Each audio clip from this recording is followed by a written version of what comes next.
This is the All-State Countdown to Green as we get set to go racing.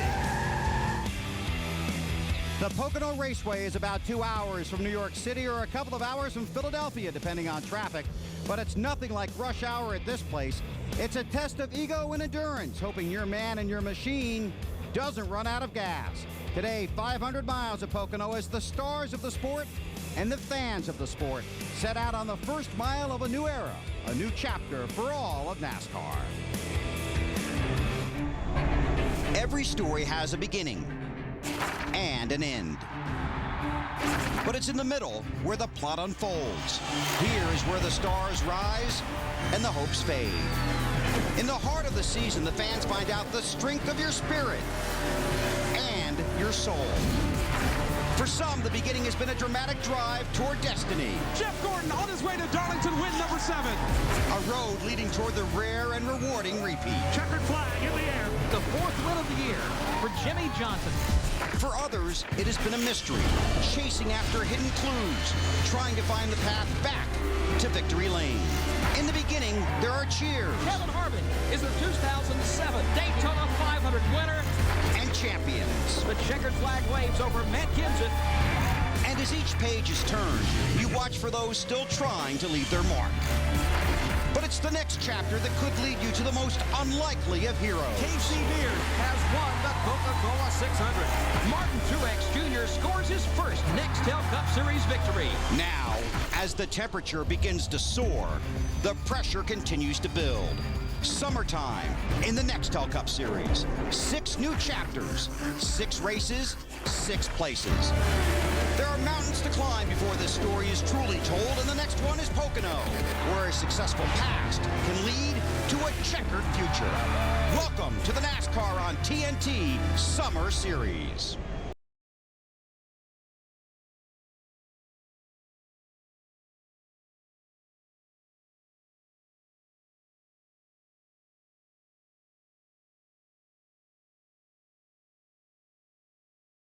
Unlimited desire and a shot at making the chase still. And a couple of stars that have really shined the last 2 weeks. It has been a blast. Hi, everybody. Our TNT Race family, thrilled to be back behind the wheel. This is the All-State Countdown to Green. I'm Bill Weber. Yes, it has rained here in Pocono earlier this afternoon, but it has stopped for now, and they are drying the track. We plan to go racing for 500 miles this afternoon. And it's a new beginning for NASCAR today with the passing of NASCAR President Bill France Jr. this past Monday. I hope you had the chance to see our salute to Mr. France 1 hour ago here on TNT. Our tribute will continue later in the countdown, leading up to the pre-race ceremonies here at Pocono. The on-track story the last 2 weeks has focused on everybody's favorite driver, the first-time winner. Do you remember your favorite driver's first Nextel Cup victory? Well, for the fans of Martin Truex Jr. and Casey Mears, the winning is just beginning.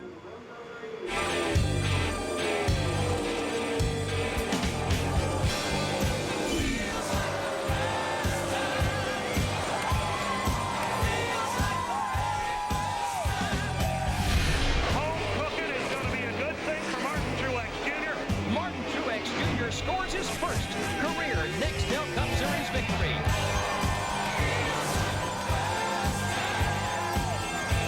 Martin Truex Jr. is the most recent first-time winner this year, and of course Pocono's had their fair share of first-timers here as well. But now, Martin, now that you've gotten that win under your belt and you've got that momentum coming in here, is that a good thing, or does it make it even tougher because now there's added pressure because people know you can win? I think it's a good thing. You know, we've worked awfully hard to get where we're at as a race team. My guys are doing a great job, and it's kind of a relief to get that first one out of the way. We know we can do it. We know we can win races, and that first one's always the hardest. So we've got a great race car here this weekend, and we're going to try to do it again. Dale Earnhardt Incorporated is going through a transition period right now with the announcement that Dale Jr. is leaving. You've out-qualified him here again this weekend. You won a race last weekend. He's leaving. It sounds like a lot of stuff is now shifting over to your shoulders to become the man at DEI, yet at the same time you're taking some heat away from them because you're running very well. Is that true, or is it that pressure that's building? No, I think it's been a great thing for all the people back at the shop that work hard and weren't really sure what direction we were headed. It's a real good thing for them. Gave them something to look forward to for the years to come, and I'm just glad to be the one I could put them in victory lane. Since you and I have stood here for the last 5 minutes, every top-name driver that has come by here has taken the time to stop and thank you, or congratulate you, I should say, personally, for what you did last week. How much fun is that for you to have your peers congratulate you like that? It's an unbelievable feeling. You know, all your peers, all the guys you race against each week and race hard with, when they congratulate you, it really goes a long way. It means a lot. All right, Martin Truex Jr. is going to start third today, and he says that the race car he has here every bit as good as the one that he had last week at the Monster Mile, Bill. Thanks, Ralph, and welcome to the team. Last Monday during the race at Dover, two former champions got together, and the fallout has been big. Third time this season, Kurt Busch and Tony Stewart have tangled on the track.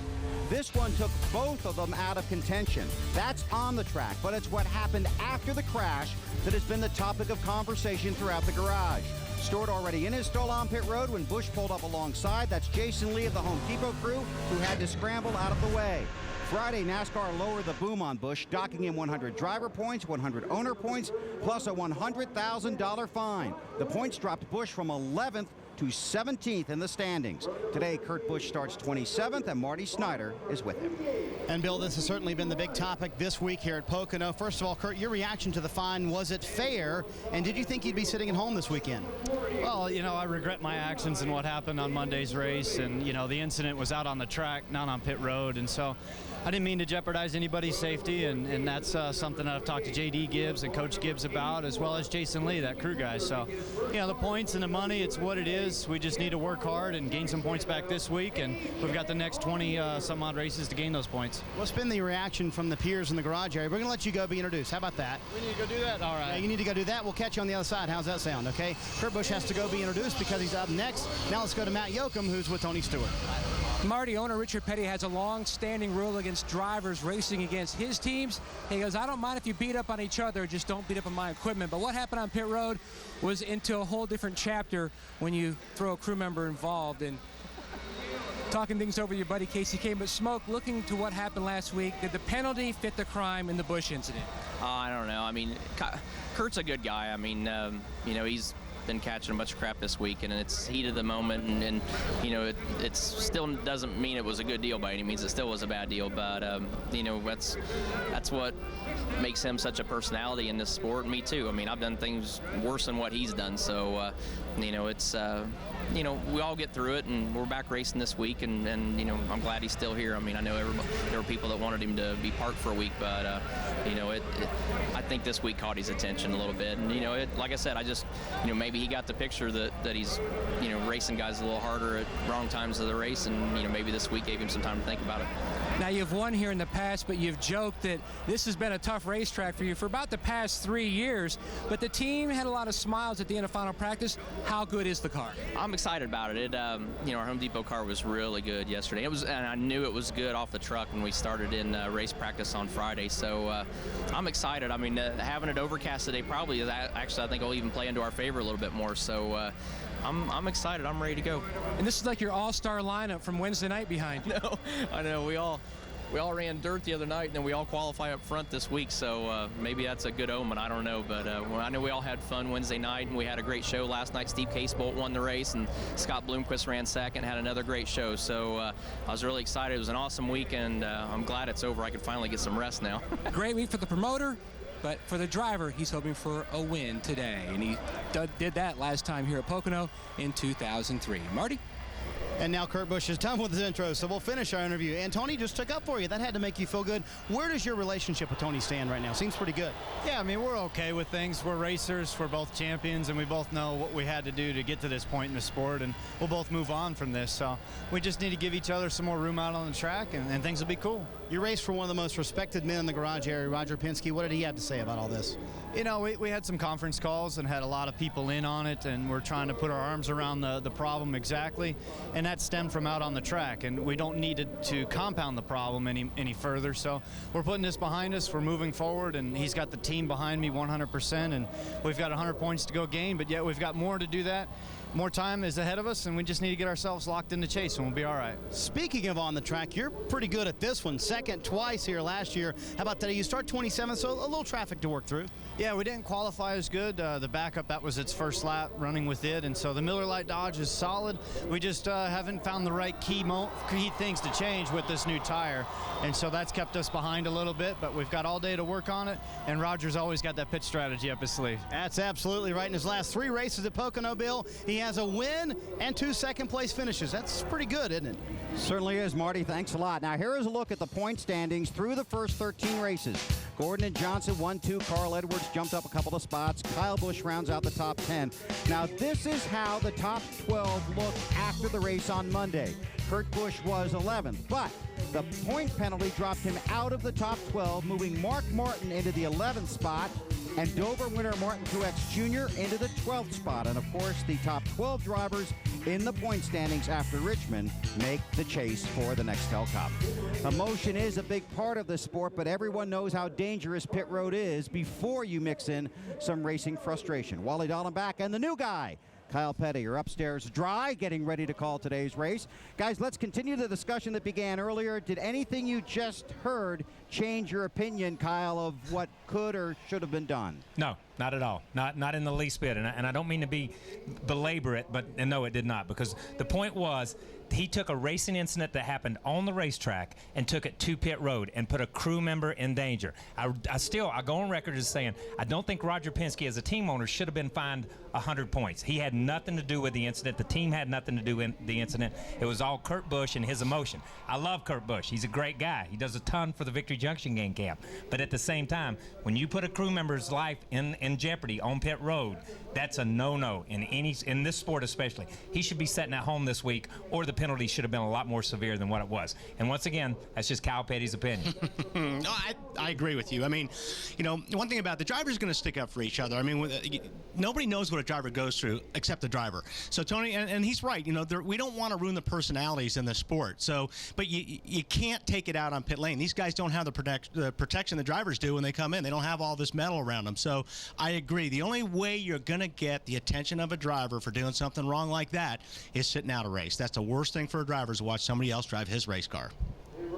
And can the drivers in the garage area police this when it involves one of their own? I think we all kind of halfway police it. It's not really that, you know, you see Tony. Tony's already softened his stance, you know, and Kurt's softened his stance. You know, we're trying to get our arms around it. We're trying to do this. We're trying to do that. Look, the issue was anger management. We've got to control our emotions when we're on the racetrack. And I'll be the first one to raise my hand and say, my God, I've been so mad. I've been wanting to go after people 10 million times. But at the same time, you've got a 3,400-pound piece of equipment that you're driving. We don't allow road rage on the interstates. We don't allow road rage on our highways. We're not going to allow them on pit road. We're pedestrians. That's what a crew member is. He's a pedestrian when he goes out there to change their tires. And his life is in our hands. We can't risk these guys' lives. And that's what happened up at Dover. Now, we can talk about the racing stuff on the racetrack and argue about that and be mad at drivers all we want to, but we can't allow it to transfer over to pit road in any circumstances. Wally, how would you like to be the next guy that gets penalized by NASCAR? I wouldn't.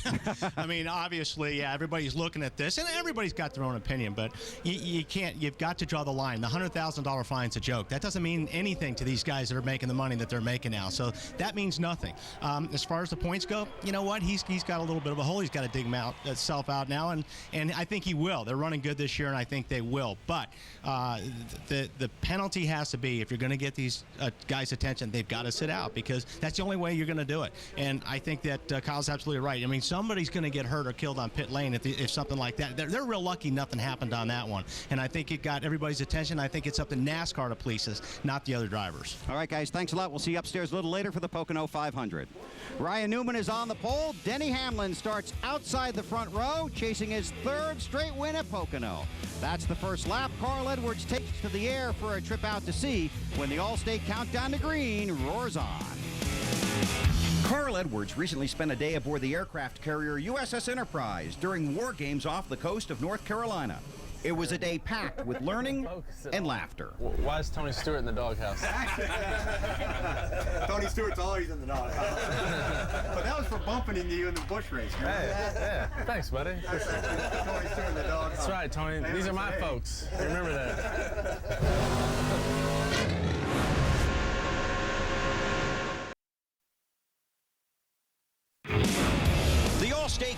to Green from Pocono Raceway is brought to you by Allstate, official insurance sponsor of NASCAR, and by Garmin. Don't just get there, arrive.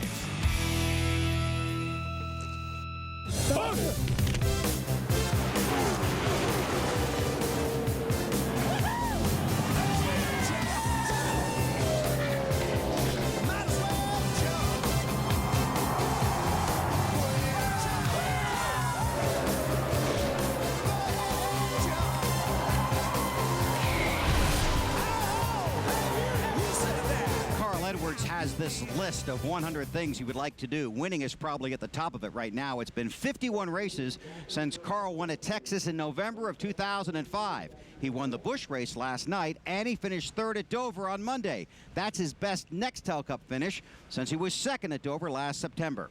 Now, Carl is a pilot, and perhaps he was inspired by the men and women aboard the USS Enterprise. He made a trip to the Big E just after Memorial Day, and it was hard to tell who enjoyed the visit the most, Carl or his new crew.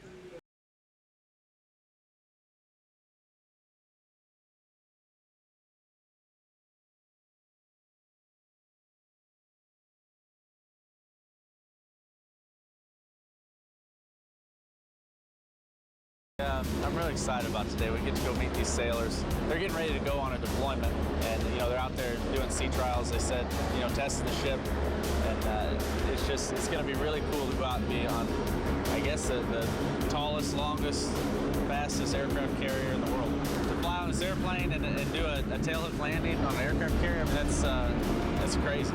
Right now we're in the middle of a battle problem where there is force out there, both air, surface, submarine force that is trying to attack us.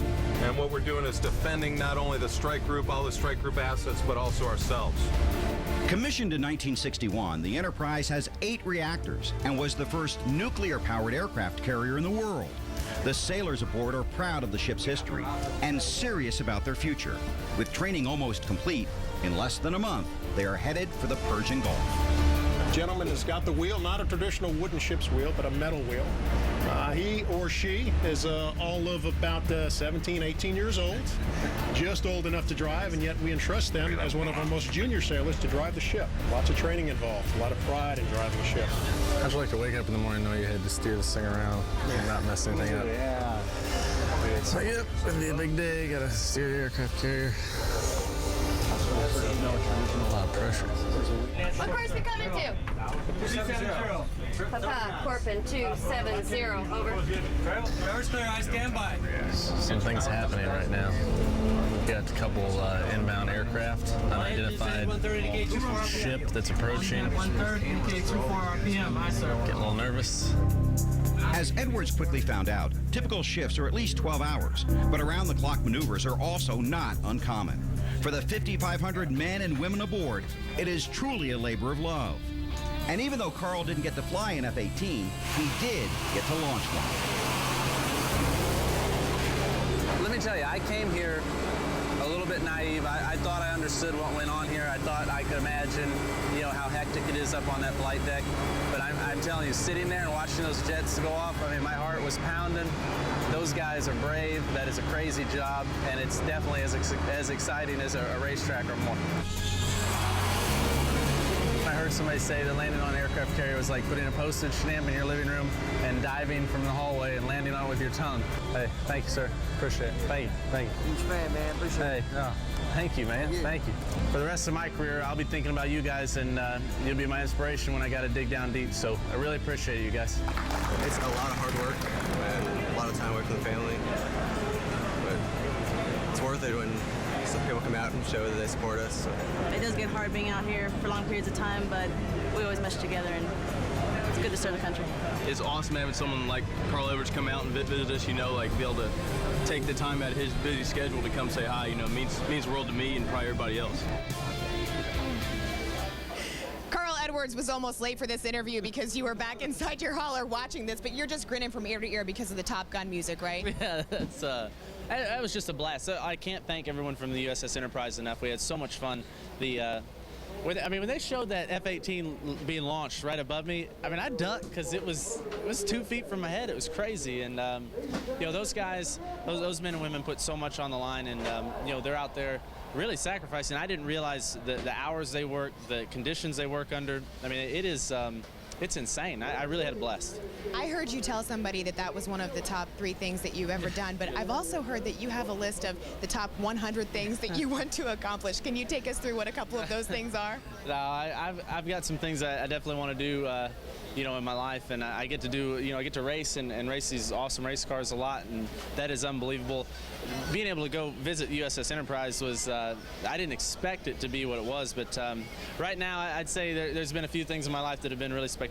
That's one of them, but I don't know. But you got to stay tuned. Maybe we'll do something else here in a couple of weeks. Maybe you'll do something here today at Pocono, right? Because, Carl, you won back in 2005, and you did it in your first time here. You started 29th that time, so I know it's a tall order, but starting 32nd here today, do you feel like you can make that same kind of performance? Oh, yeah, for sure. This is a track, it's a long race, and qualifying is, just like a lot of these places, it's really hard. We focus on race trim a lot, so we qualified 32nd or whatever, and I think we've got a good car. I'd love to get this off of Steepo Fusion back to victory lane. It's been a while. The Busch season's been going awesome. We won a dirt race this week, which is a blast, and you never know. This could be a good one.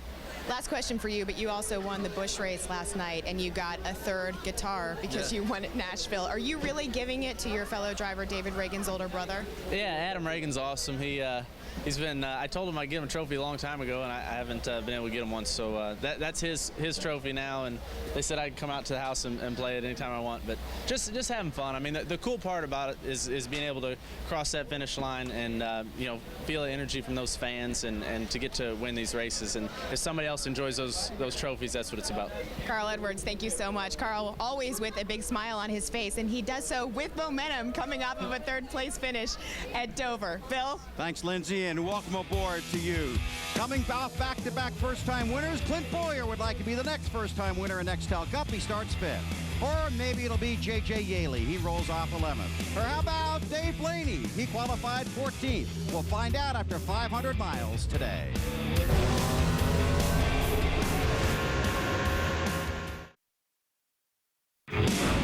The Allstate Countdown to Green from Pocono Raceway is brought to you by Allstate, official insurance sponsor of NASCAR, and by Garmin. Don't just get there, arrive. I'm gonna make it bend and break. Say a prayer. Now guys, stay on the bottom and drive around.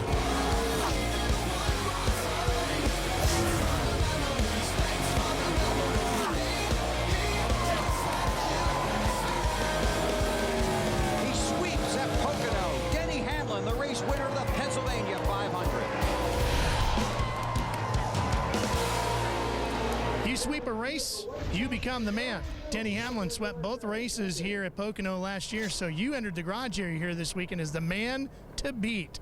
Is that good, or is that a lot of added pressure?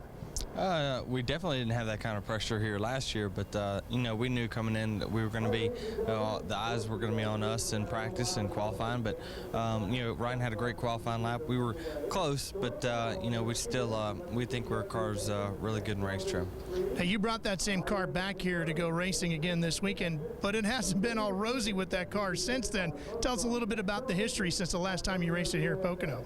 Yeah, well, we took it to Indy and had a last lap wreck there. We ran really well with it, but it had a last lap wreck. But for the most part, it was it's been through the body shop, it's been through the chassis shop, it's been through a lot of work since the last time it's been back here. But it's still the same center section, still the same seat. So and we know we still got the same crew and drivers, so it should be good. And the same driver, as you said, but now you've got to deal with some rain here. How tough will this racetrack be with the rain coming down now that it's moved on? It's tough to say. Tires were wearing out pretty heavily before, we had rubber on the track, and now that the rubber's going to be gone, it's going to be interesting to see how much tire wear we have and whether we have a mandatory caution or not. So we got to stay on our toes and stay on our adjustments. We know the racetrack's going to change. We just got to try to do our best to be on top of it. What is it about this racetrack that makes you feel so comfortable? It's 3 corners, very different, but you seem to handle it all very well. it's just a racetrack where I feel like I can get a really good feel for the race car, know exactly what it's doing on entry and exit of the corner. And anytime you can fine-tune your car like that, you're going to be really good. And with the flat corners, it just seems to fit my driving style. It's what I grew up doing. Eventually, I'll have that feel on the bigger tracks, but right now, it's just those flat racetracks that seem to really excel. Denny Hamlin's getting ready to go racing. He's going to start second here today. The man who's going to be starting alongside of him, standing by with Matt Yoke. Ralph, both front row starters have spent time in victory lane here at Pocono. Ryan Newman on the pole for the 4th time this season. You're always fast on Friday. The big challenge for you and your team has been to carry it over to Sunday. How was your race car at the end of final practice yesterday? I thought it was pretty good. We overlaid the lap times, and we're right there with the guys that are quick. So our car wasn't perfect balance-wise, so I think we can make some improvements on that and be better yet. Obviously, the other guys probably think the same things, but just try to make a good long-run car for the race today, and stay focused on where the balance is in all 3 corners, but how good it is 10, 20 laps into a run. So fuel run being what it is with the fuel cells now, it's important to be fast at the get-go as well. It's hard to believe it's been 58 races since you and this team celebrated in victory lane. Have you turned the corner judging how this team has performed over the past month? Yeah, the guys are doing a great job, from the Penske Jasper engine guys to the guys at the shop putting the cars together. Nothing's fallen off. The cars are fast, very competitive, and I've got my confidence to be able to drive the car the way I need to be competitive every lap, and that makes a huge difference. And just to be as strong as we were there at Dover, to have Martin having a better package at the end, but to be as strong as we were all day and have the good pit stops, and those guys are doing a great job as well. Just everything's going good. I think we've rounded the corner. It's just a matter of how far we go down the next straight.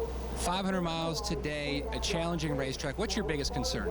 Just getting those 500 miles in. That's the biggest part. Is it's long, it's kind of drawn out. Track position is so important because of the big track, and you'll have so many cars at the end that are on the lead lap that pit selection and pit strategy itself is very important. So just to be there at the end in the right spot. 3 times he's won from the pole. He'll try to make it 4 today. Bill?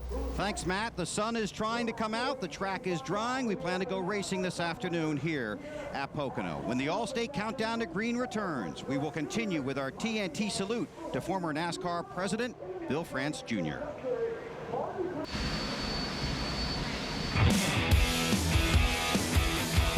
TNT Sports is live at Pocono Raceway in Pennsylvania. Today, it's the Pocono 500, presented by Gillette Fusion Power Phantom, the 14th race of the 2007 NASCAR Nextel Cup season.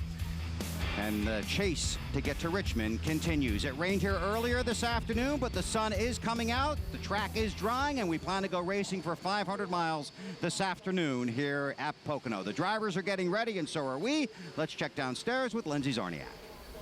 Thank you, Bill. Casey Kane and I are here comparing our fire suits because we are dressed exactly alike. But Casey Kane actually has a lot of momentum right now because they finished 11th at Dover, which is his best finish since Daytona. How much confidence did that build for this team? It just felt good. We had a good run there. We qualified 4th, ran in the front, led some laps, things that we hadn't done in a while. So I felt good about that, and the team did, and qualified 8th, went out early here, and still had a pretty good lap. So I think hopefully things will go good today, and we'll have a good car, and we'll get this rain out of here. And the Busch race, winning at Charlotte, that was big for us too. So I think Evernham Motorsport's definitely getting better. We're definitely been working in the right areas, and it's just a matter of time until we win, hopefully. So I know you're saying that this team is on the up and up. How frustrating has it been at the toughest times when you are at the lowest points, really struggling to get back up there? Well, I think we had such a good year last year. Then you're so excited going into this year, like, we're going to get in the chase, we're going to do good things, win races, and it wasn't like that. So that was the hardest point, or part, just not, testing and being prepared for the season to start, and then it not going the way we wanted it to. And now things are getting better, and Kenny Francis is still doing a great job. My team's doing an awesome job, and it's just a matter of finishing up front, and we're trying to do that. And Kenny was talking to me about how he feels like the team chemistry is at an all-time high. Do you feel that as well? About what? Team chemistry being at an all-time high for you guys?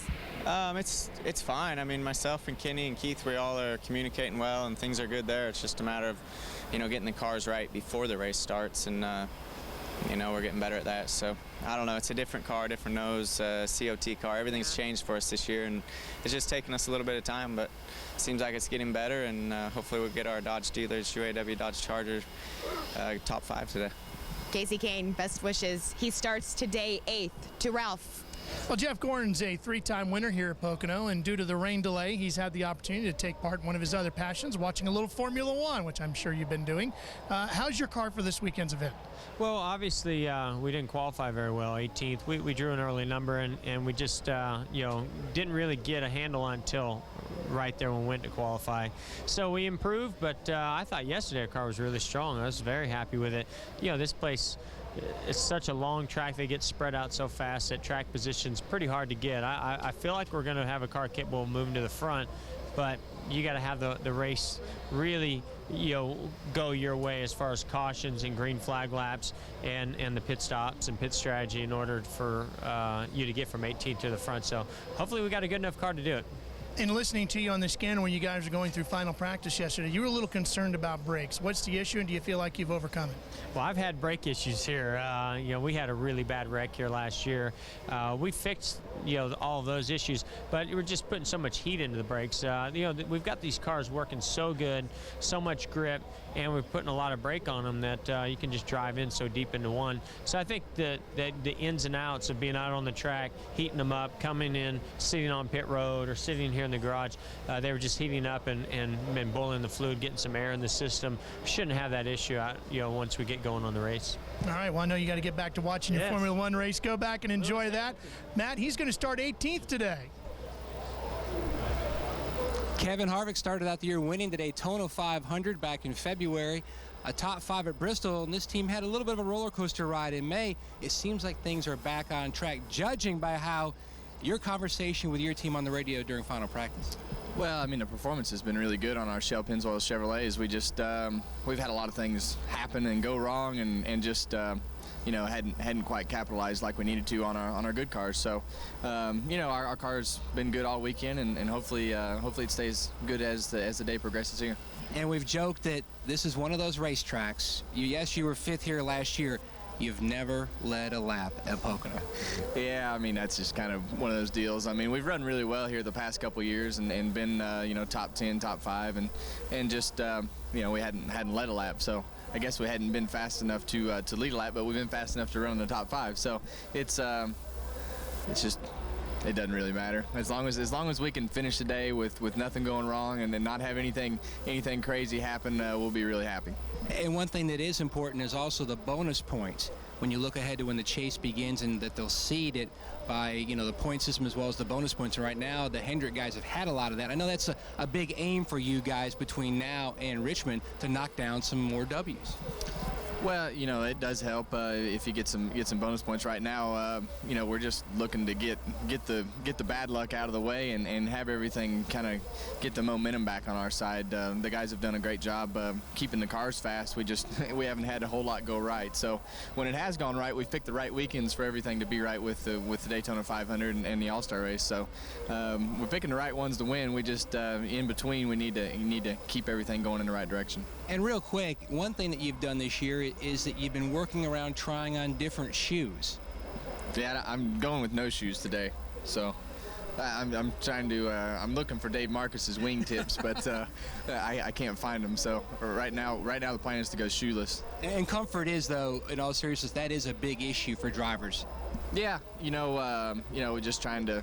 Your feet have to ride in there for 500 miles, and you have to sit in your seat for 500 miles, and you have to be comfortable in the car. So just trying to find something that makes my feet happy. It's like a baseball player with that special bat or that special glove. Every small thing is important once you're inside the race car. Marty?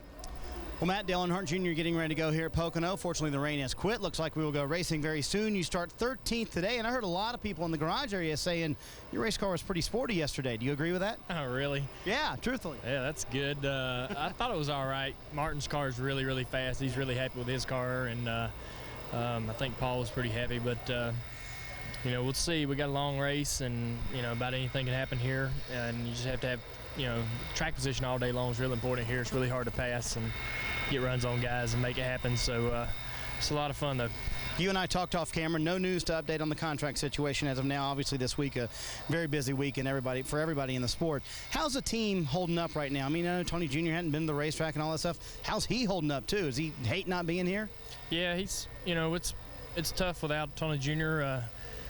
he's pretty disconnected from the team for the most part, and it makes it difficult to practice and trust your decisions. But Tony Gibson's done a really, really good job, and he's really surprised me. But he's holding everything together as best he can, and we're doing the best we can. But you definitely feel the void, without your crew chief. But so we'll try not to put ourselves in this position in the future. You'll be glad to get him back in a few weeks, won't you? Absolutely. Are you counting the days? No, not really. I mean, Tony's done a great job. I'm really, really happy with Tony, and he's done exceptional. And we all like just the camaraderie and the character that Tony Jr. is. It's good to have around. You mentioned Martin Truex Jr. You were the first guy there in victory lane last week. What did that mean for him personally and for you as being good friends? Well, I feel like in some ways that I sort of helped him a little bit, just to kind of learn the sport, not so much his driving. He was as good a driver coming in as I'd seen in a long time, and he has so much talent. But, I was just really happy for him. I know he's getting really frustrated wanting to run good and wanting to run well and in the Cup Series, and I just knew how much a relief that was for him personally, and it's totally changed his disposition. He's a lot easier to be around now. But, he's just deserved it. That whole team, them guys started with Chance too, and they did such a great job coming up, and they've dealt with their adversity really well, and it was good to see all of them really enjoy that. Kind of felt like you had a little piece of ownership there because you helped him get started. Yeah, when me and Teresa started Chance too, a lot of the guys are still there today, and so they try to give me some credit for that, but they make their own way and they make life their own, and I was just so proud to have known them over those years and to see what they did and over.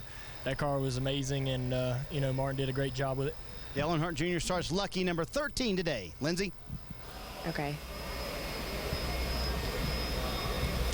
Thank you, guys. I'm here with Casey Mears, who is in the middle of telling me about his golf game yesterday. So how'd you hit and who'd you play with? I wouldn't call it much of a golf game, but I went out there with Jimmie and Stevie and Chad and Christine. I wanted to say her nickname. I didn't want to say it on TV. But anyway, we went out and just hit the ball around a little bit and had a good time. Do you feel that doing stuff like that can help you with your racing? I know it sounds like a stretch. I think that it helps you get away from it for a little bit. We all love what we do. It's an unbelievable sport, and we all love racing. But I think it's good to get away at times and just think about something else for a little bit, come back and feel refreshed. And it was good. It was a great day yesterday. We all went out and had a good time. And it's been a couple weeks since your first Cup win that you celebrated at Charlotte. How has that time been for you, and how much of a difference has it made for you and for your team? I don't know. I mean, it really hasn't changed a whole lot, you go right into your routine of racing again. I mean, we were immediately testing the Tuesday and Wednesday after that, and but definitely a feeling of relief for sure. I mean, it'd been so long to get a win, and to get a win this early with Hendrick Motorsports was definitely an awesome deal, and it puts you a little bit at ease and just allows you just to focus on the issue you have at hand. And right now it's Pocono, and I think we got a good car here this weekend, and hopefully we can get another one. Let's talk about that issue at hand. How do you like this track? This track, for some reason, I adapted to it really well, from right out of the gate. We came out here with an Arca car and ran really well and ran good times, qualified well with the Cup car first time out and ran good. And it's just been a track that I feel real comfortable at. I had a lot of fun here when you could shift. I really enjoyed that. Obviously, the rules now, you can't do that, but still a very unique track and a lot of fun and very difficult to get your car working right just because of the three distinct different corners.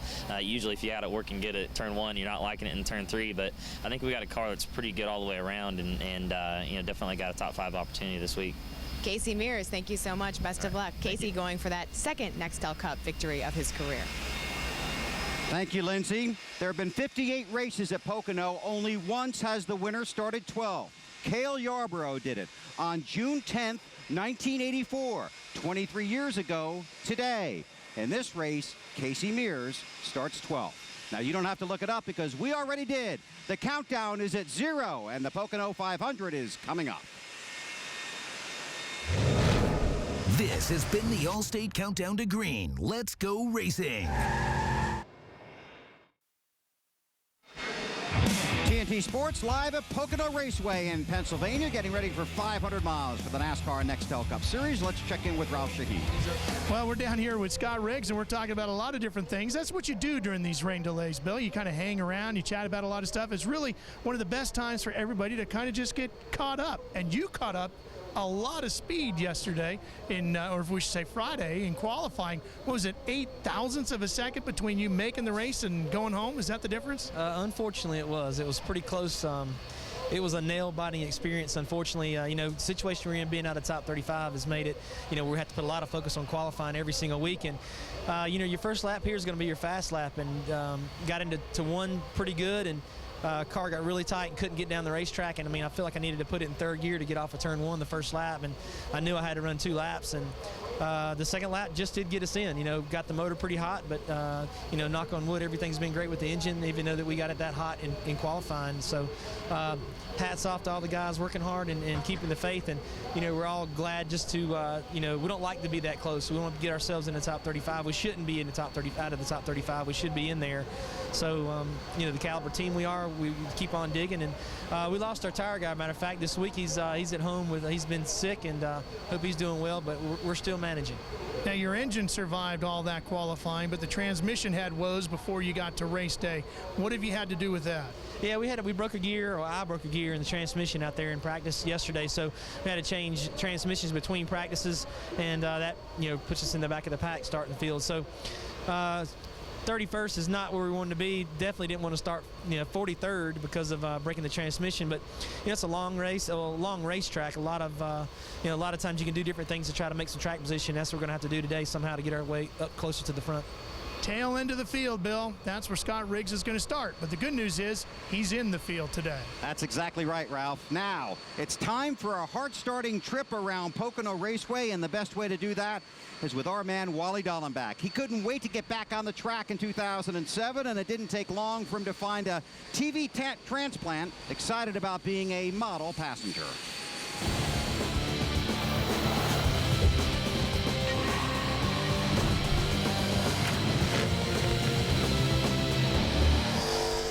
Welcome back to Wally's World, and welcome back to TNT. Let's get baby. This thing ripping. Woo! My guest today, Rockman Dunbar. #1 superstar. Tell us about the show Heartland. It premieres Monday, June 18th. It's on the hood. Tell us about it. Well, it's a big thing. We're premiering right after the closer. It's the underbelly of heart transplants, organ transplants, donorship. It just gives you the inside and the outside of what goes on inside the hospital and outside of the hospital. Well, whoa, this is way too fast, and I do not want to donate any organs today. Let's get that heart pumping, big boy. Oh, yeah, baby. Let's do this. Whoa! I hear you're very into the fashion industry. You date a model. Is that correct? Yeah, Machiko. My girlfriend's name is Machiko Harris. Beautiful woman. You should see her sometime.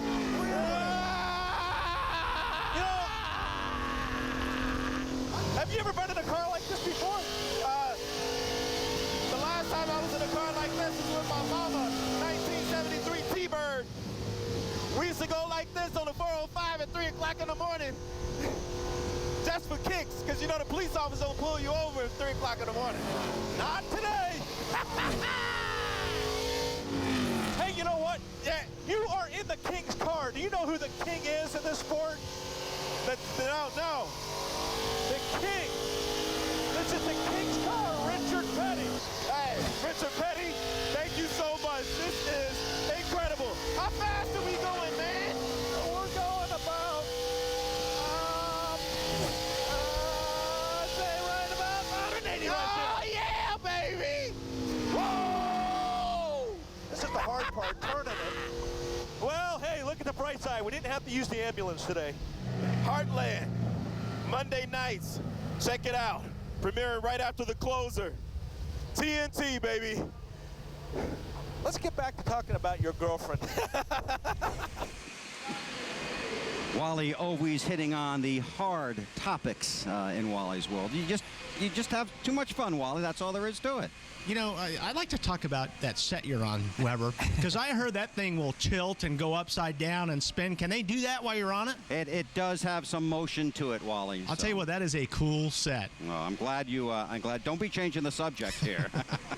How was your ride? It was good. It was good. We had a lot of fun. We always have fun doing it. And I mean, the King gives us a good car to drive. I mean, it's fun to be able to run the car hard and give people a different perspective. You know, it's a lot different when they get out of that race car. They all say the same thing. I can't believe how different it is, how hot it is in the cars, and how hard it is to drive those cars. But we have a blast doing it.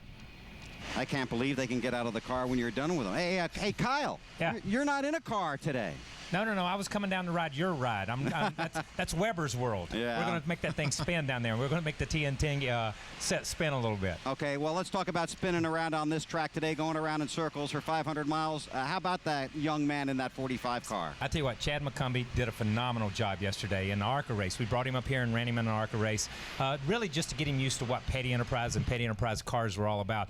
But all week long in the 45 Goodies Dodge, he has done a tremendous job for us. He's just a good kid from a good family, has a lot of experience at Pocono running the Arca stuff and running the truck series and some stuff. So Billy and those guys, I think they're enjoying working with him a lot better than they're enjoying working with me. But I tell you what, he's got a lot of talent. He's got a bright future in this sport. And we know the feeling, don't we, Bill? Yes, we certainly do.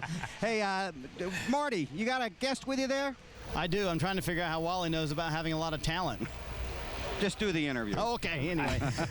Chad, nice job yesterday, and you heard the praises from your car on. It's got to feel good. Oh, man, that's awesome. You know, it was a pleasure to drive that Petty Enterprise Dodge yesterday and be associated with Victory Junction Game Camp and, be able to drive that Goodies Cool Honor Chargers Dodge today.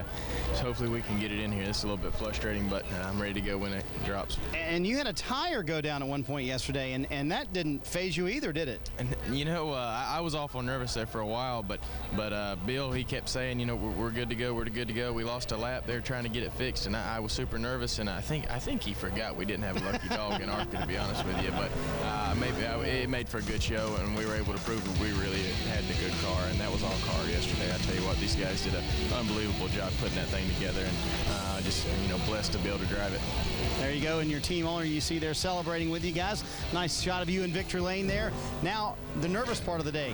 The team owner's going to interview you. We'll see how this goes. Okay, go ahead, Kyle. All right.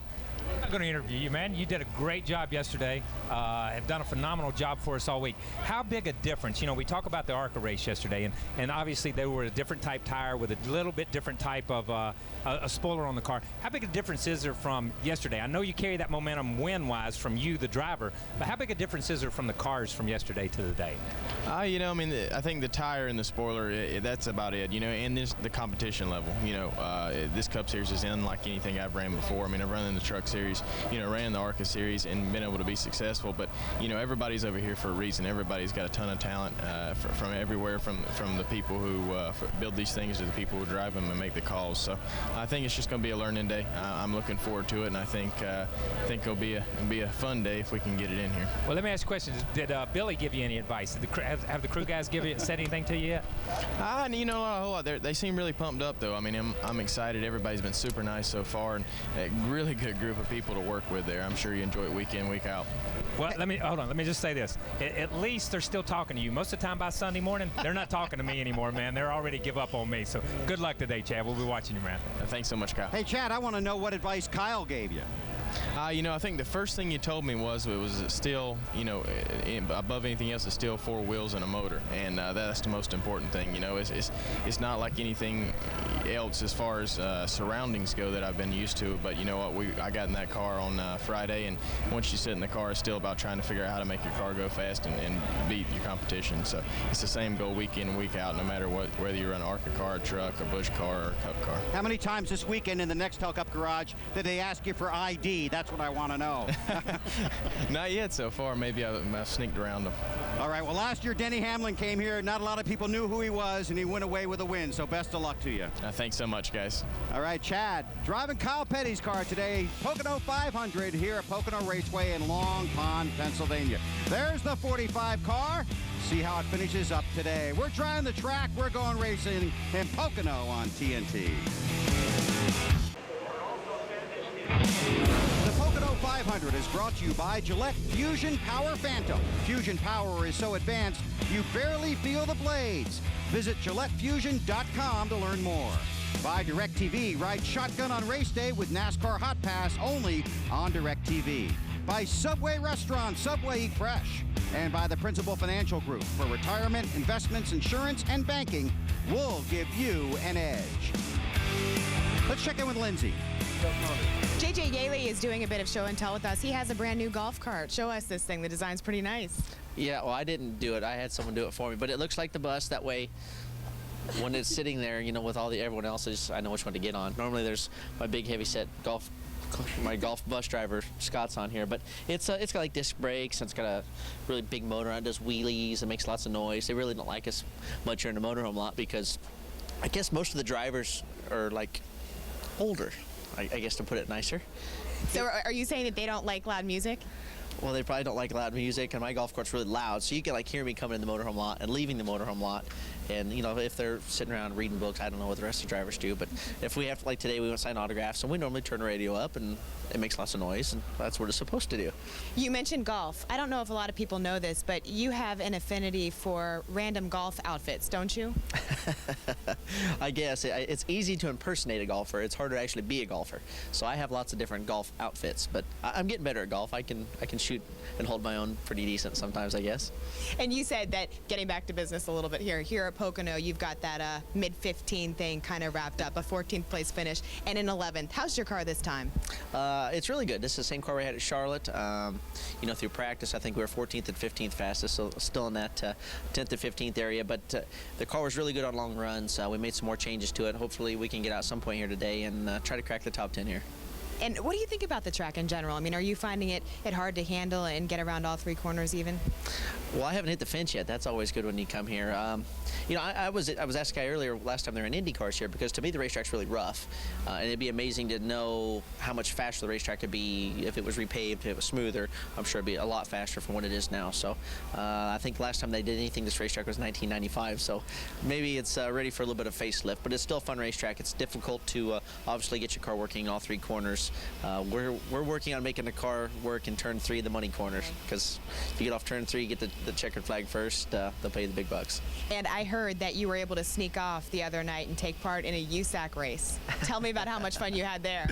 Oh, you're gonna get me in trouble, because I don't know that I sent in for the okay from JD on that, but I snuck out Thursday and. Well, we just said that we heard you did. Yeah, well, I've already incriminated myself. I went and ran a sprint car at Big Diamond Speedway about an hour from here on Thursday and had a lot of fun. Unfortunately, I broke a spark plug wire in the feature and didn't get to finish, but I had a lot of fun. I got some dirt in my eyes, and I was kind of back to the back days of, you know, when I used to go play all the time. But I'm sorry, Mr. Gibbs, for not sending that one in, and thanks for getting me in trouble.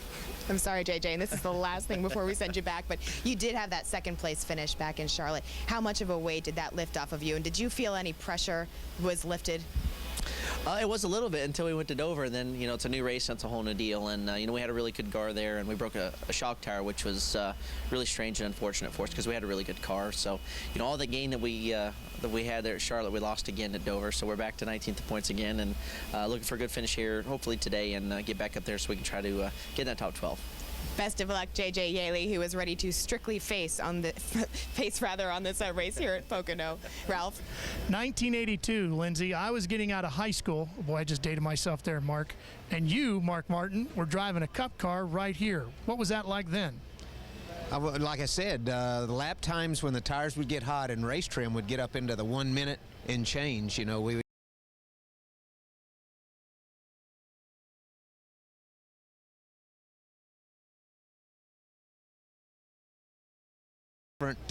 you know, it was a lot different back then.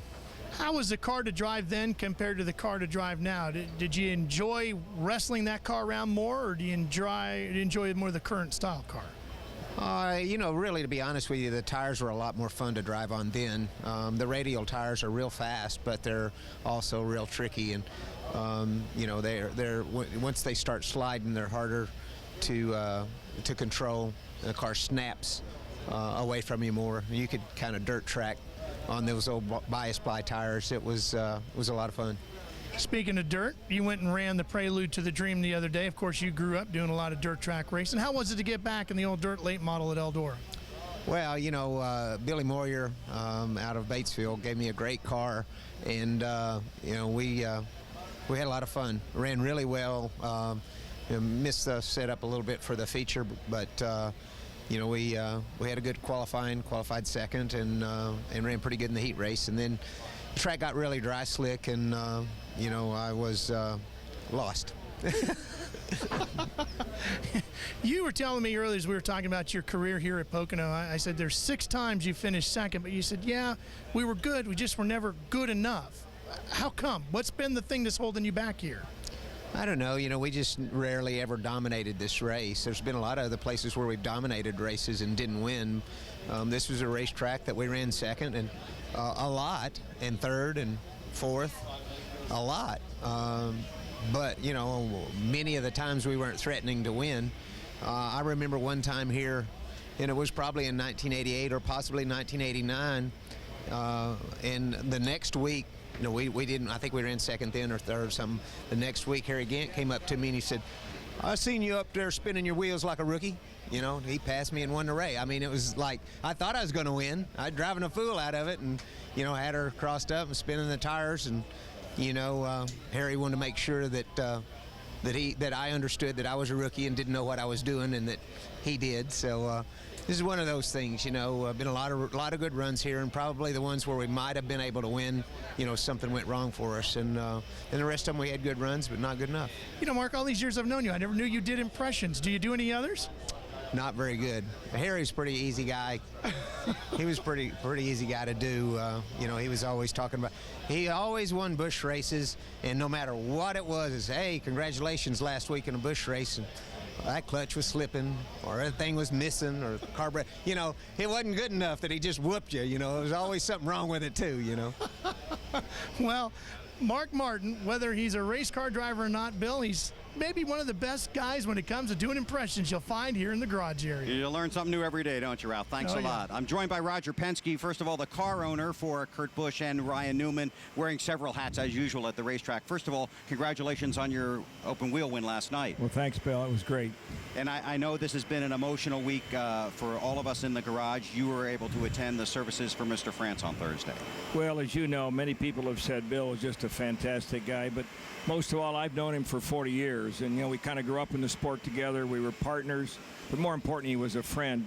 You did business with Bill France on a handshake, and I think that's one of the legacies that he'll leave with Brian and Lisa and the rest of them. You could see him talk to a president, as many people have said, yet he'd sit by his trailer and shake hands with fans, with techs, with drivers, with everyone. And I think that's the thing I think about Bill. What a great guy, and I've lost a great friend. I appreciate your candidness and your thoughts. I asked you to come up here just for a moment because I just wanted you to address the Kurt Busch situation, what happened last week on the track at Dover, the fact several people thought he would be sat down for a race, that there were owner points, driver points, and money involved in the fine. Your thoughts? Well, number one, I'm just sorry I wasn't at Dover, because maybe it's always hindsight. Maybe I could have got Kurt going down the pit lane, but you know, we understand the severity of the situation, the frustrations on a racetrack, and then coming in the pit lane. You know, safety in our team is important. Kurt knows that. I was disappointed. I know the fans have been disappointed, but I have to say this, NASCAR makes the fines, they make the penalties, they make the suspensions. What we're trying to do is pull our team back together. We need to support this young man. He's a great race driver. He's had some adversity here, and I can tell you this, I'm going to stand behind him, and we need to drive to the front over the next several weeks to show people what kind of guy he really is. Any chance you tell us of any conversation you might have had with Kurt, or what that might have involved? Well, we had a number of conversations this week. In fact, he had a long conversation with his team on Thursday morning, getting his guys together. I talked with him, Walt Zarnicki, a number of our key people, and Kurt understands the severity, and he understands he made a big mistake. But again, all I have to say is you can't leave people when they have trouble, and I think it's time for us to stand up, and I hope that the fans understand that Penske Racing has integrity. We understand that people need to race for us, our sponsors, and for me, we've got some work to do, but we're going to do it. All right, sir. Thanks for your time. I know you have to get across the track. Thanks a million, Bill. Thanks for being here. Let's check back in downstairs. Bill, big news this weekend from the 48 camp, and no, it's not on NASCAR.com just yet, But rumor has it, Jimmie Johnson, that you are so good this weekend, your race car, that you talked to your crew chief, Chad Knaus, to go out and attempt to play golf. We did go out and play around, that's for sure. Our car was good, but to get Chad out, as you know, is a tough thing to do. But he did put down the notepad and the notebook and the pencil and all the good stuff, and we went out and had some fun. Nobody needs to be concerned. We're not going to quit our day jobs. We all stink, but we had a good time and got out and had a little fun. I understand the environmental people were a little upset you guys spent so much time in the woods. Man, we lost. We're trying to count them up. It was a narrow course, and I would say I went through 2 boxes myself and still shot a 75.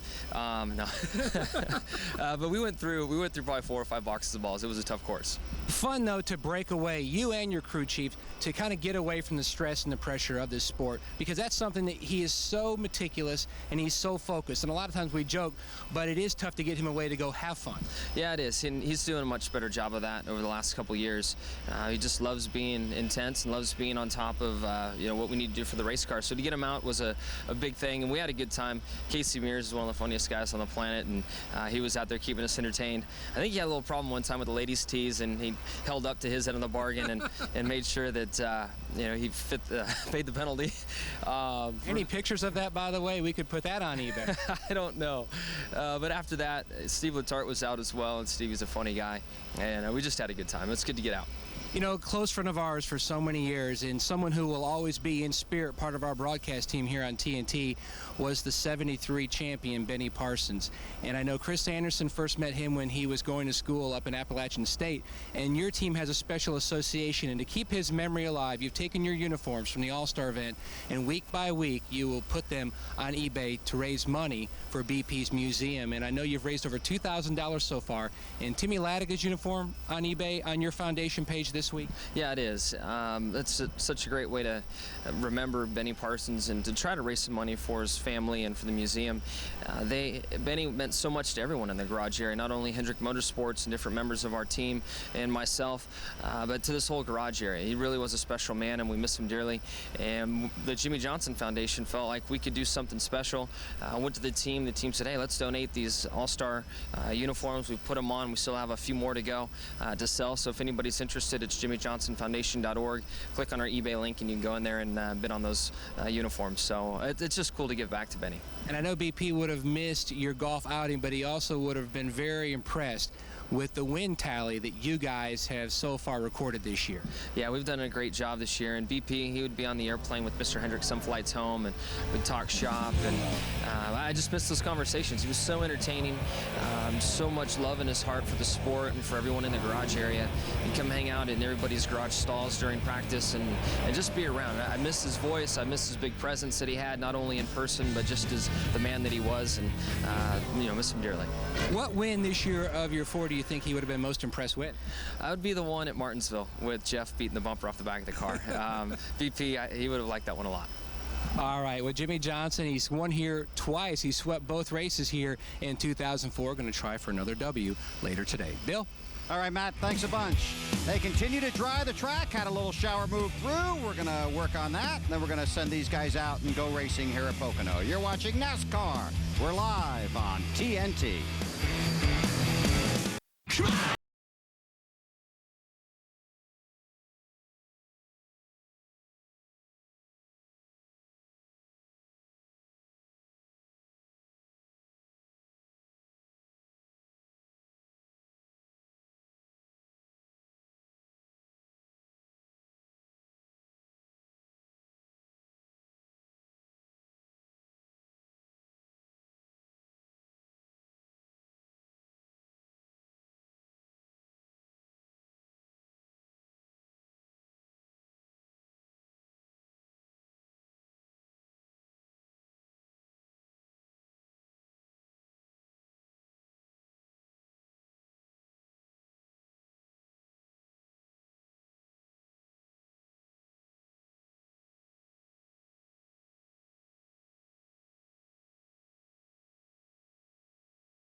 race of the NASCAR Nextel Cup season, the Pocono 500. And we thought we'd be green flag racing by now, but we're trying the track after a rainstorm. But we're hanging out right here, our new home for TNT Sports, in the garage.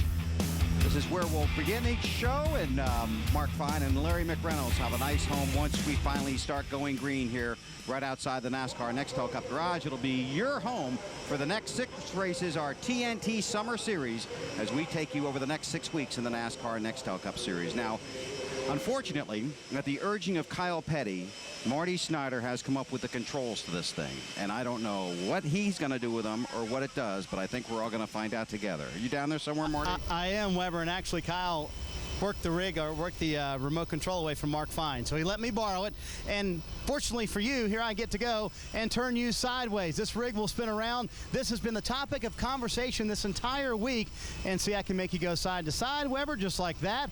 Drivers and crew members all want to know what this thing will do. Also, I can raise you and lower you, but I will not do that, Weber. And if you don't say something I like, I also have control of the horn, and I will honk the horn at you, Weber. But I'm glad we finally found a place for you to get to and from the racetrack on, Weber. You just sit up there and ride all day long, or what? Actually, I have to get up over there eventually. Is somebody well, now you got to get down, and too bad the ladder's not coming back up there today. You're not going to help me with that, Marty? That'd be a big fat no. Okay. Well, paybacks are heck, so... There you go. One more for you, Weber. Enjoy the 500, Marty. I will. All right, now, throughout the green flag portion of our broadcast here on TNT, Mark Fine and Larry McReynolds will be spending some time up here, and they'll also be spending some time down at our Ford test car. You down there, Mark? Oh, we're down here. I'm enjoying watching him talk and keep his composure while that thing's spinning around. I don't know if I like Marty Snyder having the control to our home. Well, that kind of concerns me. I'm just happy they did that whole segment with me and you down here and not up there Much riding safer. around. Yeah. Much safer. Hey, as Bill mentioned, we're going to spend a lot of time up there, but we're also going to be down here quite a bit. This is our Ford Fusion TNT test car, and this is your toy, basically. You're going to get to come down here, show us, depending upon what is going on in the race, let the folks at home understand what's happening on the car, right? Well, we're going to a bunch of different racetracks in our 6 races, and there's always things that happen throughout the race, and our guys and girls will always tell you the story about it. But what I'll be able to do is come down here and show you exactly what's going on. I mean, we can take the panels off this car, we can raise this car, we can lower this car, we can show you the parts and pieces that may be the issue that's going on in the race. And the great thing about the role that I'm playing, Mark, yeah, I'm going to hang out with you, buddy. I won't go away, but if I need to, I can go on pit road. I can go in the garage. Right. You know, we go to Sonoma. I may go to the hillside for a little bit. You never know where I might be. Grab a glass of wine or something. Yeah, you never but know. I'll be back. I'll be back with you. No, hey, we're looking forward to it, and we did some stuff on speed yesterday as well. And really, you've got all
with in general? I think we'll all be good at Michigan next week. That's been a great track for Ford and for Roush. So the race isn't over yet. You know, we've made some adjustments to our cars, and Matt is certainly the guy that can take a 30th place car and run third with it and say it was a bad day. So, you know, you just have to make the right decisions today, and hopefully we've got our car better getting into turn 3 and off of turn 3. That just seems to be the most important corner on the racetrack because the front stretch is so long. So hopefully Larry has made the right changes. I'm going to blame it on him if it's not, and we'll have a good day today. Well, you got your car. You're getting your guys working on that. You're working on your body a lot this year, I know. You're working with a guy by the name of Eldon Baker, and I know he's going to be mad at you just for drinking that soda. Tell me a little bit about the training regimen Eldon has you going through. Well, no sugar, so I cheat with a Coke every once in a while. You got to have that, right? But I don't know. I mean, with Eldon, he's just really a great trainer for a lot of reasons. He's not big on necessarily. I mean, my thing was that I wanted to be fit. I didn't necessarily want to be on the cover of a magazine. You know, I just wanted to be in really good shape and super fit. So lots of cardio, a little bit of gym, and you know, I've had some issues with my back and my legs the last few weeks with my legs falling asleep in the car and my arms getting like really sore. And you know, it's really nice to have Eldon, someone to turn to who just understands the human body incredibly well. And he's worked really hard on my diet on top of trying to get me fit with you know, just trying to get me eating the right foods and just making me feel better, you know, not only in the car but in my everyday life. Now, Eldon's trained everybody from multi-time champion Ricky Carmichael to world champion Nikki Hayden. What has it done for you is how you feel when you get in the car? You talked about your legs and everything, but do you think it gives you better performance behind the wheel? Well, Eldon's big thing, like when I talk to him, is it's, you know, about being disciplined. You have to be disciplined to get up and do a workout regimen every single day, and also not to cheat with cake and with things like that in the diet. And so if you get that discipline outside of the car, when you get in the car, it's just a given. And you know, the big deal is just you know, about late in the races when it's hot. I mean, today's not a big deal, but when you get a 500 lap race at Bristol or some of these places where it's really hot, those last 100 miles, being able to really push yourself and not necessarily being focused on being tired and it's being hot and you know, I want to drink water, but about this is what I've trained for all week, and you know, for the last 6 months is to be prepared for this. Tell me the truth. Have you cheated outside of that Coke this weekend? I had pasta last night, and he doesn't want you eating that, but the motorhome was a little thin on food, and I'm a sucker for spaghetti. So, are you one of these athletes now that when you get done doing the race, do you go right back out and train some more after that, or is that it for the day? No, I mean, well, it just depends. I mean, usually by the time we get home, with as late as the races are starting this year, I mean, you don't get home till 7 or 8 at night, and usually by the time I get home, and it's, you know, it's odd because we talked about when you, you know, when you train as much as what I have been, that, well, you're probably not tired after the race, and that's not true. I mean, I think it's, you know, for a cyclist or for anybody, when you train, it just means that you can perform better, but at the end of the day, you're still beat. But Mondays are tough. I mean, you wake up and the last thing you want to do is wake up and go do your stretches the first thing in the morning and go get on a rowing machine or an elliptical machine or lift weights. But you know, I've been doing that all year long, and honestly, when I wake up now, I mean, it feels really good to go up and get your blood flowing and just get limbered up and exercise. Now, he's South African. Have you figured out how to say goodbye to him yet on the phone? You say cheers. That's it? That's all you got to do? Well, I don't know. We struggle. All of his emails that he sends to me says cheers for now. And so we get on the phone and I'll say bye and he'll say cheers. I'm like, well, bye. He'll say, cheers. I'm okay. Cheers. I don't know. I don't know how to get off the phone. So he probably doesn't know that I laugh at that, but I laugh every time about it. Well, cheers to you. Mark Fine, back to you. All right, cheers to you guys as well. Hey, cheers for everybody in the stands as well. Looks like we're going to have some racing sometime soon here. The rain has definitely stopped. That's the good news. Bad news, obviously, is that it's taken us a while to get going. We appreciate the fans in the stands. Appreciate you waiting with us. We got racing. It's coming up soon. Keep it here. The Pocono 500, not quite ready to go racing yet, as you can tell by the crew members.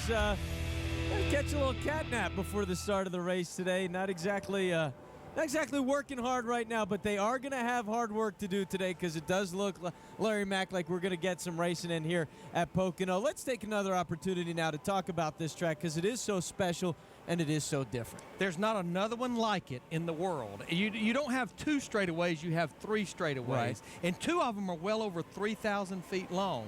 You don't have 2 ends of the racetrack, you have 3 ends. There's the front stretch right there, over 3,700 foot long from exit of turn 3 going into turn 1 where we're looking at right now. And when you go down into turn 1, you're entering it at almost 200 miles an hour, 14 degrees of banking, and you're making more than a 90-degree turn. And the car will always want to go up against the wall right there. You almost run out of racetrack. Then you get onto a straightaway that we're looking at here to the left that's called the Long Pond straightaway. We're looking back down it right now. It's over 3,000 foot long. Speeds right there, 175, 180 miles per hour at the end of that straightaway right there into turn 2. And we're going to take a look at this through Race View, which you can see on NASCAR.com. Great stuff on NASCAR.com as far as the track's concerned. Here we start out, start-finish line, and this is turn one that you were talking about, the more than 90 degrees. And now we get into what we discussed earlier, the tunnel turn, and really maybe the most important part of the track for the drivers. Well, it's turn two, or we call it the tunnel turn, and because that's where the tunnel is, it goes in and out of the infield. It's 8 degrees of banking, and it's a very fast corner. It's hard to run through there side by side. The drivers have to use a little bit of brake getting into that corner, but the real problem is where you see those jet dryers, the exit of turn two.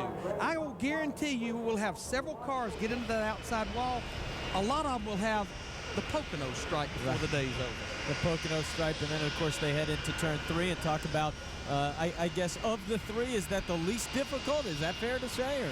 Well, I think turn three is very difficult, Mark, because it only has 6 degrees of banking. It's basically flat, and it goes forever and ever and ever. And one reason I always put a lot of emphasis on turn three is because how you get through that turn is what dictates your speed down this long front straightaway. If a guy picks the throttle up 3 or 4 car lengths before you do in turn three, it's going to look like he has 10 or 15 more horsepower down this front stretch. But the way the competition is now, you go back to Denny Hamlin in both races last year, you can't give any of these corners up. You've got to be dead on all 3 of them if you want to win this race. Okay, a couple of guys who know that as well as anybody, Wally Dallenbach and Kyle Petty. We bring them in now, and guys, talk about maybe what's the most difficult issues that you had when you were driving at this track. Getting from the hotel to here was my most difficult. And then leaving, trying to catch a flight. One way in and no way out. Yeah, that was it. That was the most difficult part. It's a fun track to drive. I mean, this is one of my favorite tracks to drive because it is such a challenge. You've got 3 different corners, and turn 2, you're flying through it, and you have to hit it just right. If you get your marks just right there, you can carry so much speed and gain on a lot of cars, or you can lose if you mess up. Turn 3 is tough because, Josh, we were talking about this, I think, in qualifying. It looks flat. From when you're in a race car, it actually feels like the corner is banked to the right. And I was amazed the first time I walked down there to see how much banking is in that corner because it feels very flat, but it's so important to get your speed off there because the straightaway is so long. Yeah, and you know, you guys talk about, I saw you do the track map, going around the racetrack with the simulation stuff that we have. What's interesting about this track and what everybody talks about is the exits to the corner, they're so tight because the wall comes straight back across in front of you. There's not good angles at this racetrack. There's very bad angles. There's bad angles across the tunnel. There's bad angles going in 3. And what I mean by that is most racetracks, as you feather off into the corner opens up on you. Then you turn again and the corner opens up and exits. At a place like this where you run down the front stretch like this and turn in, really you turn in and the wall comes straight back at you. So when you get into it like Jeff Gordon did last year and had brake issues going down there, you're going to stop, and you're going to stop really hard. So I think that's the big deal. It's the exits to the corner, and all 3 of them are hard. Hey, Kyle, one thing that you really can't see with pictures until these cars start going around, we talk about the speeds, is how bumpy this place is. This surface has a lot of bumps and humps in it. Yeah, we were talking about, and Wally and I were talking about it the other day, and he had the perfect example and the perfect, to put in your mind what it is. It's just a lot of swells. It's waves. It's not really bump when you go over it. It doesn't really jar your teeth, that type thing. The car just rides like this, and it's good. It's fun, man. When you're in the back seat of a car going down the interstate and it's doing this, that's good, man. But when you're hitting those bumps at about 180 miles an hour, then it's like a washboard, and you just kind of chatter across it. And I think that's the big issue. That's why the shock package and the spring package and getting that valence on the ground without tearing the nose off your car is so hard for these guys to kind of land on what kind of setup they want. All right, great stuff, guys. Appreciate the insight. Thanks very much. We do want to show you one more thing, though. Kyle had some success here. Going to go back to 1993 and take a look at, there we go, a little flashback. The mellow yellow car. We saw him earlier today. There it is. There's the mop top.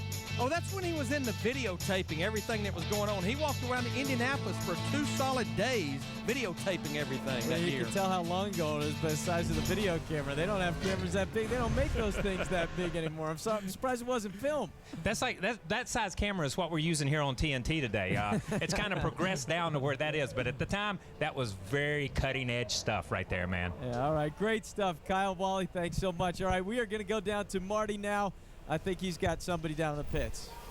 I have found a little shelter because outside it's still raining just a bit, and I've come into the 43 truck. Now, normally I think this is where Kyle Petty may be hanging out. I'm not sure where Kyle hangs out in rain delays or what he does during rain delays, but I found Bobby Labonte, and I found Mr. Dale Inman. I bet it's rained a few times before Pocono, hasn't it, Dale? So normally would Kyle be up here, Bobby, or what? You know, I got to stop watching this. This is 5-second delay. It's killing you. This is really getting me crazy. I'm throwing for a loop here. Yeah, he would come by, check everything's fine. Would he contribute anything to the conversation? There's a golf score. There's a and knickers. And knickers that would come into play at some point in time. So, no, we've been actually watching the Formula One race until just a little bit ago. Saw Lewis Hamilton win, and where I'm back on. That's it. I can't watch. It's screwing me up. But back on TNT and ready to go race, but it's raining right now. So Kyle's doing a great job up there. Been watching him all weekend long, and really proud of him. Kyle, do you have anything to add to your comrades here? Do I have anything to add? No.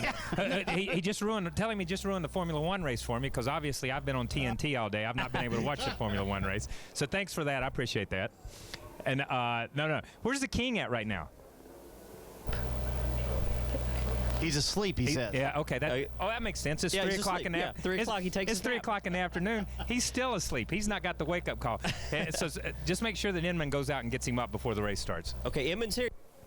Yeah, let's talk to Inman. Yeah, let's talk to Inman. Yeah. And Kyle, remember one of the first things you told me, us being from hometown, you told me, go shake Dale.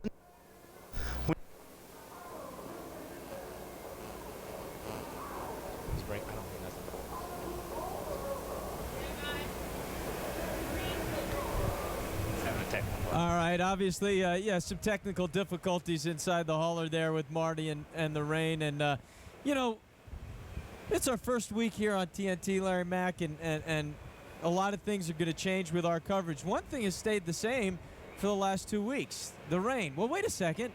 2 things have stayed the same. You and I'm the still rain. here. I didn't go away. Yeah, we're thinking maybe you're bad luck. Hey, well, talk to us about the situation now, because the rain has started again, and what are the drivers? What's everybody going through at this time? This has got to be real difficult. It is, because, you know, Mark, you come in here and you're ready to race. I think whether you're a driver, a crew chief, a tire changer that maybe just flew up this morning, you're here and you're ready to race. And then the rain comes and it kind of throws you off, and then it starts clearing up. It's almost one of those deals where you just wished it would just either rain and they would call it, or it would just stop raining and we could get this place dry. And, you know, we're not going to give up hope. That's the great thing about NASCAR, about all the racetracks. They never quit trying until they know absolutely we will not be able to get it in. Well, we're going to keep trying. And we figured with the rain falling, the good guy to talk to right now, how about Tony Raines? Ralph, standing by. Guys?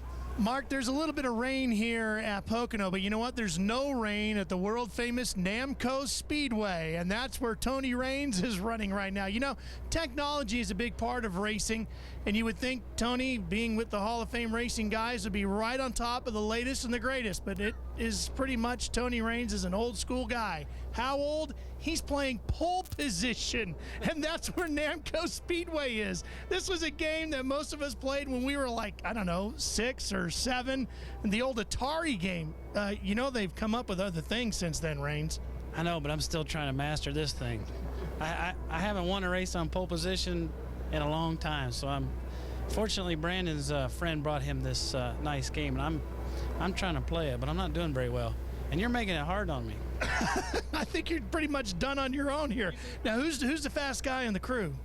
It would be one of our mechanics. He spends a lot of time in here playing this game, and he's pretty good at it, while I'm out there working hard, I guess.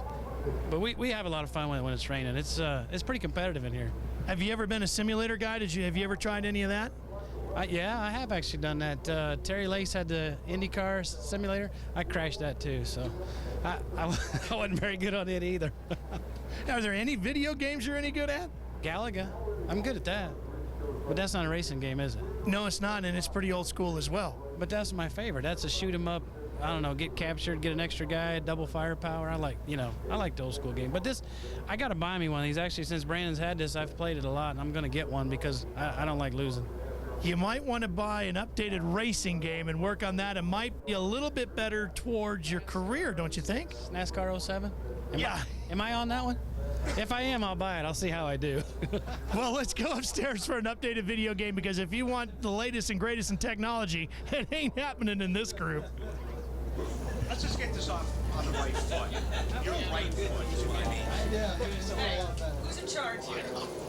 Our game, and we've got great technology on NASCAR.com, and we're going to put that to use, Larry, whenever we can here on TNT with our race coverage as well, because it really is helpful to take a look at the track and take a look at it now with this. Well, this is the front stretch, wide enough for 4 or 5 cars. You're running almost 200 miles per hour, and this is where it gets tricky, getting down into turn 1. We talked about this a while ago. Pretty good banking, and now the groove has actually moved up about 2 lanes because it's very bumpy on the bottom, but you just see you continue to turn as you get onto this, what we call the Long Pond straightaway here. Right. Over 3,000 foot long going down towards that tunnel. Well, the name of the road, so people know, we're in Long Pond, Pennsylvania. The name of the road outside that straightaway is Long Pond Road, so that's where the name came from. And there's turn 2. You heard Wally talk about it. Very line sensitive. Hit your mark. The car goes out against the wall here. This is the short chute, the shortest of the 3 straightaways, about 1,700 feet long. And this is where I really think the most important part of the racetrack. Turn 3 just goes forever and ever. Forever and ever. And we will again utilize Track Pass at NASCAR.com and put this stuff to good use. Of course, Marty was moving this thing around that we're sitting on. Where's the rig, by the way, on the video game? I gotta get that adjusted and make sure we get the rig put in there for next week as well. We are still waiting to go racing here. We did have some more rain. I believe that has actually stopped. We don't do rain, by the way, on RaceView because we don't want any. We don't want to think about it. But again, it seems like the rain is slowing down. Hopefully we will have racing here in Pocono. Keep it here with us live on TNT. Just a clearing shower. There you go. A little clearing. Welcome back to TNT's NASCAR coverage, and you're taking a look there at our schedule for the summer. It is going to be a fun summer, of course, here in Pocono. A little bit of rain. We're not letting it ruin our fun. Then Michigan, Sonoma, New Hampshire, down to Daytona with the wide open coverage and finishing things up in Chicago. And as we look at that schedule, Larry Mack, Mark Fine alongside Larry McReynolds, talk to us about a couple of things that stand out for you in that schedule. I know each race at this point in the season is so important. Well, not only is it 6 races in 6 weeks, but it's pretty much 6 consecutive races. And it's a variety of racetracks. We're here at this 2.5-mile racetrack at Pocono. We move on to the 2-mile speedway at Michigan. We go road course racing for the very first time with the car tomorrow. A little short track racing at Loudon. Daytona, that's the last time that the current car will race a restrictor plate racing, and we end up at the 1.5 miles at Chicago. And what I've always said, Mark, this stretch of races, to me, it separates the men from the boys because it's all over the country, north, south, east, and west. Yeah, it's going to turn us into better men, too, I'm sure, because we're going to be zigzagging if it doesn't right kill us, there. it'll make us stronger. Zigzagging right with them. Hey, one of the other things that we're going to be doing here as we cover NASCAR for these 6 weeks is a feature we call The Pride of NASCAR, kind of introducing you or reintroducing to you to some of the sports greats. This week, Kyle Petty sat down with David Pearson.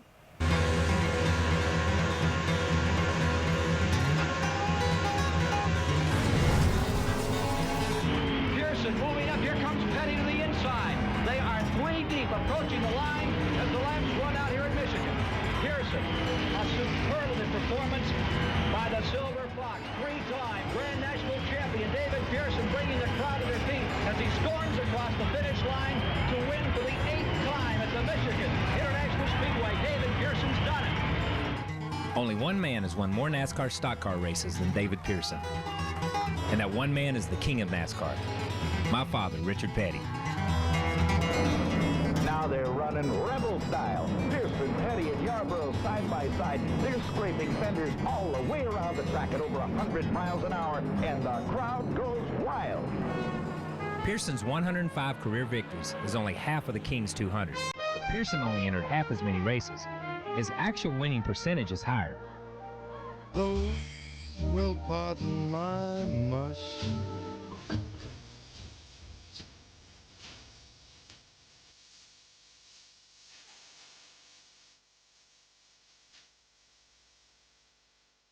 David Pearson was born and raised in rural South Carolina, just outside of Spartanburg, where the 72-year-old racer still lives today. You didn't grow up in racing. What made you get in racing? Well, I've always liked it ever since the first one I ever saw. In fact, I think I told you earlier, I went to Daytona one time when they was running on the beach course. Cutting once, I seen him go by, and he's had his goggles down around his neck. Looked like he just on a Sunday drive. And I said, hey, man, I can do that, you know. So From then on, of course, I always did like dirt, and I'd watch them. I'd go over to the fairground, climb the trees, and jump over the fence, anything I could do, you know, get close to them cars. And I said, if when I get big enough, that's what I was going to do for a living. So when you first started, so you had another job. So you weren't making a living racing that time? No. The first race I went to, I made $13. And of course, they didn't pay to get in. Like down there at Woodruff, what they done, they went around and took up donations in the grandstand. Well, it wasn't really a grandstand, just a little bleacher thing. And they would divide the money out with different ones. So that's what I've done. Pearson spins, wiping out Roberts' charge. And Fireball is through. Pearson had signaled Roberts to pass him just as he got out of shape. No hard feelings. It can happen to anybody. In the early years, when they started, wasn't a lot of safety stuff in these cars. You know, wasn't a lot of seat belts, wasn't a lot of stuff going on. Did it ever scare you or your family, or well, you ever concerned? My mother always got on me. Every time I'd get out and go racing, I'd come in, and of course I'd tell her I hadn't been racing, you know, and I'd be so dirty. She said, "I know you have." But my dad, no, he was happy with it. In fact, my dad would go like down there at Woodruff when I first started. Somebody told me he had a pile of rocks. One time he piled up, you know, he was going to throw it ever who hit me or something like that. But you know, it was just a lot of fun. In the 14-year span between 1963 and 1977, Pearson and Petty finished 1-2, an incredible 63 times. David Pearson won 33 of them. Anytime Petty Enterprise went to the racetrack, if you were going to be there, Dale Inman was a worried man for a solid week. Him and Daddy would talk about David Pearson. You were the guy that went to race. Y'all had, it was a healthy respect, and it was a rivalry there, but it was a lot of, it was just good competition. What do you remember about racing with him the most? Well, of course, I always enjoyed running with him. You know, it seems like we run together so much, 1 and 2 like that. I knew what he was going to do, and he knew what I was going to do. Pearson now has the lead. Petty tries to go back on the inside as they come out of the fourth turn. They only have about 750 yards to go. Oh! It's a straightaway. They did hit. Now he smashes into the wall. Will he come across the start-finish line? He's going to win the race. He's going to win it spinning, as he, I believe, will take the checkered flag. No, he did not make it. He is less than 100 yards from it.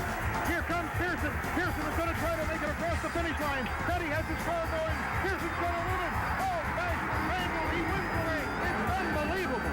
There's no hard feelings here. No, because I really don't think he meant to do it. I really don't. Because, of course, you know, he was trying to win a race just like I was. We've always been real close friends, and he's always been my hero. I always felt like if I outrun Richard Petty, I was going to win the race. Okay, let's say you're 25 or 30 years old. All right, maybe 35 years old. I'll still be driving. Yeah. you think you could go head-to-head with these guys today? I feel like it. Well, yeah, I could run with them. I don't see why not. I could do it right now. I feel like for a few laps. Now, I couldn't do it for no 500 or 600 miles, but I'd say 25, 30 laps, I'd run right with them. Now, let's reverse the question. And if these guys that are out here today, and I'm not going to name them, you know who's out there running up front and winning races, do you think that those guys could compete against you and Bobby and Cale and King? Do you think they're tough enough at that level? It's a lot easier now, you know, than what it was back then. It's got to be, you know. Nowadays, these boys have got power steering and all that stuff, and, you know, and all to keep the heat out, you know, the whatever you call it, that space shuttle stuff under the car, whatever, to keep the heat out. It's nowhere near like it was then. And back then, we run, you know, we run fast. We run as fast as they're running today. Richard and myself, we had a real good time racing. It's more money now, no doubt about it, you know, but I'm happy. Racing was good to me. That is just such a great piece, and I don't know what I like better, the shots of the helmets and the goggles or him talking about the space shuttle stuff underneath the cars. We're going to bring Kyle and Wally in now. Kyle, we talked about this earlier. I want you to tell the story. That race that you showed in the piece with them spinning out, tell us what happened and how that thing finished up again. Yeah, a lot of people don't realize, you know, you see the 76 Daytona 500, and Pearson and my father get together coming out of turn 4. They crash. They run down into the grass, and you saw my father in what was dirt then kind of stop, and Pearson wins the race. A lot of people don't realize that Richard Petty runs second in the Daytona 500 that year, but he was a lap down because they didn't credit Petty Enterprises or my father with that last lap, because if you see right at the end of that piece, there's about 100 people running out on into the middle of the racetrack almost to push the car across. All of us were out in the middle. Dale Inman, Wayne Dalton, Wade Thornburg, guys like that worked on the crew for so many years. They wanted to win the Daytona 500. We just run second that year. Yeah. Larry, you ever run out and push a car? I can't say I did. I would say if you did that today, you would be in trouble. But, you know, when I think about David Pearson, one of the things I think about nicknames. You know, Richard Petty, the King, very fitting. Right. Dale Earnhardt, the Intimidator. I think that speaks for itself. But what a lot of people don't know, David Pearson's nickname, the Silver Fox. And the reason they called David Pearson the Silver Fox is he wouldn't go up there and just lead a bunch of laps or drive off with a big lead. You would almost forget he was even in the race. But when we got down to 50 or 100 miles to go, all of a sudden, whatever car he was driving, in particular that 21 car for the Wood Brothers, he would show up and he would sneak up on you, and he was renowned for doing it in qualifying. I mean, he would be a second off. I worked with him in the 83 and 84, and we'd go to somewhere like Darlington where he was so tough, especially qualifying. And I'd go, gosh, we're a second off. He'd say, don't worry about it, man. We're going to be okay. And he'd go out there and sit on the front row. He'd sneak up on you. He wouldn't show you his hand until it paid, until it counted. I want to ask the guys, Kyle and Wally, again, as far as looking at the old drivers, how important was that to you guys as you got into the sport and started driving? I think it's real important, and I think that's why these pieces are so great, because there's a lot of new fans in the sport that don't know anything about these guys, and these guys that really shaped our sport today. So it's pretty cool to see what these guys were driving and what they had to do. And, you know, I know people are always going to compare, well, was it tougher then and was it tougher now? And I think there was a lot of things that were tougher then, and I think there's a lot of things that are tougher today than it was then. But to look at the cars and to look at what they were driving and how they were driving, to me, is very interesting. And I think it's pretty cool, especially to talk to these guys and get their perspective on it. All right, we're going to bring Marty in right now because he's got somebody who can definitely give us some perspective on it. Marty, who do you got? I found the King. There you He's go. wrapping up a meeting with the goodies folks. We were just talking about the 76 Daytona 500. We just did a thing with David Pearson. Kyle did that. Yeah, I just seen it on TV, and no matter how I see it, I still don't win. But Kyle did point out that you finished second, a lap down, but second. Well, yeah, and one of the reasons why I was a lap down was that Kyle come out to the car and pushed it. And anytime the car gets pushed the last lap, they take a lap away from it. Yeah. So that was his fault. Try to put those on backwards. Leave your hat on though. Can we work that out so Kyle can chat with you as we go along here? How good of a pusher was Kyle? A pusher? Well, he wasn't good enough because we run second.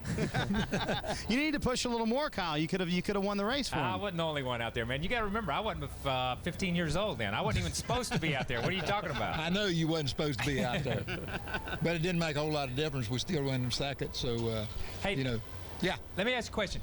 You know, after that race, you started putting tape in the middle of on the tires or on the steering wheel so you could tell where the front tires was. It was because, like you've always said, you couldn't tell where the front end was when you were wrecking there. No, you can't. When you steered one way and steered the other way and then you went through the dirt and stuff, where is the steering wheel? I mean, you've turned just as much and all that stuff. Not that you've turned loose the steering wheel, but where is the wheels? So once we put that at the top deal, no matter what you done, no matter how many times you spun, you know, when you got the little red tape back to the top of the deal, the wheels were supposed to be straight.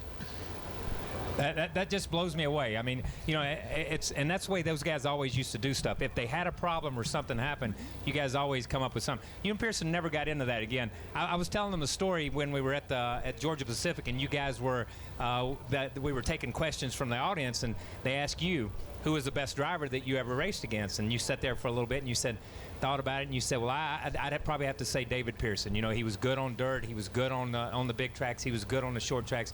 I'd say David Pearson. And the guy asked David the same question and said, David, who was the best driver you ever raced against? And David said, I'd probably have to agree with Richard. Yeah, and that was just a great line. But you guys had a healthy respect for each other. No, really did. All those years, probably not two people run more races with each other than what me and David did. And basically that was the only time we ever knocked each other out of the race. We'd lean on each other and all that kind of stuff, but as far as bending fenders or spinning somebody out or knocking them out of the way to get in front of them, we didn't do that. So, from that standpoint, I think that he kind of respected me, and I definitely respected him. Well, let me ask you one more question. David said when we did the piece with David, when I asked him if he was 20 or 30 years old, if he could race against these guys, he never hesitated. He said, yeah, he could go 15, 20 laps with them. You think you could still go 15, 20 laps? I doubt if your mother'd let me. All right, that's all I need to know. That question came straight from Mom. Let me just say that question came straight from her. Was that a test, Kyle? What? Was that a test for him? That was a test from him, from my mother, and my sisters. That's from the family. I'm afraid she might be watching TV, and if she is, then I'd be in trouble when I got home. Do you think the young guys of today could compete, back then? It's completely different. I mean, we didn't have power steering. We didn't have all the convenience. We've thrown around in the car. And if you look back at the people that run with me and David and Allison and Baker and all that, we're pretty good sized lads. Okay, now you look at all these boys and stuff, and they're no taller than a light switch on the wall. You know what I mean? They're more like jockeys. From that standpoint. But the power steering, and then these guys really work out too. None of us worked out. I think Pearson played like he worked out, but he didn't. But we just regular guys. We work during the day or during the week. Then we get in the race car and race them. Well, these guys, they watch their diet. They're real careful about what they eat and how they take care of their bodies, which they should be. And then they work out. So as far as being in shape, they're in better shape, but they're just not as big of people. And I don't know if they could run some of them 500-mile races and hold on them big old steering wheels. Kyle, you agree with that? That sounds like a pretty fair assessment. I don't know. Pearson had just come from the Y whenever I talked to him. So I'm going to say, Pearson said he worked out. He used to go sit in the steam room. But it's a totally different game, and the stuff that they had to deal with, obviously we've never had to deal with in this day and time. And the stuff we deal with, they never had to deal with. Talking to David said one of the hardest things that he felt like he would have to deal with today is the Hans collar and the full-face helmet, which are two safety innovations that have come to the sport. And you got to remember, those guys grew up and drove cars at a time. These weren't the safest automobiles in the world as far as seat belts and helmets and the type of equipment. So they laid the groundwork, and I think that's what these pieces and what TNT is trying to do is to make these pieces so people understand what the history of the sport is. Yeah, you can't compare what happened 15 or 20 years ago, whether it's an athlete or a record or set or all that kind of stuff. It's a completely different era. So it's like comparing apples and oranges. You can't do that by trying to take these drivers and put back then, or the drivers back then and put in now. I just know that no matter what period you go through, a champion is a champion in his end of the deal, and he most likely could be a champion in other eras also. Hey, how's Kyle doing this week? So far, so good. He's doing a lot of talking. Maybe too much for some people's liking. Yeah, maybe the race will get going with him and quieten him down. Yeah, exactly right. All right, Mark, take it away. All right, thanks, guys. I'll tell you what, Larry Mack, I didn't like the rain, but it gave us a great opportunity. David Pearson and then, of course, the King, and there's the grandstand. And Pride of NASCAR every week on our coverage here on TNT, something we'll look forward to. By the way, here's a look at the all-time wins. Richard Petty and David Pearson there at the top. Pearson, 3 championships as well.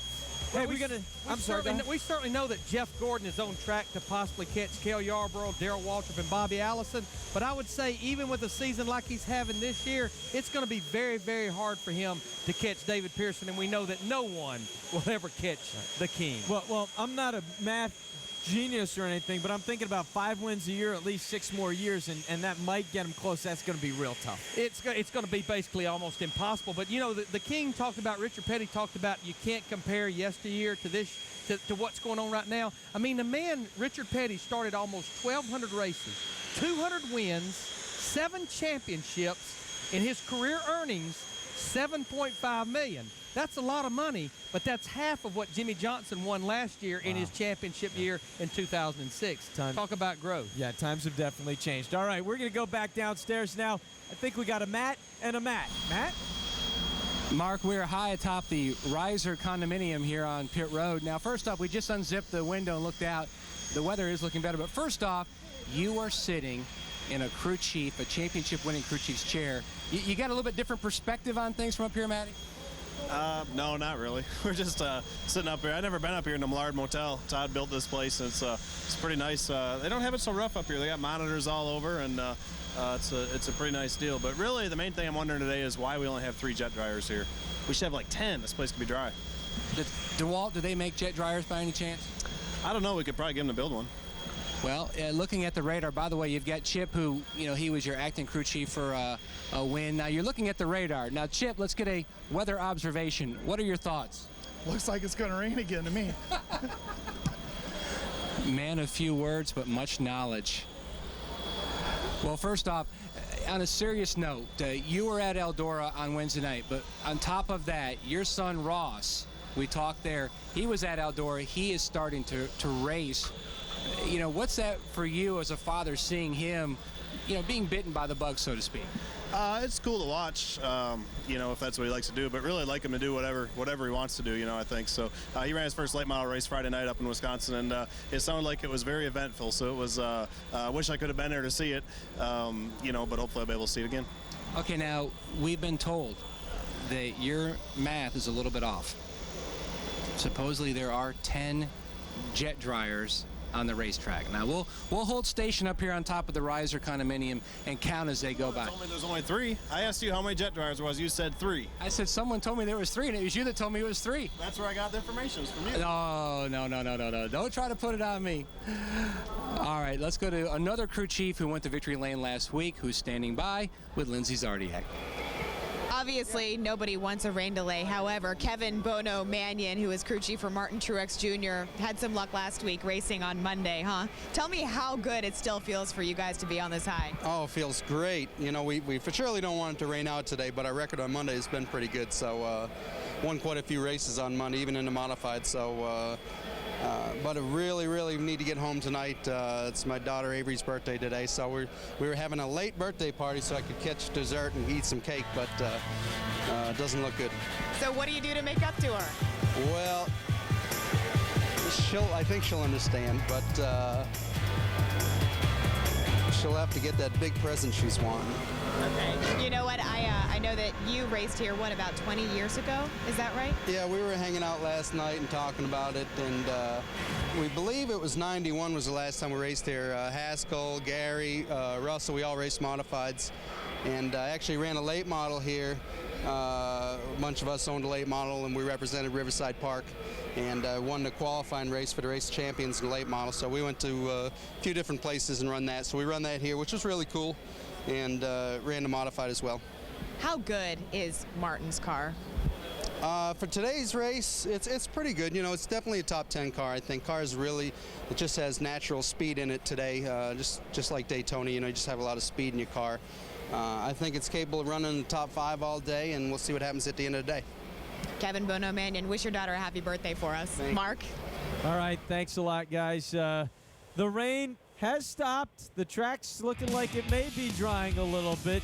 And when we come back, Carl Edwards had himself quite a week out on an aircraft carrier, and we're going to show you some of that. The Pocono 500 straight ahead.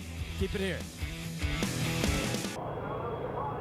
TNT June 18th. Television's favorite summer drama is back. New crimes, new confessions, new closer. Thank you. Don't miss Kira Sedgwick in the commercial-free premiere of The Closer, Monday, June 18th at 9 on TNT. Oh, look, from high atop Pocono Raceway, the rain has stopped. The track is drying. It's been about an hour-and-a-half delay thus far, but we are hoping to have racing here. The Pocono 500 presented by Gillette Fusion Power Phantom. You see him sweeping away the water. We're going to sweep downstairs to Ralph Shaheen. Ralph?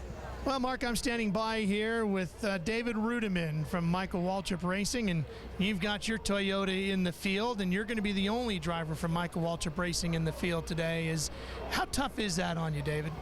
I think it's tough as an organization to because when we just have one of us out there, we don't have the opportunity to learn. When you have 3 teams, the whole point of having 3 teams is so you can all kind of learn, and help one another. And we haven't been able to do that too much this year. But on the positive side is I think we're making some gains, and our guys are doing a really good job. And we got some great partners with Knapp Burger King and UPS. So with all that, we got all the pieces there. We just got to get everything. You know, this is a hard deal, man. This is as tough a deal as there is in racing, I think, anywhere. And but I think we're going to get it. I know Michael's pretty determined to get us to where we need to be, and Toyota's doing a good job. So thankfully, we got the Burger King Camry in the race this weekend, and that's the important part. I haven't done too good a job the last couple of weeks, so I'm glad to get them in the race this weekend.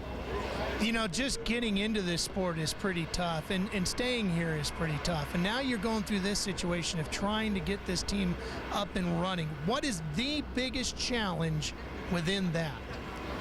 I think just everything being new. I mean, you have a situation where you have, Toyota's new and our organization's new. You have, I don't, my very limited experience in Cup cars.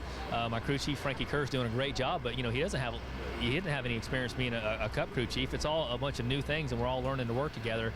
And, you're up against a lot of teams here that have had that been able to gel and work with one another over the years. So, that puts you at a little bit of a disadvantage coming in, but I love my guys, and Frankie's doing a good job, and I don't. I think we're going to get there, but man, it's a tall ladder. We're just kind of at the bottom rung, and you just keep clawing away, and we'll get there eventually. Just I want it to be this weekend.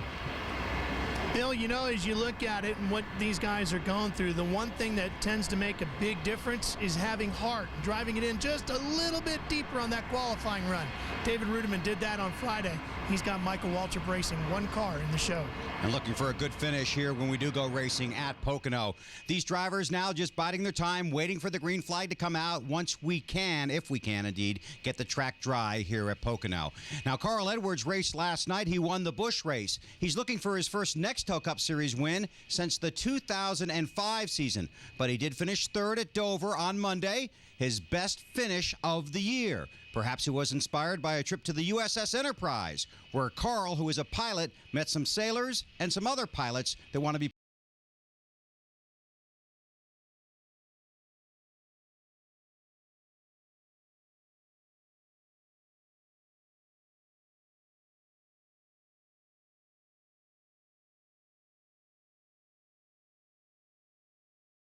I'm really excited about today. We get to go meet these sailors. They're getting ready to go on a deployment, and they're out there doing sea trials. They said, testing the ship, and it's going to be really cool to go out and be on, I guess, the tallest, longest, fastest aircraft carrier in the world. To fly on this airplane and do a tailhook landing on an aircraft carrier, I mean, that's crazy. Right now we're in the middle of a battle problem where there is force out there, both air, surface, submarine force that is trying to attack us. And what we're doing is defending not only the strike group, all the strike group assets, but also ourselves. Commissioned in 1961, the Enterprise has 8 reactors and was the first nuclear-powered aircraft carrier in the world. The sailors aboard are proud of the ship's history and serious about their future. With training almost complete, in less than a month, they are headed for the Persian Gulf. Gentleman has got the wheel, not a traditional wooden ship's wheel, but a metal wheel. He or she is all of about 17, 18 years old, just old enough to drive, and yet we entrust them as one of our most junior sailors to drive the ship. Lots of training involved, a lot of pride in driving the ship. How'd you like to wake up in the morning and know you had to steer this thing around and not mess anything up? Yeah. So, yep, it's going to be a big day. Got to steer the aircraft carrier. A lot of pressure. What course we coming to? 270. Papa, Corpin 270, over. Driver's clear, I stand by. Some things happening right now. We've got a couple inbound aircraft, unidentified ship that's approaching. 130 indicates 24 RPM, aye sir. Getting a little nervous. As Edwards quickly found out, typical shifts are at least 12 hours, but around-the-clock maneuvers are also not uncommon. For the 5,500 men and women aboard, it is truly a labor of love. And even though Carl didn't get to fly an F-18, he did get to launch one. Let me tell you, I came here a little bit naive. I thought I understood what went on here. I thought I could imagine, how hectic it is up on that flight deck. But I'm telling you, sitting there and watching those jets go off, I mean, my heart was pounding. Those guys are brave. That is a crazy job, and it's definitely as exciting as a racetrack or more. I heard heard somebody say that landing on an aircraft carrier was like putting a postage stamp in your living room and diving from the hallway and landing on it with your tongue. Hey, thank you, sir. Appreciate it. Thank you. Huge fan, man. Appreciate it. Hey, no. Thank you, man. Thank you. For the rest of my career, I'll be thinking about you guys, and you'll be my inspiration when I got to dig down deep. So I really appreciate you guys. It's a lot of hard work and a lot of time away from the family, but it's worth it when some people come out and show that they support us. So. It does get hard being out here for long periods of time, but we always mesh together, and it's good to serve the country. It's awesome having someone like Carl Edwards come out and visit us, like be able to take the time out of his busy schedule to come say hi, means the world to me and probably everybody else. Well, it was an amazing experience. Carl, what was your favorite part? Favorite part, Bill? What was your favorite part? I don't know. I mean, I'm sure you'll agree, Bill. It was sitting out there on the deck, and when they sat me under where they fire the catapult and they launched the F-18, and I mean, it's like it's a Sidewinder missile coming straight for my head. I ducked, and they, full afterburners burning the hair on the back of your neck, and that's crazy. Now, you said if you put up your arm, you actually would have been hit by the plane, right? I mean, you're that close to it. Yeah, I had to ask the guy next to me. I'm like, I mean, do we need to duck? What do we need to do here? And I give a thumbs up to this pilot. He kind of gives me a thumbs up, and then they just launch him off the deck. It's insane. It was crazy. Did you give any thought to throwing Weber overboard? A little bit. I know, I don't know how well you could swim, but we did kind of plan it out, but the captain wouldn't let us do it. Oh, really? They planned that out, Weber. Well, that's not very kind, is it? I did not know that at the time. You won't know. When you least expect it, Weber. That's what it's going to get you. Well, that's working with Wally. I'm used to that, Carl. But it's really 8 hours, if you think about it, that almost change your life. Just the flight out there, the landing, and the takeoff aboard the aircraft carrier is one thing, but seeing all those people, and especially how young and talented they are. Right. I mean, we talk about what these crews go through. I mean, my Office Depot crew, all the work that they do every day. These 17, 18, 19-year-old kids are out there, and they're defending our country, and they're giving up huge portions of their life and putting themselves on the line. And I can't imagine. I mean, they said they work 18-hour shifts on the deck in 110, 120 degree heat, and they were all agreeable, fun, smiling people. That's pretty cool. And they were really patient too, because a lot of them obviously wanted to meet you and get your autograph, shake hands, and take as many pictures as possible. And that was as much fun as it was for you, and a great experience for you. Just talking to them, it was exactly the same for them as well. Yeah, it really was. And I didn't grow up in the military. My mother, she grew up in the military though, going from Army base to Army base, and she called me and told me she saw the feature and it made her cry. So, that's how much passion that that the folks in the military have, and it means a lot to be able to just go be a part of it for a day. Did you save the little name badge that we got on board? Yeah. And where's that, Carl? I've got all my stuff. I got the whole, they gave us a packet with all the pictures. I got all my patches, my hats, and everything. I couldn't have imagined that experience being such a huge one, and it was. What'd you think of the catapult launch? I don't know. What'd you think about it, man? I thought to be honest with you, I thought they tried to scare us. Yeah, I thought they tried to oversell it and scare us so we'd be panicked when we took off. And then we took off, and it was like the greatest amusement park ride you could ever be on. I think it's one of those things, the more you know about flying and the more you know about how things can go wrong, the more scared you were. So the more I've learned about flying, I was nervous. You might have just been enjoying it, but I was nervous. It seemed pretty crazy to think they were launching that big of an airplane at that speed. It was wild. Well, when you watch the other ones take off, you go, well, it's working so well so far. And they were attacking North Carolina, weren't they? Yeah, exactly. I think we were making an attack on somebody out there. I don't know who it was. Maybe not your house, was it? Yeah, Hendrick Motorsports, I think is who we were looking for. But that was pretty awesome experience. Hey, Weber, I want to show you some of Carl's toys out here by his motor coach. He wants to show off his little red Ducati motorcycle. Now, I don't know much about motorcycles, but I would say that one probably goes pretty fast, Carl. Yeah, it's a good one. My buddy Daryl Jones at Jones Power Sports hooked me up with this Ducati. It's a 1098. It's this new. They say it's got 160 horsepower, which is about 150 more than I need. Wow. And that will go roughly how fast? I don't know. All right, let's talk about what else you've done this weekend. You have your mountain bike over here, correct? Yes, that's my mountain bike there, and then we've got Tom's mountain bike over there. We got the appropriate Metal Militia stickers and stuff on it, and we go mountain biking. We take these things all over the country, and it's really pretty fun.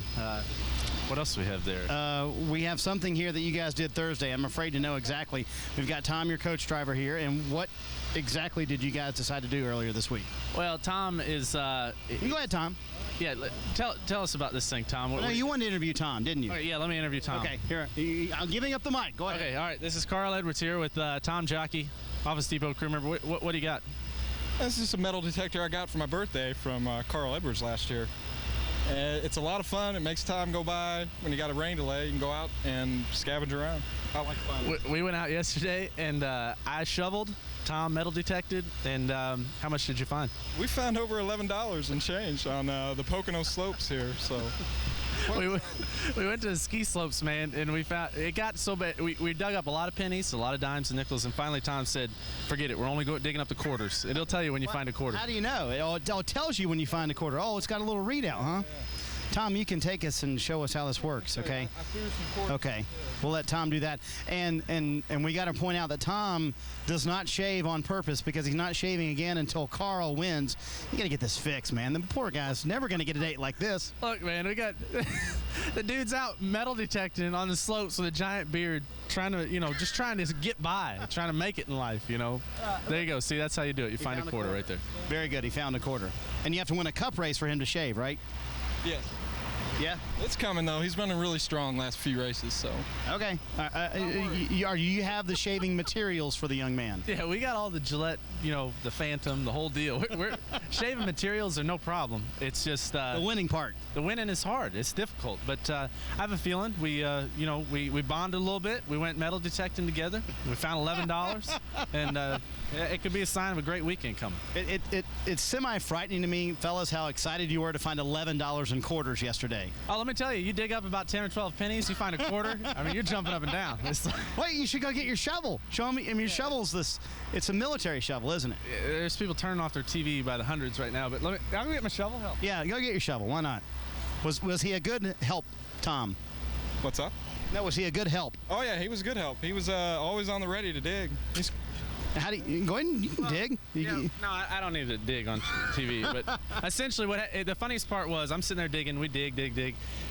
Tom got a little greedy. He's just telling me where to dig and stuff. And finally, I pull out this clump of dirt. We're trying to find the quarter, and the quarter shows up. He just snatches it out of my hand. He's like, "There it is." It's like, Tom, you realize how fast you just stole that quarter from me? He didn't even realize he was doing it. We sat there and laughed for about 2 minutes on that one. The things race car drivers will do to entertain themselves.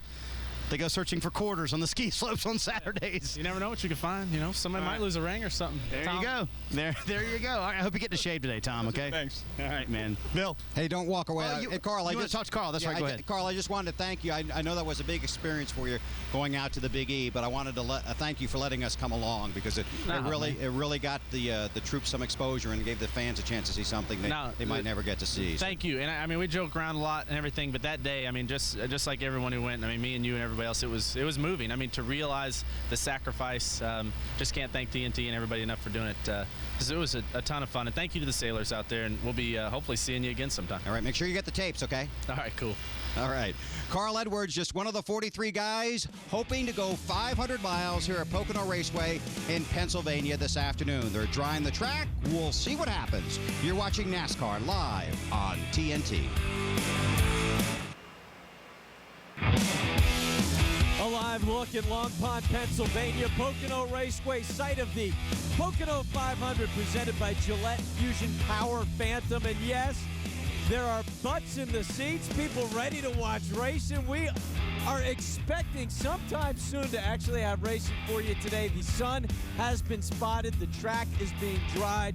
It looks like there's some movement back in the pit area and in the garage as drivers hopefully will be on the track and racing shortly. Right now, we want to go downstairs to our Ford test car, TNT Ford test car. Larry Mack standing by. Looking forward to being down there with you later, Larry. But right now, you're on your own. Show us some of the things we can expect for the drivers today. Well, Mark, we've always talked about the challenges of these long straightaways here at Pocono, Pennsylvania. We've talked about the 3 different corners, and the real challenge of these corners is getting the car to turn or to rotate. Now, yeah, that can be a lot about chassis, spring, shocks, the handling, but a lot can have to do with the aerodynamics of the race car. Now, one thing that you can do is put tape on this opening that sends air into the radiator to cool the water. If you'll notice, a lot of teams will start with tape like this, but as we get later and later with the start, the air temperature is coming down. It may allow the teams to put a little more tape, because when you put tape on this opening, it reduces the drag down the straightaway and helps put front downforce, pressure on this nose, which helps the car to turn. What they may do to be a little more clever is actually go to the left side and put it on the left side rather than in the center on the right side, because when you put it over here, it pushes down in this left front corner, and when you push down on this left front corner, corner, it helps the car to really rotate, go through the center of the corner, and then helps you get down those straightaways. All right, great stuff, Larry. Thanks very much. Again, looking forward to getting down there with you during the races. Larry and I will be there as Bill, Kyle, and Wally are upstairs calling the race for you. We'll be bringing you information from down there and here as well during the course of the race. Again, the dryers getting the job done, it looks like, on the track. We can only tell by vision. We have no official word, but it does seem as though we could have racing shortly, and this wait will be worth it for you and for all the race fans here in Pocono. Right now, we're going to send it down to Ralph Those with another driver in the garage area. Ralph? You know what happens when you have rain delays? One of the biggest things is the rumor mill goes crazy because it's a good opportunity for people just to stand around and start thinking about things. Well, one of the biggest stories that's been buzzing through the garage area is what's going to happen with Greg Biffle. Well, Greg, is anything happening with Greg Biffle? Are you going anywhere, or are you a Roush Fenway driver for a while? Well, I'm a Roush Fenway driver for sure. We had an unfortunate situation with AmeriQuest Mortgage having to leave the sport because of financial troubles, and that left a big void there. And so, Jeff Smith and all the guys, have to replace that sponsor. And usually sponsor deals are 2 and 3, 4 year or 5 year deals.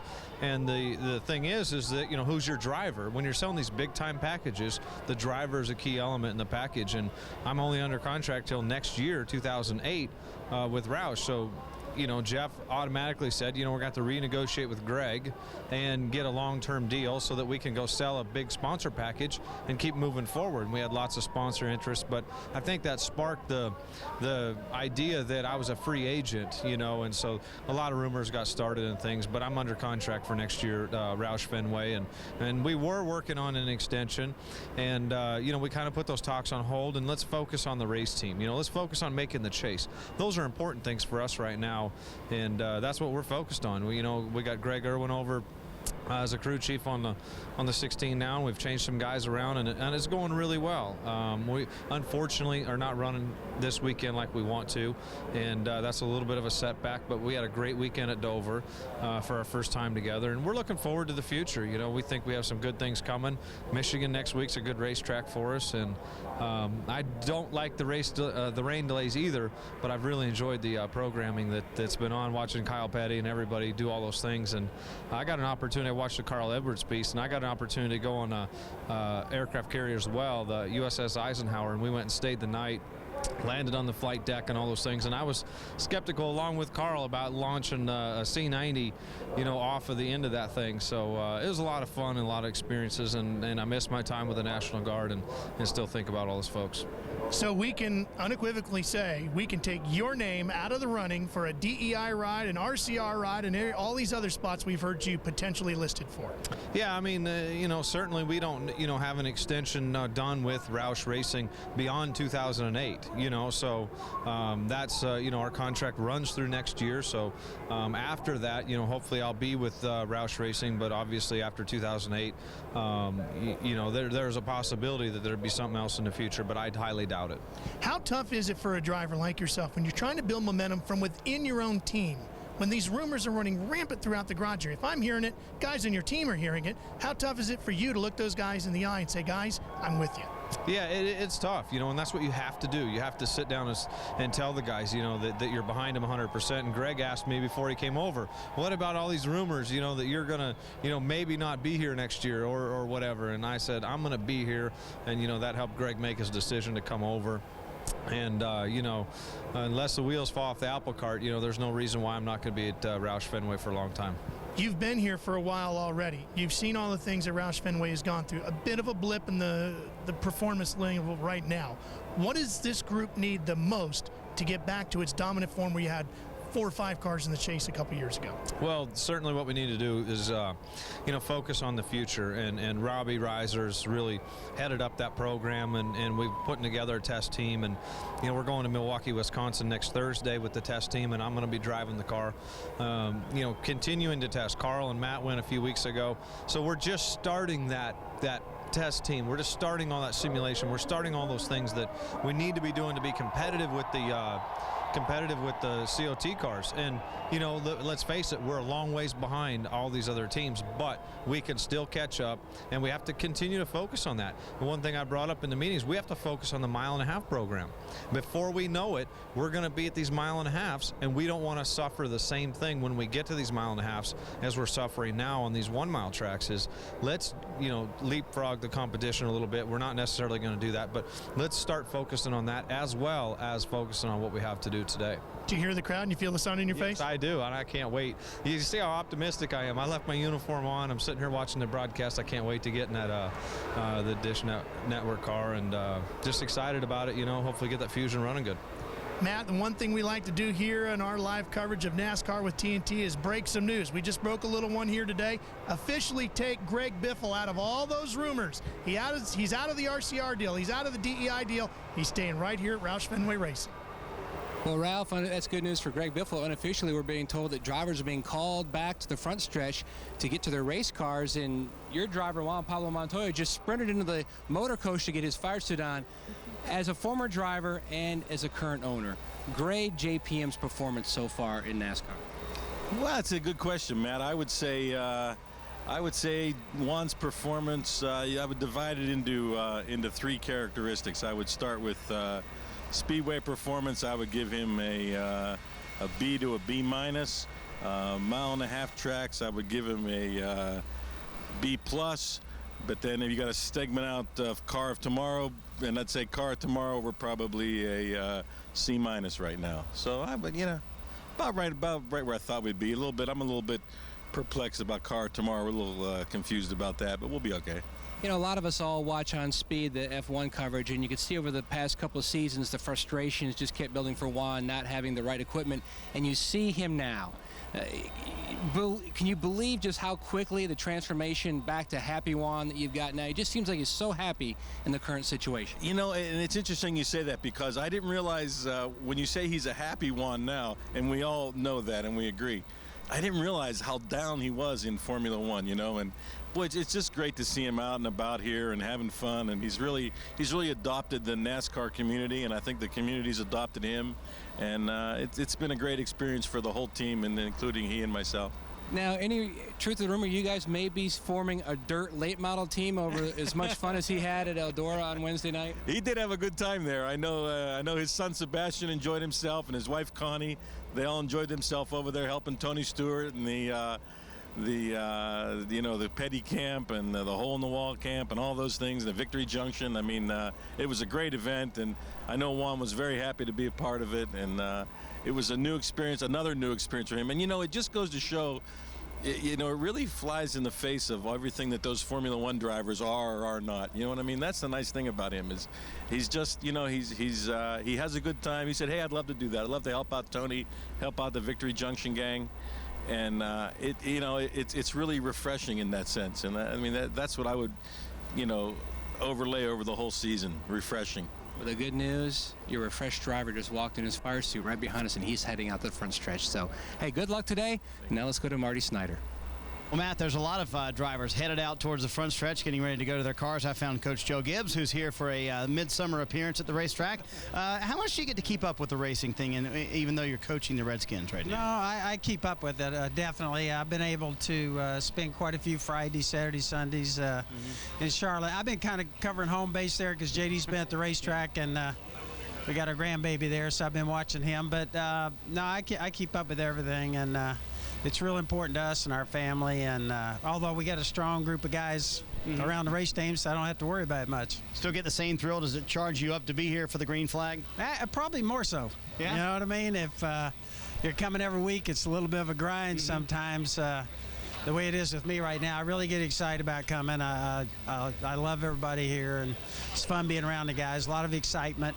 It's good getting caught up. I spent a lot of time this morning with guys. You get a chance to kind of get caught up on all the things that are going on at the shop and everything. So it's a fun time for me, and I really enjoy the racing course. It's a passion of all of us and the Gibbs family. Everybody in this garage area has talked about Dale Earnhardt Jr., where he might go next year. I know you guys are in the game, and you have tried hard like everybody else to get him. Yeah, I think we talked a lot about it the first week. I think JD addressed it, I addressed it, and basically what we said is everybody's going to go after Junior, and but I think after that we kind of said from here on out, after that first week, we'll just let him have plenty of time, make his decision based on all the things he's got to consider. So we kind of stayed away from it for the last 2 or 3 weeks, and from making comments about it, and you know, I think it's one of those things that. It's important to the sport because I think he's obviously a very important guy. Is it almost like courting a free agent in the NFL? I mean, you've done that plenty of times in your lifetime. Probably a little bit like that, yeah. I think you're in free agency, you know, it's very similar. I always tell everybody it's a lot like recruiting, but money's legal. Yeah, exactly. Something like that. So you kind of, but that's kind of part of sports, and certainly, you know, we learn to deal with it, and sometimes you can make a big hit, particularly in football. You know, you're always looking for things that can really help your football team, and for instance, we've signed about 4 free agents this year, and we're hoping it turns us around. It better for the coach's sake.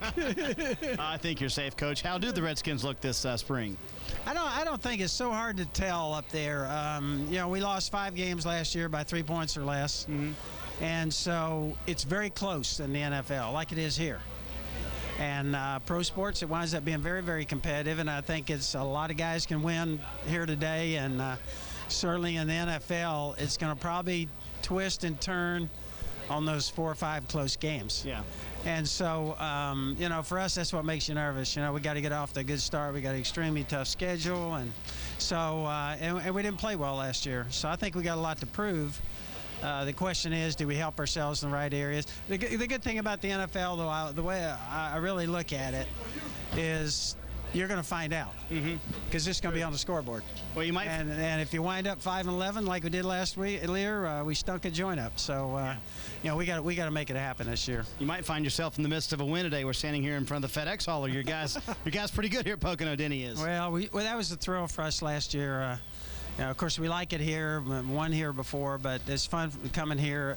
I enjoy, you know, all the fans and everybody that you get to see up in this part of the country. Although I did get a ticket the last time I was up here. Uh-oh. And the cop gives me one of these. He goes, he goes, I know who you are, and you're still getting a ticket. He couldn't autograph your way out of that one. Huh? So anyway, we love coming here, and yeah, last year was a big thrill for us, and it doesn't guarantee anything today, though. All right, guys, the drivers headed out to their cars. Mark and Larry Mack, I think we're going to go racing pretty soon. Yeah, I think we might actually get some racing in, Marty. We are seeing the drivers that referenced earlier before you heard some applause. It was the sun peeking through for the first time today. We heard from Greg Biffle, Mr. Ganassi, Mr. Gibbs. Any surprises in what you heard from those guys and those obviously very important, interesting stories? Well, I think one of the biggest surprises is Greg Biffle pretty much saying, I hope and I plan on being at Roush Fenway Racing for a number of years. But when I listen to Joe Gibbs talking, I know the speculation ever since Dale Earnhardt Jr. made his announcement about a month ago that he would be leaving DEI is that, okay, he's going to go to Childress, he's going to go to Hendrick, or he's going to go to Joe Gibbs. I don't know that it's going to be any of those organizations. He may end up at an organization with an affiliation one of those, but I kind of see maybe Dale Earnhardt Jr. either at Ginn Racing, maybe Haas CNC Racing, Gene Haas, or who knows, maybe even his own deal. All right, great stuff, and the great stuff for us here as we hear cheering. They're letting the crowd know that we're getting ready to go racing here, and that means we are ready to send it up to Bill Weber, up top, up high, ready to call the race. Bill? All right, Mark, thanks a lot. Ryan Newman, Matt Kenseth, Dale Earnhardt Jr. among the drivers walking to their cars parked on pit road here at Pocono after a lengthy rain delay. We have not started the Pocono 500, but we are drying the track. The sun is out, and we're optimistic that we'll get started here very shortly. You can see the car covers coming off. And here is your delay update on TNT. We were supposed to go green about 2:18, 2:20 this afternoon. We've interviewed just about everyone, including one king, several car owners. You got a chance to see some of the work that our feature department has put together, including Kyle Petty, our newest roving reporter. And, of course, we featured 10 track dryers. And it is partly sunny right now. There are some clouds in the area, but then, hopefully, They will stay away, the sun will stay out, and we'll be able to go racing. The track officials have done a marvelous job. You can see all the equipment out on this 2.5-mile track, which is one of the toughest to dry in all of NASCAR because it is relatively flat. There's almost no breeze. It has picked up just a little bit, and the sun has not come out until just a few moments ago. So with the sun out and the wind picking up and the track drying equipment out there, hopefully we'll be able to get green in the Pocono 500. When we come back, we'll have drivers at their cars, and we'll be closing in on some pre-race ceremonies at Pocono. Every story has a beginning and an end. But it's in the middle where the plot unfolds. Here is where the stars rise and the hopes fade. In the heart of the season, the fans find out the strength of your spirit and your soul.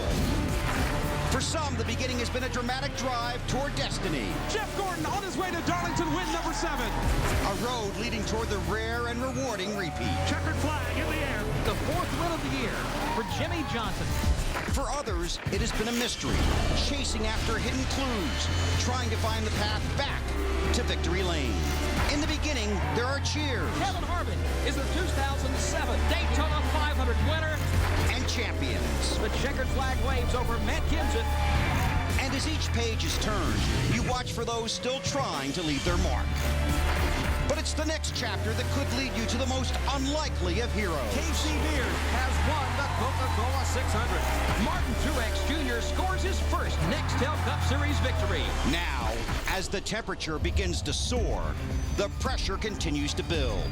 Summertime in the Nextel Cup Series. 6 new chapters, 6 races, 6 places. There are mountains to climb before this story is truly told, and the next one is Pocono, where a successful past can lead to a checkered future.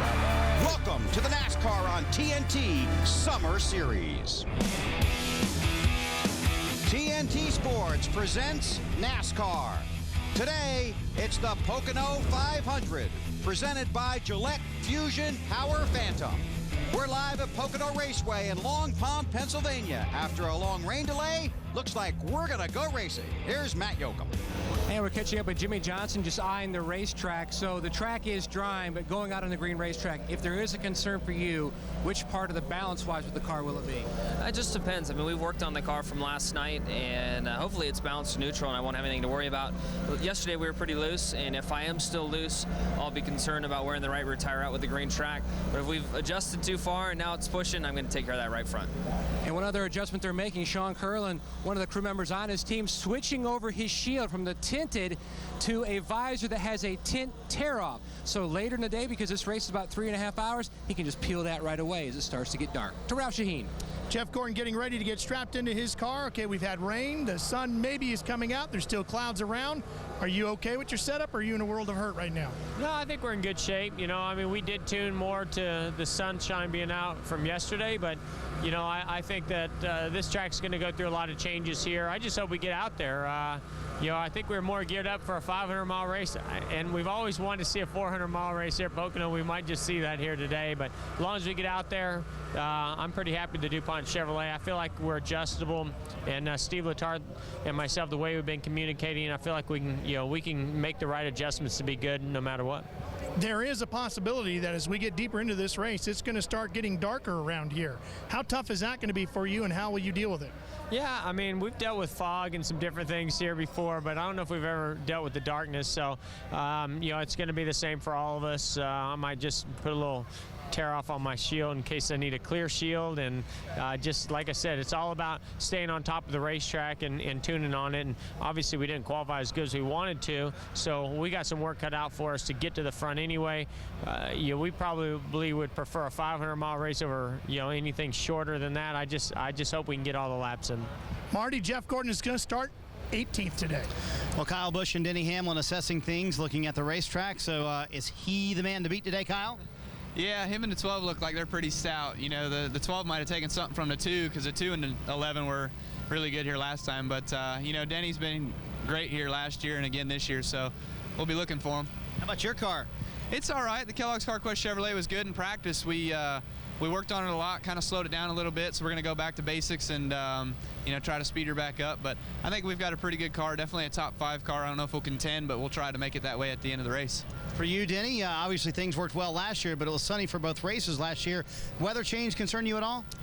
It doesn't concern me, but it is going to be different. Our car's not going to be exactly the way it was in practice. I mean, we practiced race from Friday, and it was 90 degrees come there Saturday, and it's 75, 80. So our happy hour is more like these conditions. However, there was a lot of rubber on the racetrack, so it's going to be interesting to see if we do get a competition caution. I'm not sure how tire wear is going to be on a green racetrack like this, but it's going to be kind of interesting to see how this all plays out. Denny admitted to me earlier he's a little concerned about that tire wear, Bill. Thanks, Marty. A lot of drivers and crew chiefs will be watching that when we get underway here at Pocono. NASCAR live on TNT. When we come back, the pre-race ceremonies from Pocono. TNT Sports is live at the Pocono Raceway in Pennsylvania, preparing for today's running of the Pocono 500. We've been under a lengthy rain delay, but as you can see, drivers are out of their cars.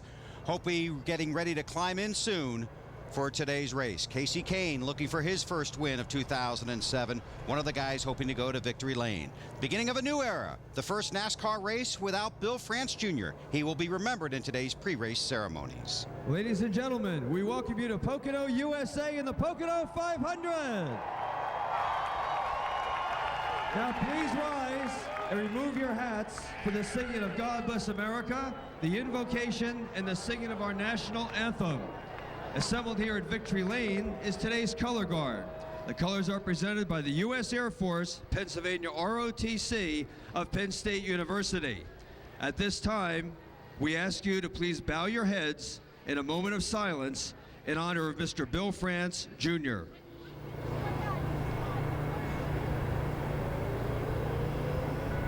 We now introduce Clark Lewis for the singing of God Bless America.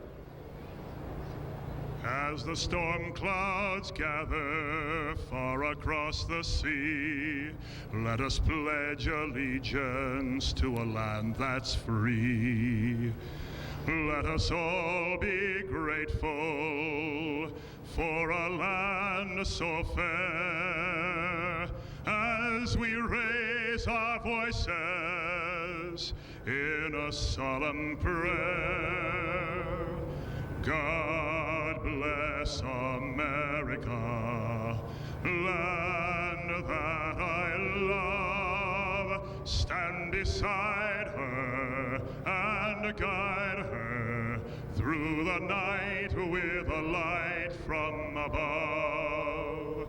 From the mountains to the prairie, to the ocean white with foam. America, my home, sweet home. God bless America, my home, sweet home.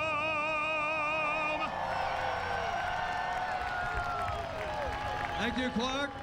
Now please remain standing for the invocation presented this afternoon by Pocono Raceway Chaplain, Father Mike Salnicki. Let us pray. Heavenly Father, we thank you for the gifts of family and friends, for this great nation, and for all those who have sacrificed so much to keep us free. Protect us always. Ease the suffering of those who are ill or injured, and welcome into your kingdom Bill France and all the others whom you have called to their eternal rest, and make their memory eternal. Amen. Thank you, Father Mike.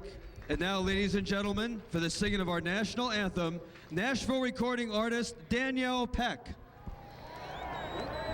Oh, say, can you see by the dawn's early light what so proudly we held at the twilight's last gleaming, whose broad stripes and bright stars through the perilous fight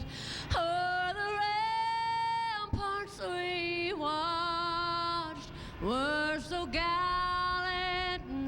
streaming, and the rocket's red glare, the bombs bursting in air, gave proof through the night that our flag was still there. Oh, say does that star-spangled banner yet wave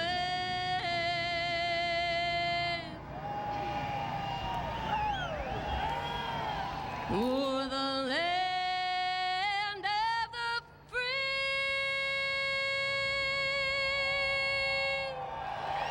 and the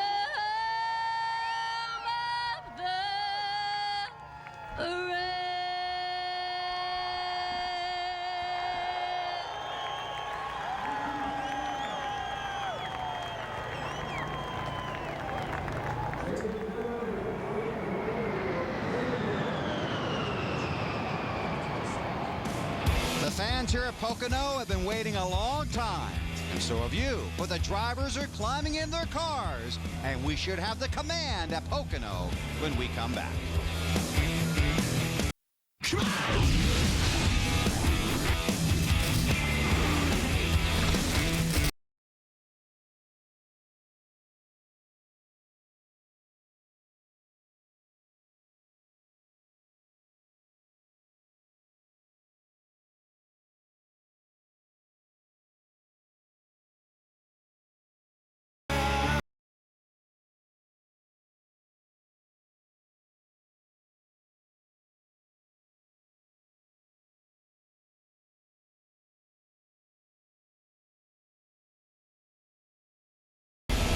TNT Sports presents NASCAR. Today, it's the Pocono 500 presented by Gillette Fusion Power Phantom. Long rain delay here at Pocono Raceway, but the drivers climbing in their cars. We're getting ready to go racing. Hi, everybody. Bill Weber along with Wally Dallenbach and Kyle Petty. Thanks for having us in for the race. Everything has changed, especially the racetrack and maybe the length of the race. It really has. You know, here at Pocono, there's always an Arca race before, and those guys won Hoosier tires, and it's always a little bit different. But now the rain has washed it away, but the track is green. There's no rubber. So as a driver, these guys are thinking about they got to get through the first couple laps. The tires are very hard here at Pocono this year. So everybody just needs to get some pressures, get some heat in these tires, and has to be really careful the first couple laps because that's where it's going to bite them. When we talked Friday, tire wear, fuel mileage, same thing.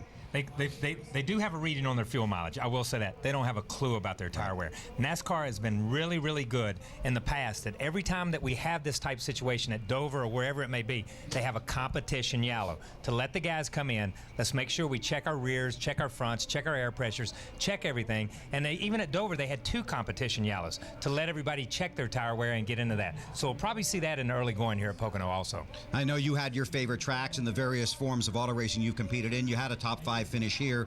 When you're a Denny Hamlin and you come to this track off back-to-back wins, you've got to feel pretty darn good. It's confidence is such a big thing in this sport, and obviously he knows how to get around this place. He's got a good car. He's got a lot of confidence in his equipment, and that really helps. But this is a fun racetrack. It's a tough racetrack for a lot of people, but you have to love Pocono. You either get around this place and like it, or it's a struggle for some guys. And I think Denny loves running here, and he's very excited about coming here every time. The start of every race is exciting. Kyle, the start of races at Pocono are extra exciting just because of what you have to do to get into turn 1. Yeah, and NASCAR has the rule. You know, you got to pass to the right-hand side. You can't pass before the start-finish line. And when you can't pass before the start-finish line, that means everybody's got to stay in line to the start-finish line. The problem is they throw the green flag back there in turn 3. You still got to go a quarter of a mile before you get to the start-finish line. Then as soon as they get there, they're 4 and 5 wide. And guess what? When they get to the first corner, they better be back 2 wide or they're going to struggle getting through turn 1. But these guys do a pretty good job of that every year up here, some way, some shape, some form. And I know you had a lot of fun in your Wally World ride. The tunnel turn adds extra excitement. The tunnel turn is a cool corner because you're going so fast through it, and you've got to hit it just right, and you can gain a lot of time on cars there if you do it right. So it's a cool point. And what Kyle said, this place is so wide. When you see the green flag, when they get across that start-finish line, they may be 5 or 6 wide, and then they got to get back down to 2 wide, like Kyle says. So it's pretty cool to watch. Well, I know you're excited about getting this race started, and so are we. We've been waiting all season to bring you these words. Let's take you trackside and rejoin the ceremonies. To present those famous words that you've been waiting for, Major General William Lord of the Air Force, Brigadier General Rick Sherlock of the Army, and Brigadier General Randall Markey of the Army National Guard. Gentlemen, start your engines!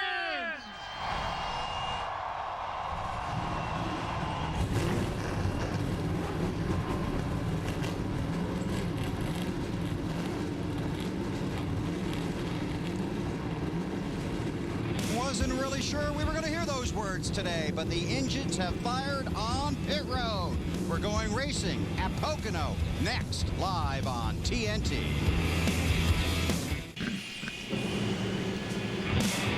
The sun shining brightly, finally, over the Pocono Raceway, Long Pond, Pennsylvania. The cars have fired on pit road.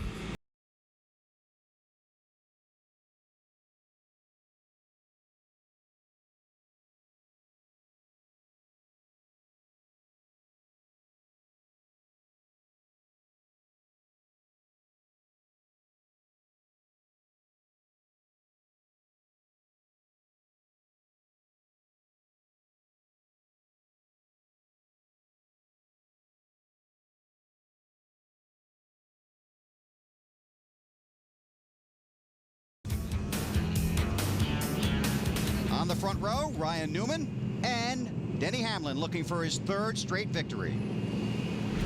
Row 2, Martin Truex off a fresh win at Dover, and Kyle Busch in the 5 car for the Hendrick Motorsports. Row 3, Tony Stewart, who gets around this place really good, and Clint Boyer, who's looking for his 1st win. Row 4 finds reigning series champion Jimmie Johnson and Casey Kane looking to end his struggles. Row 5 on the inside, Brian Vickers in that Red Bull team. Those guys keep showing improvement. Jeff Burton in 31 for Childress Racing on the outside. 6 finds Casey Mears coming off, still got a little momentum from Charlotte, and J.J. Yaley, who's still riding that momentum from Charlotte. Row 7, Dale Earnhardt Jr. and Dave Blaney. Row 8 on the inside is Elliott Sadler. On the outside, David Gilliland, 38 car for Robert Gates. Row 9, Tony Raines, who's had some great runs up here in the past, and Jeff Gordon. Row 10, Kevin Harvick, who has never led a lap at this place, and Ward Burton. Row 11, Paul Menard on the inside. On the outside, Reed Sorensen in the 41 car. Row 12, David Ruderman and Michael Waltrip's team, and Matt Kenseth. Back in row 13, you'll find Jamie McMurray and former Pocono winner Bobby Labonte. Row 14 on the inside, Kurt Busch. On the outside, another Red Bull car, A.J. Allmendinger. Row 15, David Stremme, who was a little under the weather last week, and Ricky Rudd, who's no stranger to victory lane here, let me tell you.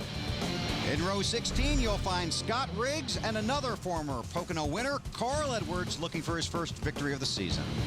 Row 17 on the inside, Joe Nemechek. On the outside, Mark Martin. I wouldn't expect to see him back there for very long, not at this place. Row 18, Kyle Petty. No, excuse me, that's Chad McCumbee in the 45, and David Reagan in the number 6.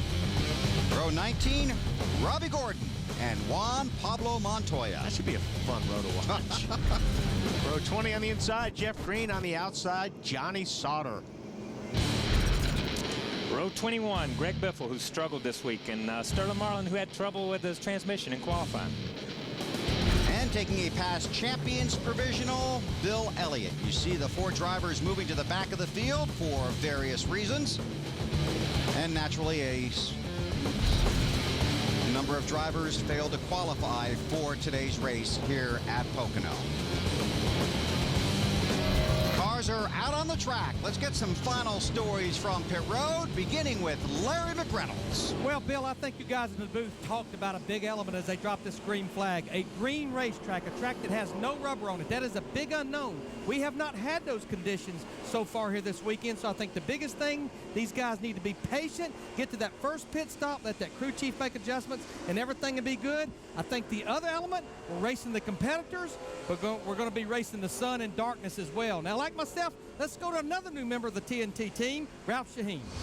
Larry, for Tony Stewart, it's all about the number 120. That's the chassis that he is driving here today. This car took him to 3 victories during last year's chase at Texas, Atlanta, and Kansas. So at the end of the day today, car number 1 at the top of the board just might be the 20. And you know, you would think that maybe Tony Stewart would be a little revved up this week after everything that took place at Dover last weekend with Kurt Busch, and the fact that as a promoter, he had one of his biggest races at his track Eldora this week. However, in talking to Tony yesterday during final practice, the biggest thing he asked me was, hey, do you think happy hour is going to end pretty soon? I would really like to go take a nap. Matt Yoakum, Tony Stewart's very relaxed. Kevin Harvick started out the year on the highest of highs, winning this sport's biggest event, the Daytona 500, but his results since have looked more like a heart monitor, just bouncing back up and down. Now, the past 3 races, he's finished no better than 17th, but he's coming to Pocono. Yes, he's never led a lap here on this triangle-shaped racetrack, but he's had some good results. Last July, he finished 5th. In fact, in 3 out of the last 4 races here at Pocono, he scored a top 10 finish, and his car was very strong in final practice. He only called for 2 chassis adjustments. Now to Lindsey Zarniak. Kyle Busch is very focused, and he wants a fresh start, especially after one lousy finish at Dover where they ended up 17th. But the whole key for his team this time is consistency. They don't care if they win this race. Of course, it would be nice, but they just want to build a foundation from which they can then gain on heading towards the chase. To Marty Snyder.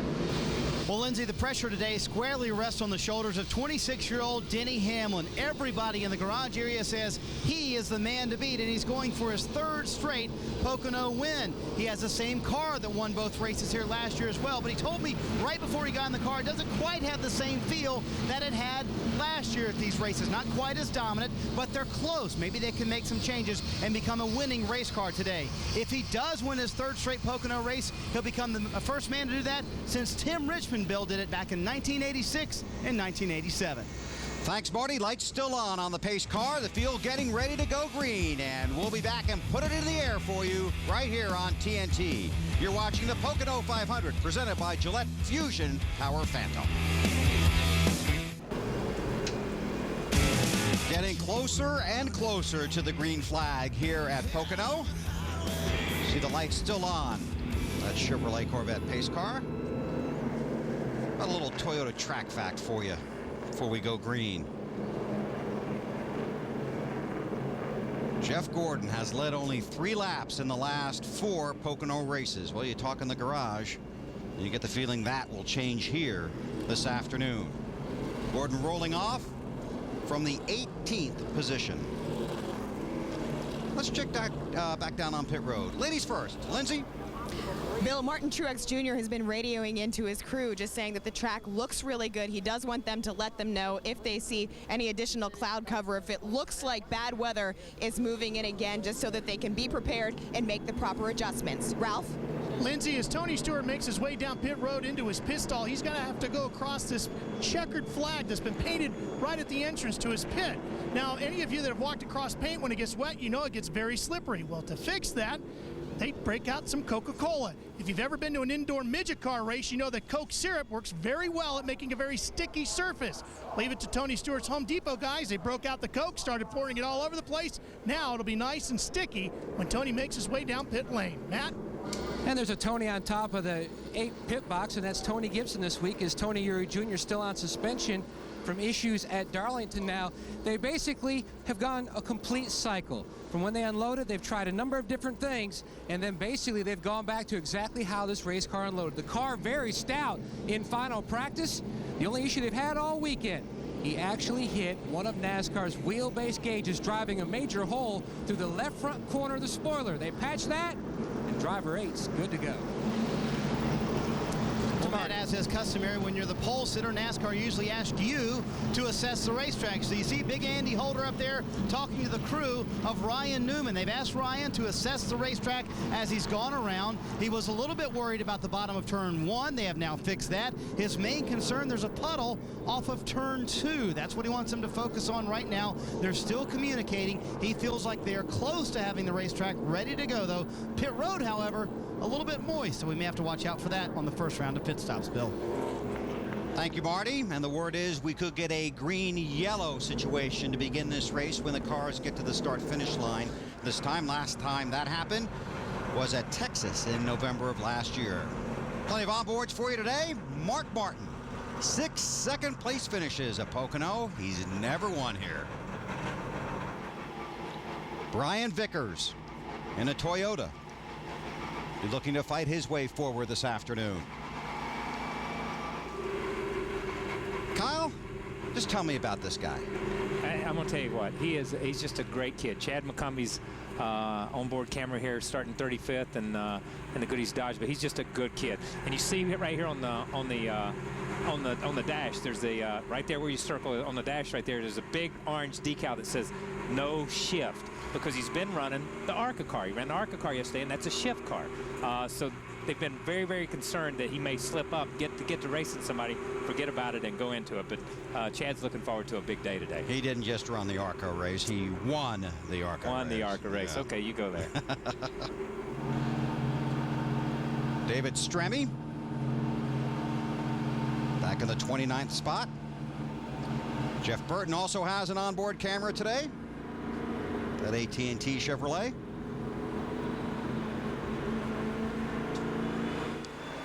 Matt Kenseth.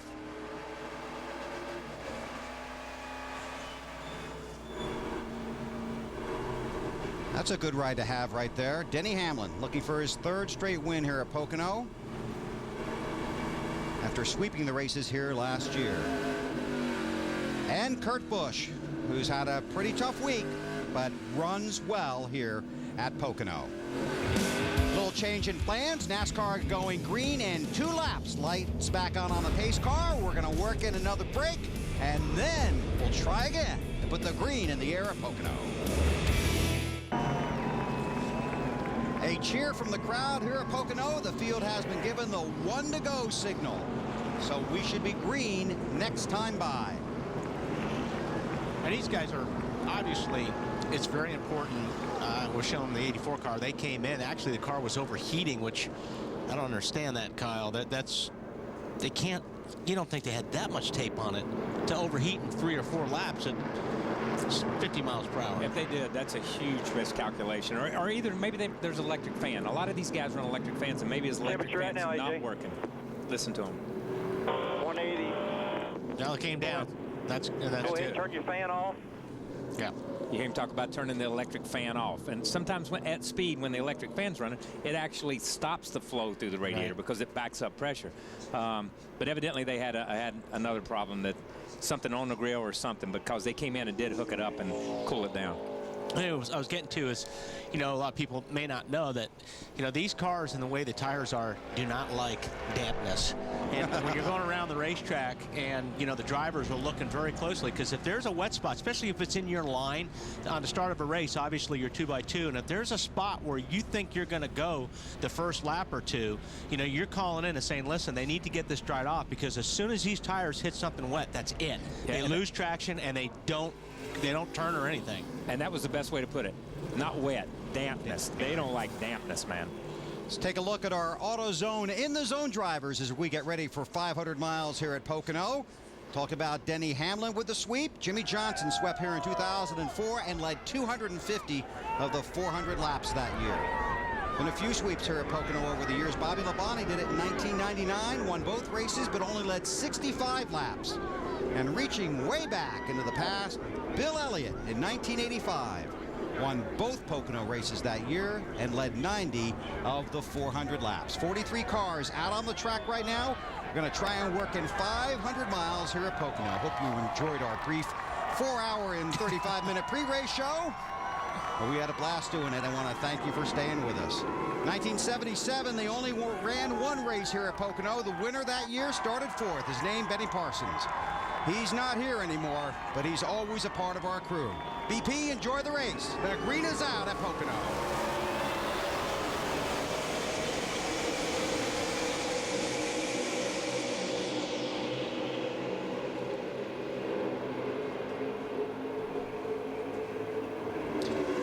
That's one of the few starts I've ever seen at Pocono, Kyle, where they didn't fan out 5 or 6 wide. I think everybody was afraid to get off the racing line right now. You know, just not knowing what's out there. They just kind of held their places and went on around. I'm disappointed.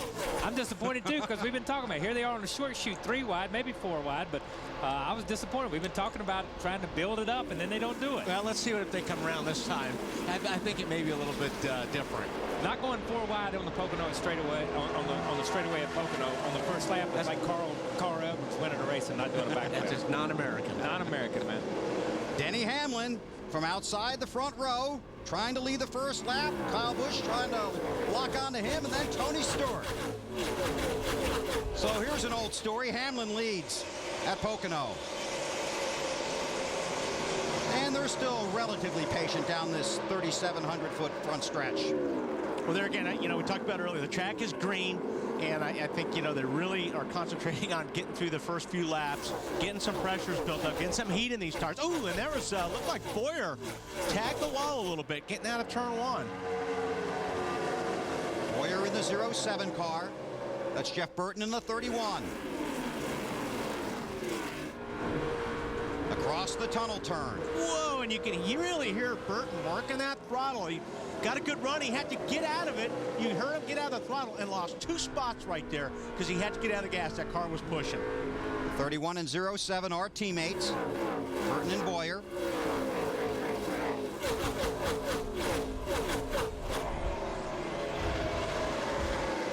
Boy, Jeff Burton on the move. Let's go back and watch the 07 here. He's right behind that Truex's car. Just tagged it a little bit.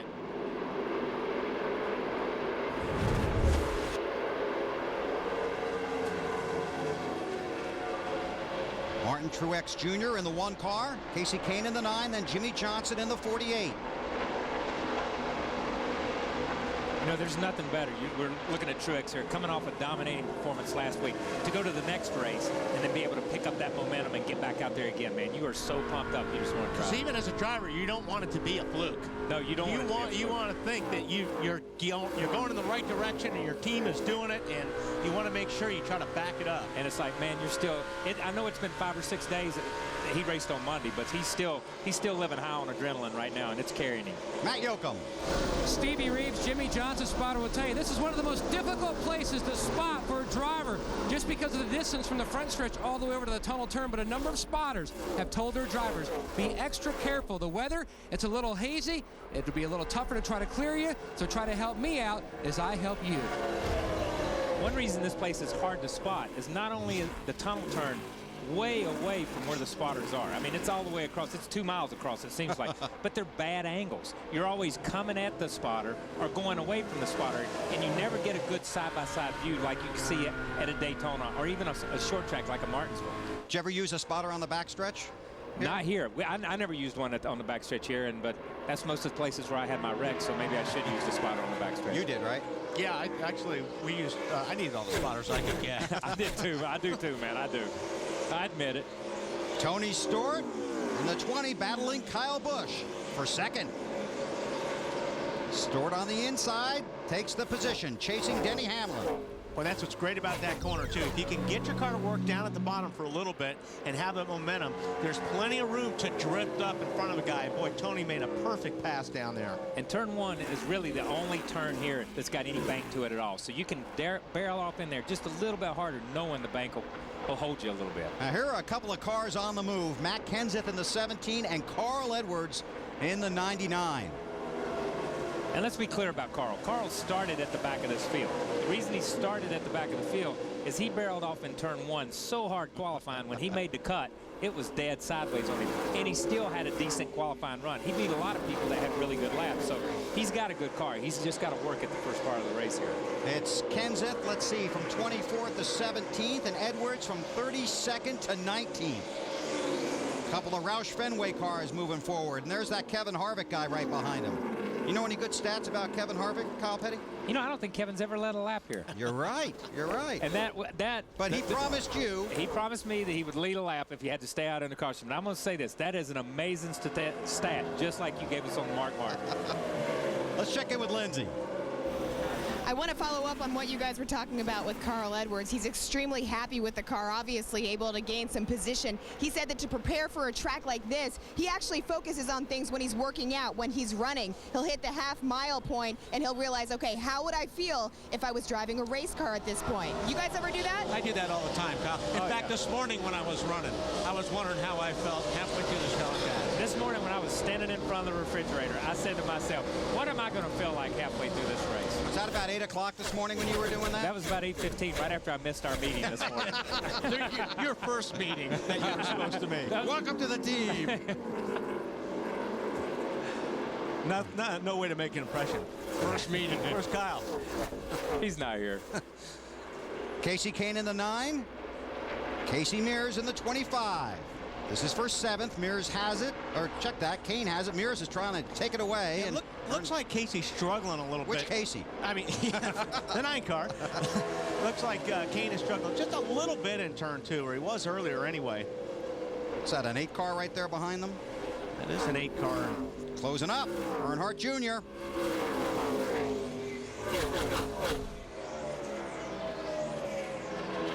I'm going to tell you what, that 25 car pulled on that 8 car a little bit down the straightaway. The 8 car got through 3 really good, I thought.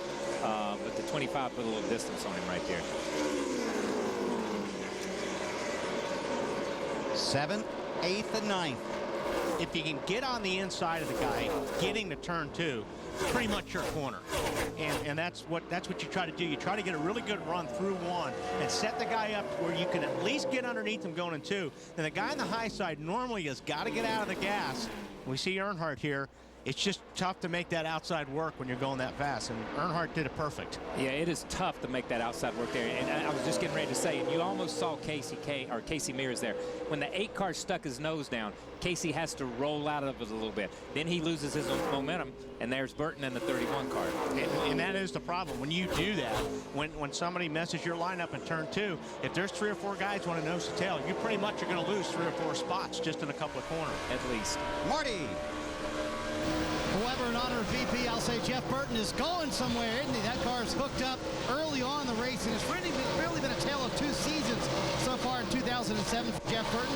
In the first 7 races this year, only 1 finish out of the top 10 in the last 6 races since. Only 1 top 10 finish. Jeff told me this morning it's time for us to regain some momentum and build some momentum for this important summer stretch. Yeah, that's a very good analysis, Marty. They really have had 2 different seasons in the first 13 races. On board with Jeff Burton. And Jeff is struggling there too. Look, it sounds like his car's a little bit tight there, Kyle, because he gets on the gas and he's got to lift off the throttle to let the front of that car get some grip. Then he gets back in the gas. You know, the first time we saw it and from the in car, I thought, okay, that's because he's under somebody. So he's pushing up, he's trying to pinch it down a little bit and stay off the guy. And all of a sudden, when you see him even by himself, he's jumping in the gas, driving it straight up off, then, like you say, having to jump out, let it land, and then go again. Which makes it worse when you're around other cars. That's why he's backed off a little bit, because he wants that clean air on his car right now because he's really tight around traffic. We'll watch the 9 and the 8 and check with Marty.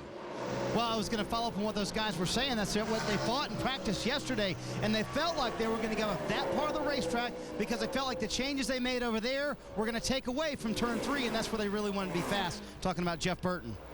Matt?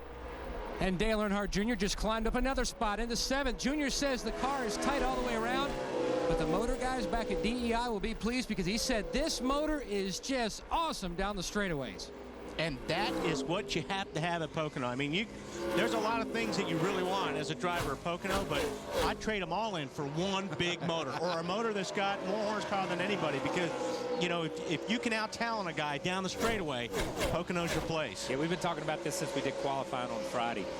You know, you sit here and you watch these guys, and when you can haul it down these straightaways, it doesn't make any difference what you do in the corners. You're going to beat a lot of people. 13th to 7th for Dale Earnhardt Jr., but everybody's chasing this guy, Denny Hamlin, and he's chasing the three-peat at Pocono on TNT. The Pocono 500 by Gillette Fusion Power Phantom is brought to you by Wendy's. Hot and juicy burgers that are made to order. That's right. By the auto parts experts at AutoZone. Get in the zone, AutoZone. By Miller Lite. For award-winning taste, there's no debate. Miller Lite, good call. And by UPS, proud sponsor of Dale Jarrett's 44 Toyota. Go, Dale, go. Denny Hamlin is going somewhere out front at Pocono. Won both races here last year, but that orange 20 car behind him,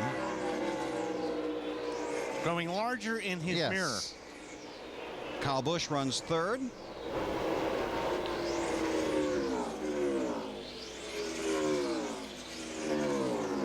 There's pole sitter Ryan Newman and his teammate Kurt Busch in the 2, in front of Ricky Rudd in the 88. You can see some of the guys on the move so far today, our biggest movers here early in the Pocono 500. And you said Mark Martin wouldn't be back there very long. Oh yeah, Mark will be in the top 10 before too long.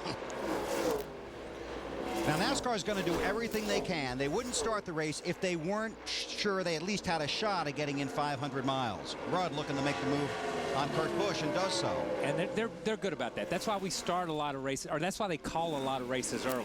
Right. People get upset when they call a race early and they say, well, you know, it was going to clear up. Yes, it was, but we were not going to be able to give the fans the 500-mile race that we promised. But are you driving any differently, realizing there's at least the possibility it won't go the distance? Anytime there's rain in the area, okay, and there has been rain in the area off and on all day that shouldn't have been here when you really started looking at the Weather Channel and stuff, and we've got to take darkness into account. So I think when you look at this place is so big and so large that if fog rolls in, and it can do it here in Pocono in June, let's be honest, if rain comes, the darkness is going to come a little early, so chances are it may be a few laps short. So yeah, you're trying to figure out where you're at a lot earlier in this race than what you would be normally.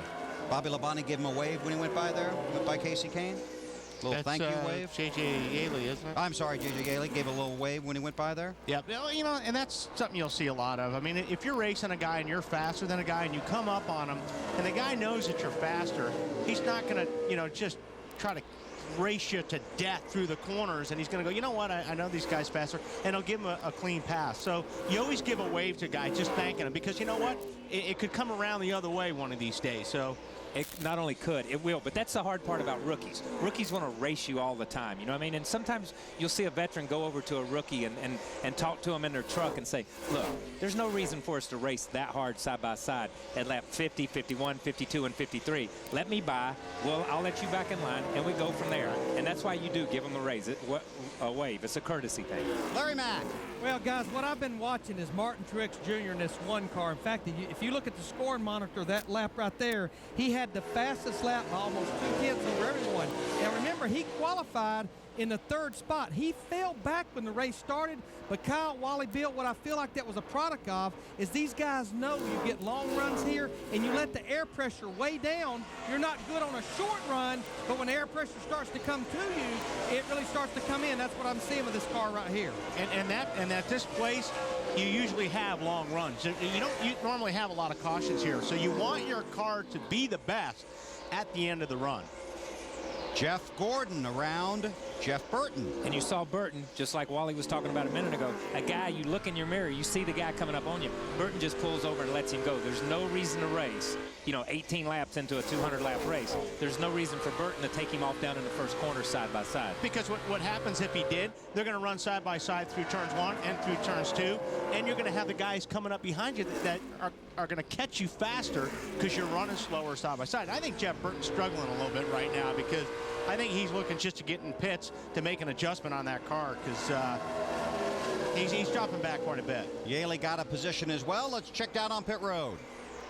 Hey guys, he was doing well, and he started falling back, as you mentioned, Wally. He said he's a little bit free into turn 1, Jeff Burton, but on the back end of the run now, he's gotten extremely tight. For the leader, Denny Hamlin, he says his car is extremely free. No rear grip in that car right now, and here's the dilemma. And I'd love to hear what Larry Mack thinks about this. Mike Ford asked him, do you think we're free because of the chassis or because of the green racetrack? So the dilemma for the crew chiefs, do you make changes based on your chassis or because this racetrack has changed?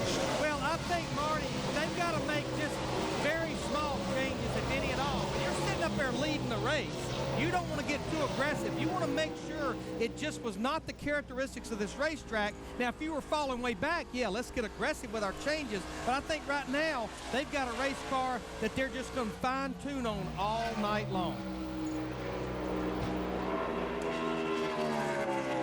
Denny Hamlin out front in the Pocono 500. You're watching NASCAR live on TNT.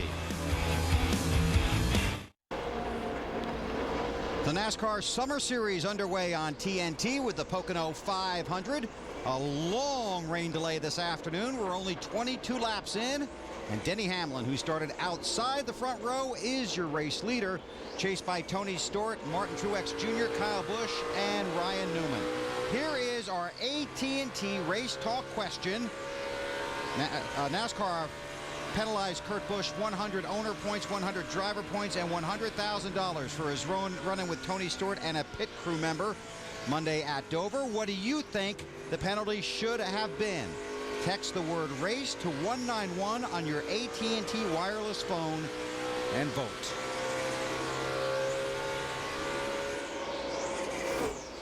There's Mark Martin. Whoa! That's Robbie sideways through turn 1.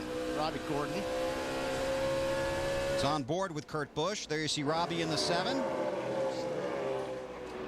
See what happens here in the tunnel turn.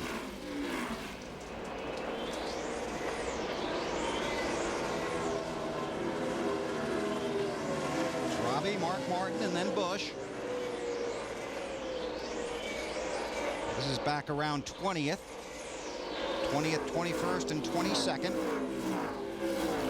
The 7 car looks loose to me. Probably looks loose to Mark, too. I think that's why Mark keeps backing up. 3 more laps, 3 more laps. Hey, Larry, gonna see some early stops here? Well, I think we just heard the radio transmission from one of these cars right here. These cars get about 4.2 miles to the gallon. With the 19-gallon fuel cell, these cars can go about 30 to 32 laps on fuel.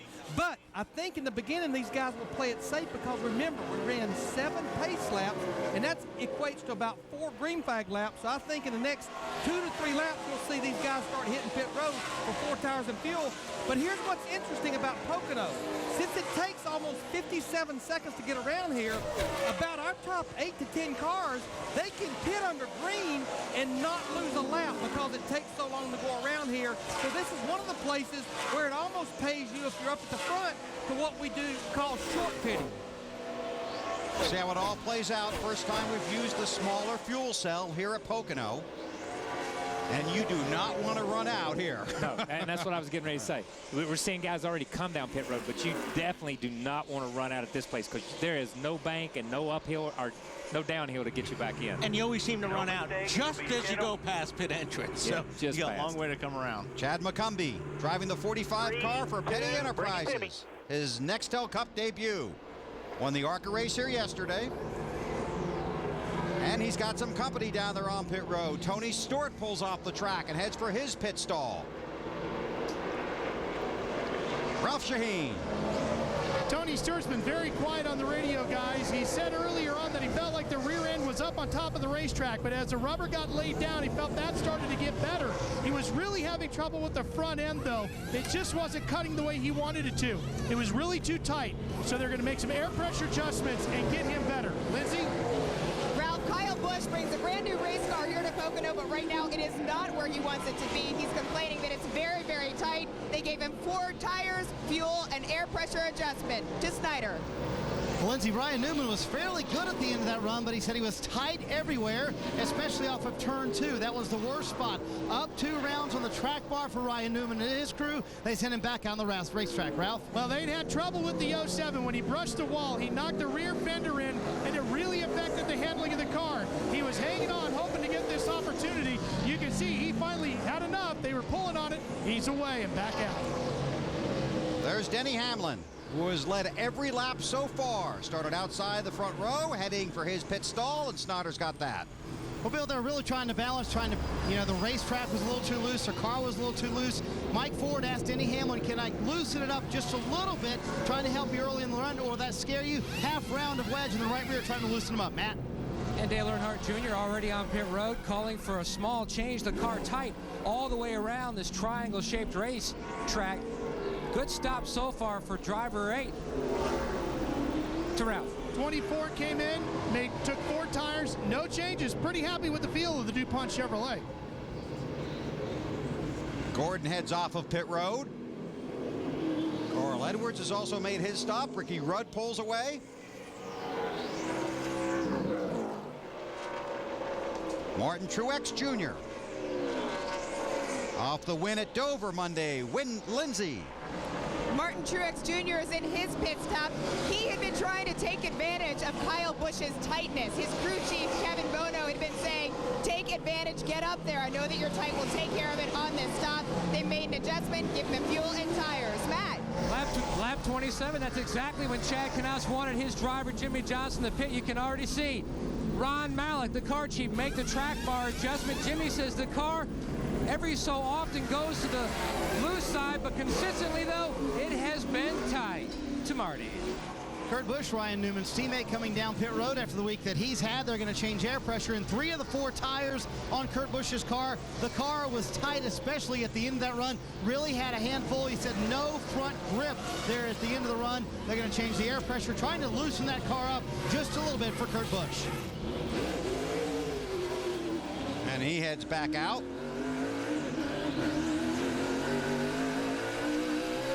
Truex Jr. led a lap. Casey Mears also stayed out to get 5 bonus points for leading. Mears is on pit road, and he's headed for Marty. Well, guys, this is one of the last cars, as you said, to come down pit road, trying to get those 5 bonus points, and he does that coming to his pit stall. Like all of these guys, Casey started a little free at the beginning of the run. Then as the run went on, the car got a little bit tighter, a little bit more snug. They're going to make an air pressure adjustment here on this 25 car, certainly riding the momentum after the win at the Lowe's Motor Speedway, and a good quick stop under green flag conditions, exactly what the team needed. Mears returns to the track. Tony Stewart is the race leader.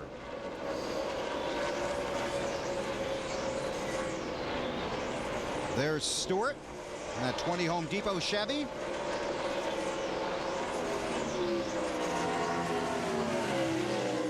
And according to the scoring, he's got about a 1-second lead off on Hamlin, and there's Denny. Whoa, look at how sideways Tony Stewart was off of turn 3 there.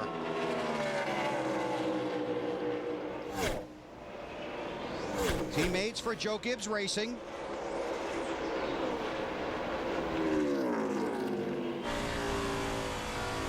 And just that little slide. Look, Stewart is again way high. He's having some trouble with some rear grip in that car, because you see the 11 car, Denny Hamlin. Did he get loose or did he push up? Moving his car back and forth like he had some debris on the tires or something. Yeah, and I don't know, Tony went in and went up. I don't know if Denny thought he ran. But I got real loose there. I think Denny thought Tony maybe ran through something, and maybe he ran through something at the same time, and that's why Tony took off up the racetrack, and he was, like he said, maybe I ran through something. I felt like I had something on my tires there. I got real loose there. This is first and second, 31 laps in. Everything looks fine in turn 1. See what happens this time when they go through there. Ralph, what do you know? Well, apparently Tony Stewart messed up the nose of the car going down into turn number 1. He just reported that over the radio. I'm not sure exactly where he did it, but he says it has messed up the handling of the car. He is fighting to get back around his teammate now. Well, his teammate's just pulling over and giving it back to him. And you see Tony wave at him. I don't see any damage to the front of the 20 car. I don't either. Marty, how about you? I don't see any damage there either. I think that was a courtesy move by Denny Hamlin. I think they both thought, and obviously Tony may have hit a little bit, there was some debris in turn 1. So Denny has to spot Curtis Markham. Is there debris down there? And guess when you heard Curtis come on the radio, everything's clear down in turn 1. Well, but I'm not sure. Why would you give the position back? That's a strange exchange right there, unless they got team orders, and I don't know anything about team orders. That's why they invented the post-race interview, because we'll find out then. TNT is at the Pocono Raceway, Long Pond, Pennsylvania. 34 laps in. That's right, just 34 laps into the Pocono 500 after a long rain delay this afternoon. Denny Hamlin started outside the front row. He has led 28 laps. He's back out front again. Got around his teammate, Tony Stewart. I think Stewart's just having some trouble with rear grip on that car right now, and he got loose again. It seems to me like he's been fighting loose since he came out of the pits. Let's get an update on Stewart from Ralph. No, you heard it say earlier that Tony radioed in and said he messed up the front end when he hit something down in turn 1. Well, I just talked to Jimmy Makar, Vice President of Operations for Gibbs Racing. What he actually did was the car bottomed out going into turn 1, gave him the sensation that he hit something. But in reality, what they're saying, guys, is that the line that he is taking, the soft springs and the heavy braking that he's doing down in turn 1 on a full fuel load and fresh tires is what has forced him to bottom out that race car and gave him that sensation, Wally. Yeah, and tires with low pressures. But what's he saying now, though, Ralph? I mean, because the car looks loose to us. What's he saying the car's doing right now? Yeah, you can see the car bottoming right there. That actually looked like the car wouldn't turn. Yeah, it just looked like when he got on the brakes, it laid down on the cross member, bounced up the racetrack, and it wouldn't turn because he's just on the skid pads in. Ralph. Actually, he's not saying anything on the radio. He's been extremely quiet. The only time he has said anything was just before they pitted. He told them what the car was doing, which we told you about during the pit stop. And then right after he bottomed out going into turn 1, he jumped all over the radio. The only conversation has been the guys giving him lap times, and he's just been quiet and driving. All right. Well, as you see on Denny Hamlin's car, you're about 198 miles per hour just before you get to turn 1. See what he gets to right before he lifts for turn 2. You don't really use much braking too. You may just tap it just a little bit. 192, just a little bit of brake there to set the nose. And the same down here, you probably just set the, you use the brake to get the front of the car down on the racetrack, which gives you more grip. Then you get off the brake, you let it roll forever here, and then just start sneaking up on the throttle. Speaking of sneaking up. Yeah, I don't think they're sneaking up on that 00 right now. The 11 car, we're getting a report that the 11 car may be a little bit free getting into one and a little bit tight, where Tony's almost exactly the opposite. Tony's tight because he's laying on those front springs, can't get it turned, and then it just pushes up off the corner. But the thing is, watching Tony in practice yesterday, Tony was like the 8 car and a couple other guys. He spent all of his time right around that white line on the bottom of 1 and 2. Now all of a sudden, for whatever reason, he's moved up in the middle of the racetrack. So he's changed his line from yesterday through the first corner down there to what he's running right now. So, I don't know. It's like Wally says, from the air pressure being down, from a lot of that, from the heavy braking, trying to make up time, you're going to lay it on those springs getting in that first corner. Man, Denny Hamlin gets a little bit sideways down there in turn 3, which isn't hard to do in turn 3. I mean, you're on the edge of spinning out in turn 3 every time you go through there. Those two run up front, a little deeper in the field. Jimmie Johnson back about the 6th position. Let's get an update from Matt Yoakum. His crew chief Chad Canals, a master strategist and multitasker. Now, shortly before their stop, back on lap 26, he was gauging their car in the competition, looking at lap times. This was the conversation between Jimmy and his crew chief. We're about 3-4 tenths pretty consistent off where we need to be. The top 3-4 cars are running 56, 20s, and 30s. The 11 and the 20, they're just up there playing with everybody else right now, just sitting about a second in front of them, but or about 4 seconds in front. We got a long way to go to get to those guys, but we think about we'll adjust on it. He's 9.5 seconds back the leader, but his lap times are a tenth faster. He says the car was better, but it's still tight over by the tunnel turn. Yeah, the Gibbs guys have it figured out, at least so far. We need to write that down. That's the first time a Hendricks car has been 2 or 3 tenths off anybody all year long. Very good, Kyle. Very good. Been chasing those Hendricks Chevrolets all season long. But right now, it's the Chevy of Joe Gibbs Racing out front.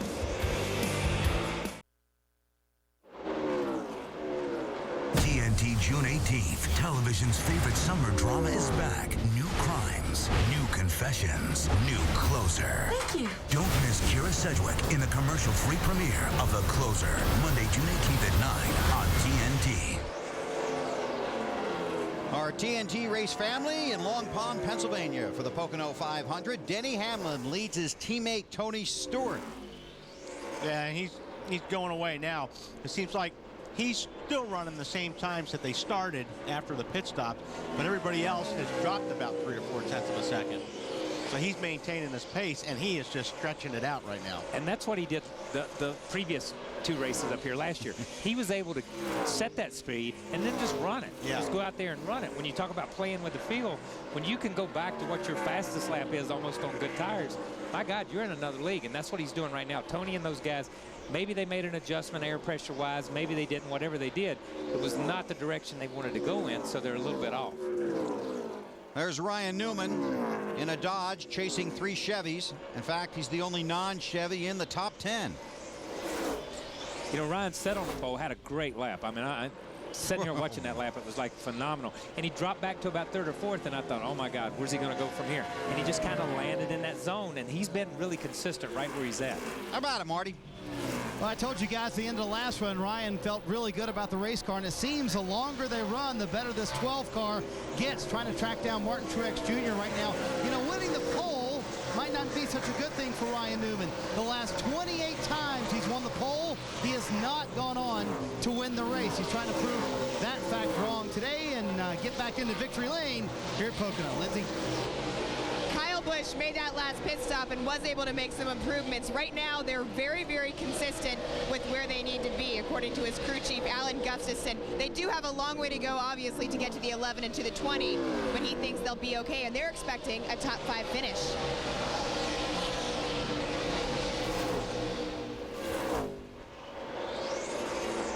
Let's go back and see what Dale Earnhardt Jr. is up to.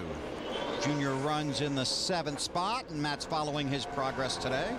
Well, if Junior Nation was listening on the scanner, the track pass scanner system on NASCAR.com, they would have been pleased to hear that Junior said the car was much better for only a few laps, and now it's gone back to the tight side. The air pressure adjustment hasn't helped enough on that 8 car.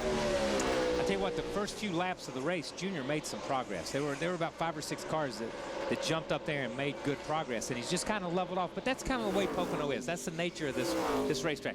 You kind of find where you're comfortable and where your car's comfortable running and find that level, and you've got to make subtle adjustments, because just like we're talking about, you don't want to make an adjustment that makes you really good through 1 and then kills you through 3, or makes you really good across the tunnel and then kills you in 1, because you didn't really make a gain on the total racetrack. It's so hard to make an adjustment that helps you totally around the whole racetrack. Yeah, and you know, these adjustments need to be small, because you could tune yourself out or adjust yourself out real quick. If you adjust yourself out for one stint here, because these things go green for so long, you could lose a lap real easy. And that's the problem with going green for so long, is because you don't have a lot of cautions to make those adjustments and then take them back out. You've got to keep them. You got to stay small, and you got to be going in the right direction. Kurt Busch started 27th.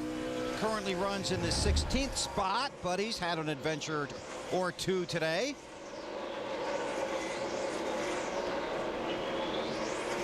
Yeah, that's perfect. I'm gonna tell you, that's a 4-wheel drift right out to the wall. You get within a 1/4 inch, you don't touch anything, that's the perfect lap right there. But I'm gonna say, during the course of the day, if you guys will just leave that camera right there on that corner, we'll get every car doing exactly the same move. Marty.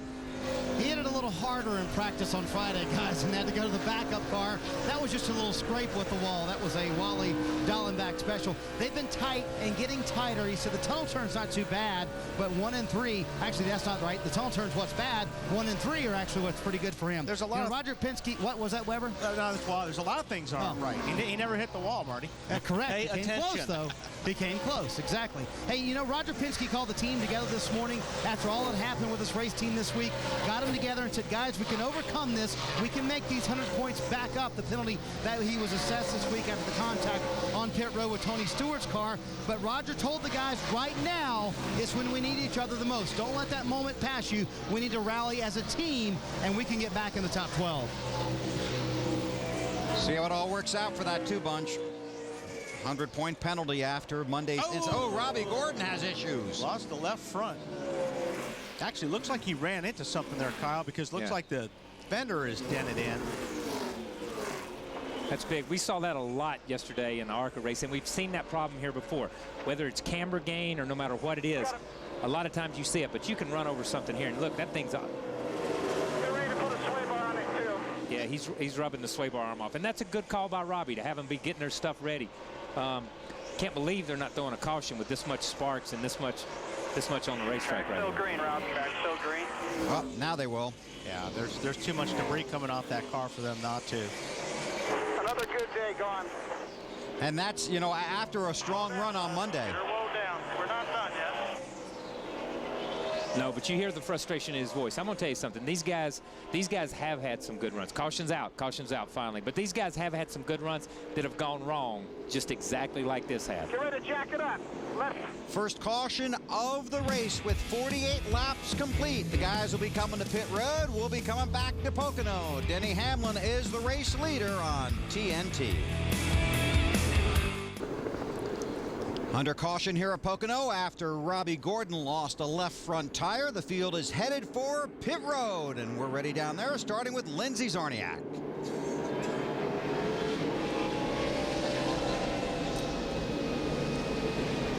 Martin Truex Jr. in the #1 Chevrolet says, I need a little bit more front grip. His team will deliver. They'll also give him 4 tires and fuel. To Ralph. And they just ran 24 green flag laps with the number 20 of Tony Stewart. They're still dialing in the chassis setup. They're going to make a slight air pressure adjustment to the left rear, put 4 tires, fill it up with gas, and Marty, they're going to take a little tape off the front.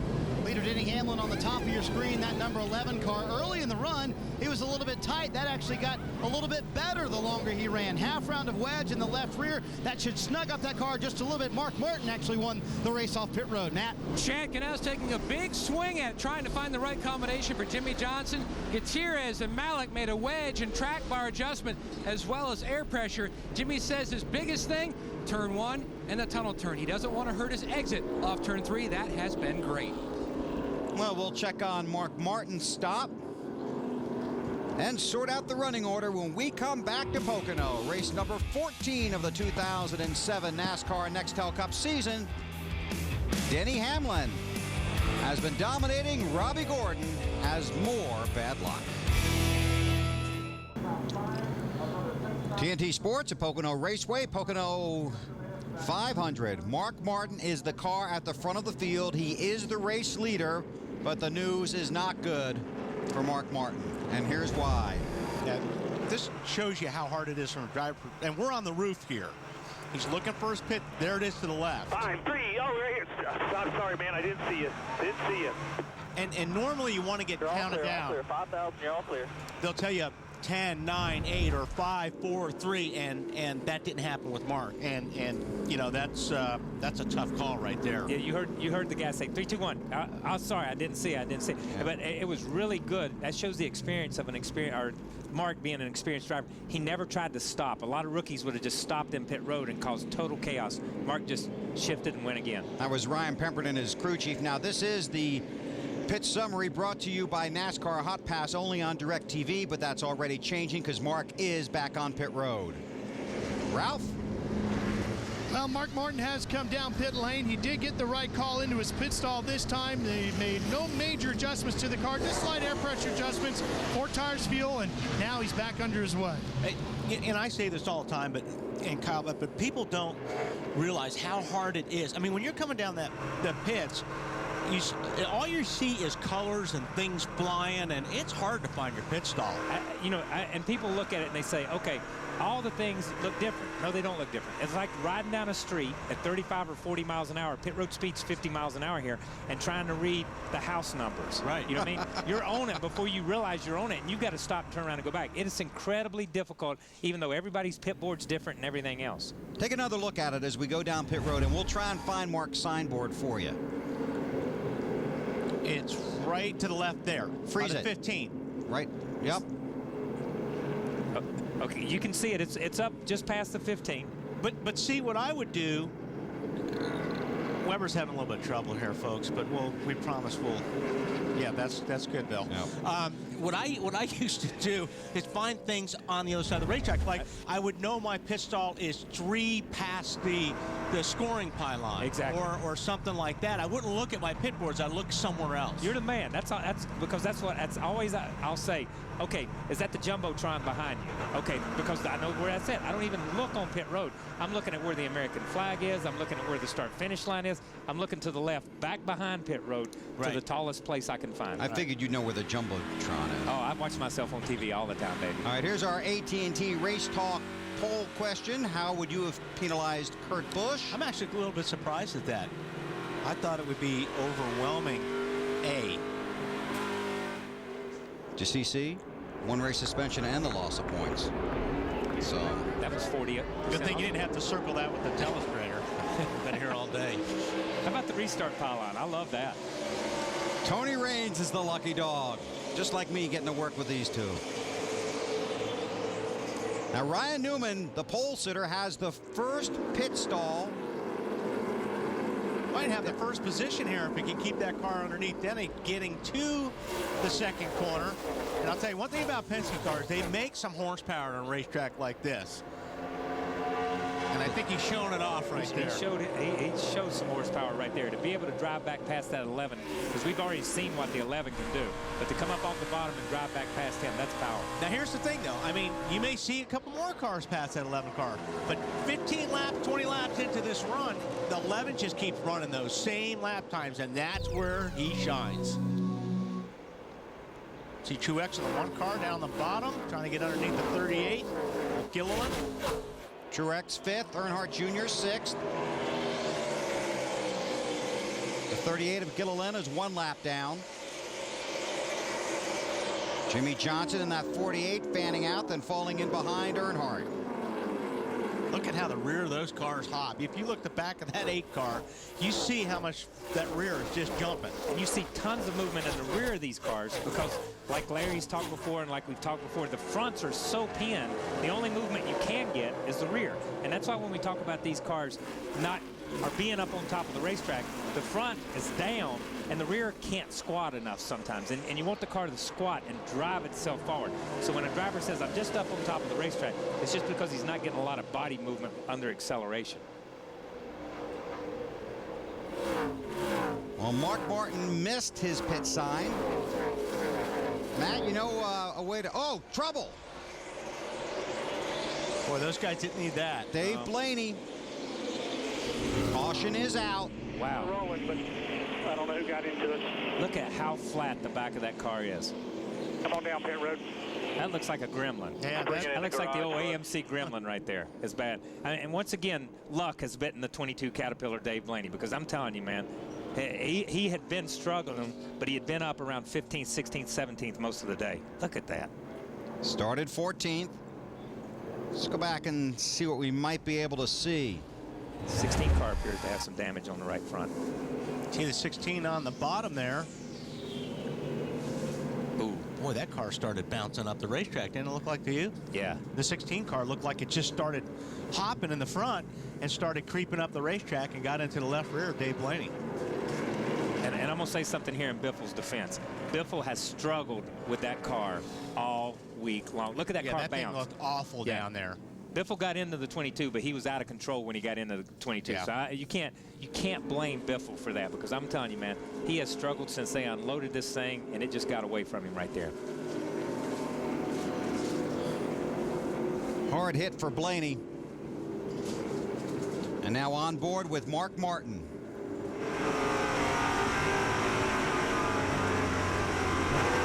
Get in front of you. They're up high. Come on through there. Come on. All clear. Caution is out. That's right. David Gilliland is the lucky dog. And Ryan Newman is the race leader. The Pocono 500, presented by Gillette Fusion Power Phantom, is brought to you by Toyota moving forward. By Applebee's Neighborhood Grill and Bar, eating good in the neighborhood. Applebee's. And by Frost Brewed Coors Light, the world's most refreshing beer.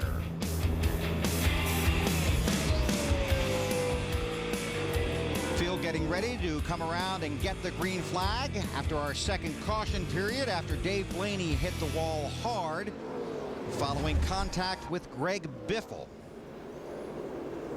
There you see Biffle gets in really, really deep. It's just hard to tell if he got the curb first.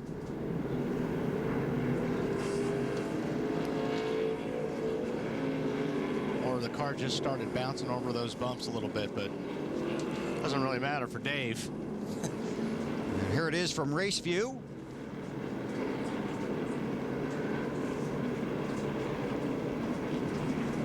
Race View doesn't show the car crumple. That was a good shot, though. But and basically that shows what happens. He just drifts up into him in real simplistic terms. And, I mean, you're just a passenger from that on. And I'm telling you, as soft as that wall is up there, and it's supposed to be a soft wall, it tore that car all to pieces. I'm betting it moved the engine forward in it. But Really? the way it hits straight in the back like that and drives the rear end forward. Again, David Gilliland is the lucky dog. He comes around, becomes the 37th car on the lead lap.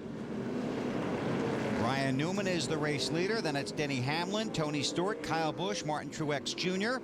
Earnhardt Jr. is 6th. Then Jimmie Johnson, Jeff Gordon, Matt Kenseth, and Jeff Burton. 57 laps are complete, coming around to complete lap 58 after a lengthy rain delay here in Pocono. You're watching the NASCAR Nextel Cup Series live on TNT, getting ready for the restart.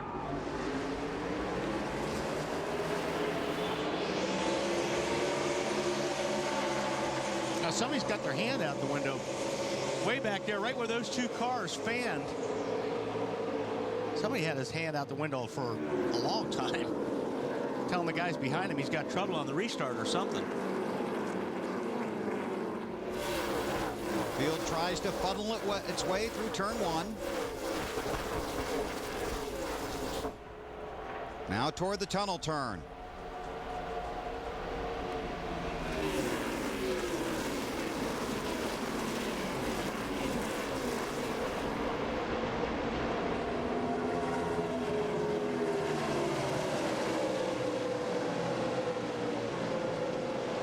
Guys all trying to work around the 21 car, Bill Elliott, who's one lap down right there. Trying to stay the first car one lap down. Yeah, you know the difference between being a lead car and a lap car is so close. Once you get lapped, it's so close. So once the lap cars get up there on that inside line, it takes a while to work around. And, you know, those first cars can jump out there. And then when you're 8th in line and then you're 16th in line, it seems like, my goodness, I'm never going to get around these lap cars. It's a tough position to be in from a lap car standpoint and from a race car, or from a lead lap car to be in it. It's the 84 Allmendinger. 84 is also a lap down. He's racing for the lucky dog. I think he and Gilliland were racing right before that when the car came out.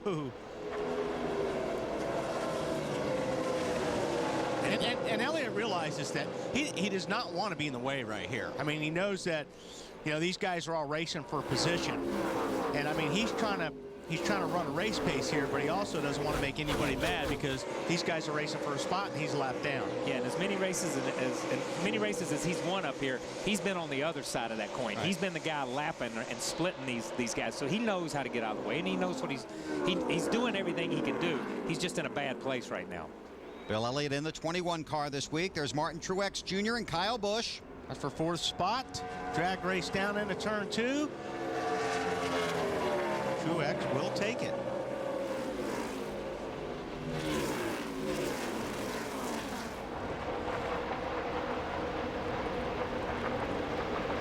There's Jeff Gordon in the 24 car. He runs 8th, and Ralph Shaheen is working on a story with that machine.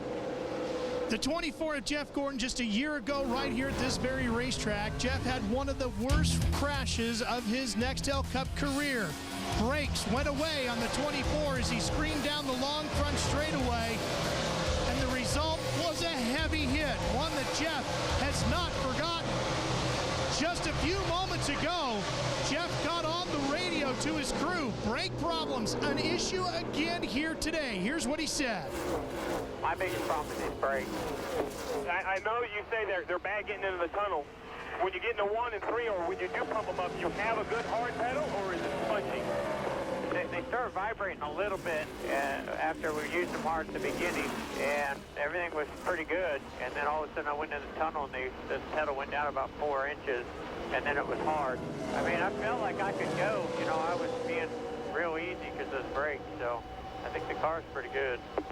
Even like you said, you were going to cruise there and save the brakes. Your lap times were really nice. I was letting off at least 75 feet sooner than I was. One of the things you're trying to do is get the tape off of the front of the car to help cool those brakes down, get some fresh air up in there. On the last stop, the crew went to try to pull the tape away, just could not get it off. Wally, they run 4 extra ducts up underneath the front to help cool those brakes down. On a normal big super speedway like this size at Daytona and Talladega, no ducting at all. You need to get that air in there. Yeah, you really do, because you're on the brakes hard. And don't forget, you're about 200 miles per hour at the end of that front straightaway. So you do need to cool them down.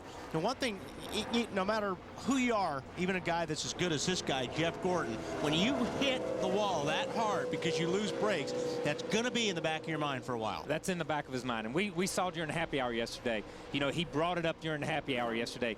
That lead change, or they're still fighting for the lead here. But they brought it up during happy hour yesterday where he said, you know, they're spongy. I think I've got air in them. They're boiling when I come in. All right, that's one issue. I think he might be fighting a little bit different issue, and I'm gonna give it a little bit different twist here. Larry did something the other day during happy hour where he showed us brake pads, the thicker brake pads than what we normally use. Because of the thicker brake pads, sometimes caution's out right now for debris. Sometimes the thicker brake pads will deposit more material on the rotor itself. You heard him say, I've got a little bit of a vibration. When I got to the tunnel, I didn't have any pedal. He may have some buildup on the rotors that are kicking the pads back and making the pedals soft. Caution for debris. It's caution number 3. We'll step aside. 63 laps are complete. Ryan Newman is the race leader at Pocono. Pit stops underway. Lindsay. It was a big decision. If Martin Truex was going to come in, he has decided to. They'll take on 2 tires, give him fuel, make a quick adjustment. Ralph. Well, they decided at the very last second to bring Tony Stewart in. Just right side tires and fuel. He's away. Marty. Last second call for Ryan Newman and his crew to come down pit road. Also, Denny Hamlin was going to come no matter what. Hamlin in the back there takes 4 tires. Newman up front, you can see, takes 2. This is a strategy smorgasbord. Newman wins the race off pit road, and Weber, rain could be coming. Marty, you're just a ray of sunshine in the racing world. You I'm know trying it? to help out Webb. I'm just telling you what's going on down here. I assume you have credible information. I was going to say, right? Telling us what's going on in whose world. You know, that's what the crew chiefs are saying. They were talking about how important this race off pit road was. Them, I believe.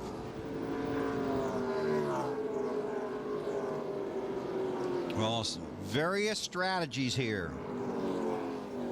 See that Jeff Gordon stayed out. We were talking about brakes when the caution came out, and that means we're going to check in with Larry. Well, guys, I think what Kyle was talking about, you can see these guys are getting to where they almost run like a short track brake package here, even though it's a 2.5-mile racetrack, because as we've been talking about, you enter the corner so fast and you have a very high gear that does not slow you down.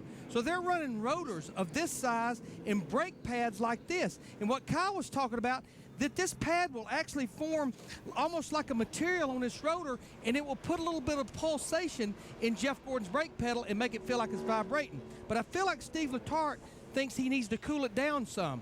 We've talked about you don't want to put much opening in this front end because the more opening you have here, it hurts the front downforce. It hurts the drag. So a lot of cars, they have blowers like this. It's like a blower that you blow the fumes out of your boat motor compartment to get the fumes out before you crank it. Some of them now will have ducts behind this nose. So what Steve Letart's going to do, he's going to take probably one piece of tape off to try to get more cooling to the brakes on Jeff Gordon's car. Now watch when they pull that. All that dust is brake rotor material, so you can see how much. Look how much you use the in there. brakes. I mean, yeah, it's there's a lot there. And you drag the brakes, so it's like laying something on sandpaper. You know, you talk about not just hitting the brakes, you drag the brakes. We're going back to green right here. Only 7 green flag laps since our previous caution, so you can see Jeff Gordon and a handful of others opted to stay out. That shuffles the running order, plus pit road strategy and weather, now all in the equation at Pocono. We are live after a lengthy rain delay. This race began just after 5 o'clock Eastern time. I'm curious to see what Jeff's lap times will be after a couple laps here, just to see because of that clean air. You know, he's been in the back, he's been running really good, but boy, it seems like if you get an opportunity to be out front, and I think this was a good strategy, all of a sudden you become the fastest guy on the racetrack just because you got clean air. It is a good strategy to see what your car can do out in front. So if later in the racetrack position does become an issue, then you know you're going to have to do this. But, you know, Jeff said, I'm letting off 75 feet earlier, I'm doing stuff. Steve said, hey, you still got some great lap times out there, bud. Just keep digging. Different kind of strategy, Ralph Shaheen. Well, Marty Snyder brought up that R word, rain, that so many people don't want to talk about. Greg Zipadelli just mentioned to his driver, Tony Stewart, he hears rain 20 to 30 miles away, headed our direction. They're going to try to play that strategy now. And another problem is you got Tony Stewart sitting here. He just lost 3 seconds in 1 lap to Jeff Gordon because he's stuck in this pack right here, trying to get around some of these slower cars and everything. In the meantime, the guys out front, they're making up ground. It's Bill Elliott in the 21, Rudeman in the 00 also back there. If it's 20 or 30 miles away, we got plenty of time. Plenty of time. Stewart trying to make the pass here of Elliott.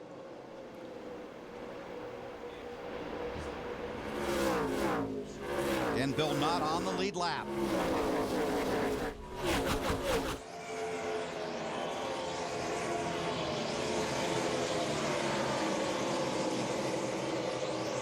That lap, he lost another second to the leader. So, I mean, those and seconds are hard to make up on a racetrack. Now, I want you to say, he's still beside Bill Elliott going into turn 1. He got under Bill Elliott going into turn 3. He ran almost a half the racetrack side by side, and while he's doing that, like Wally says, the 24 car and those guys are out there running. He's got to have this clear track and be able to run his groove to make up some time on these guys. This is for 4th and 5th. Check that. Nemechek has given up the 5th position to Ryan Newman. Jeff Gordon, Casey Mears, Mark Martin, Elliott Sadler, Nemechek, and Ward Burton did not pit under that caution.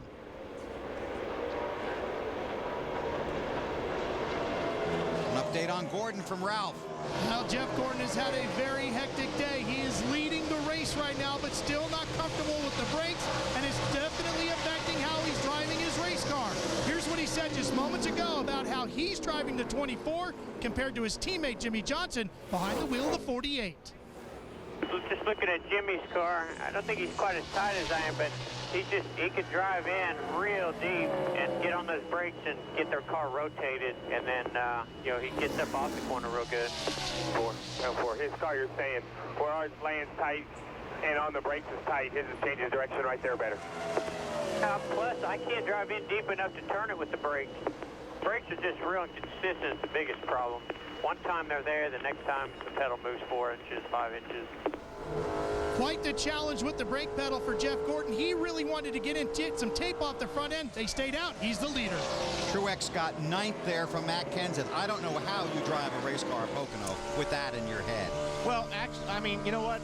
I'm sure Kyle will tell you, there's a lot of times you have to pump the brakes down the straightaway at this racetrack because you're on them so much, you're going to get the fluid hot. When the fluid gets hot, it boils. And there's also a lot of times, like Kyle said, that the pistons will get knocked back. So there's a lot of times, I mean, and it's just secondhand. You just pump the brakes when you're going up the racetrack till you get that pedal, and you know it's there. And then you know it's there. And how many times at Martinsville do you come out of turn 4? Man, everything's cool. Hit the brake pedal. Cool.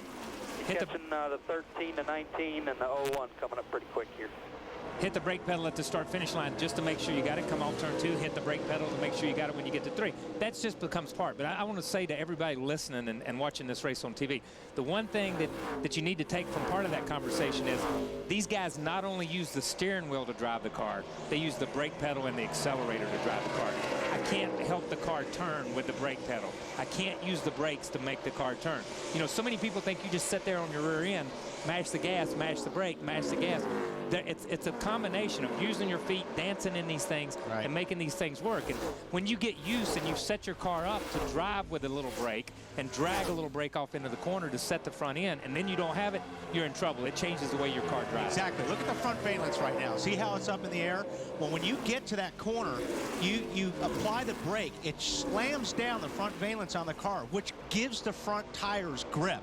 So that's what you're doing. You're using the brake to turn these cars.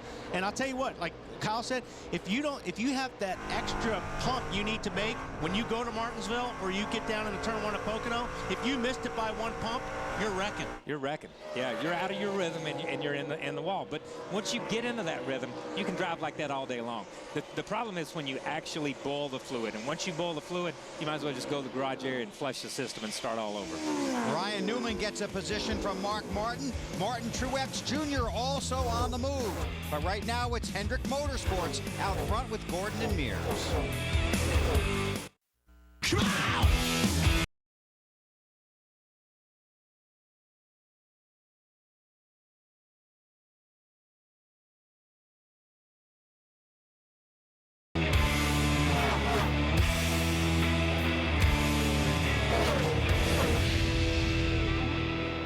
Everybody running at Pocono, and they might be running for the Pocono 251 instead of the Pocono 500. Look out the window. It is not pretty. Jeff Gordon is out front. We had a long rain delay to start this race. Now it's time for our Gillette Young Guns driver leaderboard. Ryan Newman, the pole sitter. You see Carl Edwards back there. And Jamie McMurray drives the 26 car, not the 21 car, just to make that correction for you. Time to go through the field. Start with the 24 car, and here's Ralphie. Well, that would be Jeff Gordon, and finally something good going on in his day. The 24 says he's good through 3. They just want to make sure they are out front in the next 20 to 30 laps when the rain comes, Marty. Well, Ralph, Casey Mears has been fighting a race car that has been tight for most of the day today. In fact, at one point he said he nearly wrecked it in the tunnel turn. But he said a little bit tight right now, but it is so much better out front with this clean air. Makes a world of difference when I can be out here. Behind him, Ryan Newman. He took on 2 tires on this last stop. Has had one of the better cars here during the middle part of this race. He said the temperature gauge is starting to fluctuate. He's not too worried about it. What's coming down, though, are his lap times. He's catching those front 2, Ralph. Well, Tony Stewart in that number 20 is just clicking along right now. He's feeling pretty comfortable in that car, trying to make up the time that he has lost.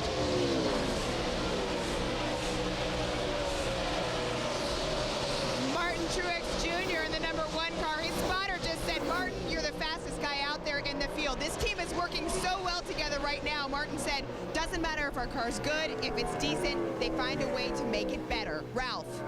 Well, Mark Martin in the 01 had problems making his pit stall.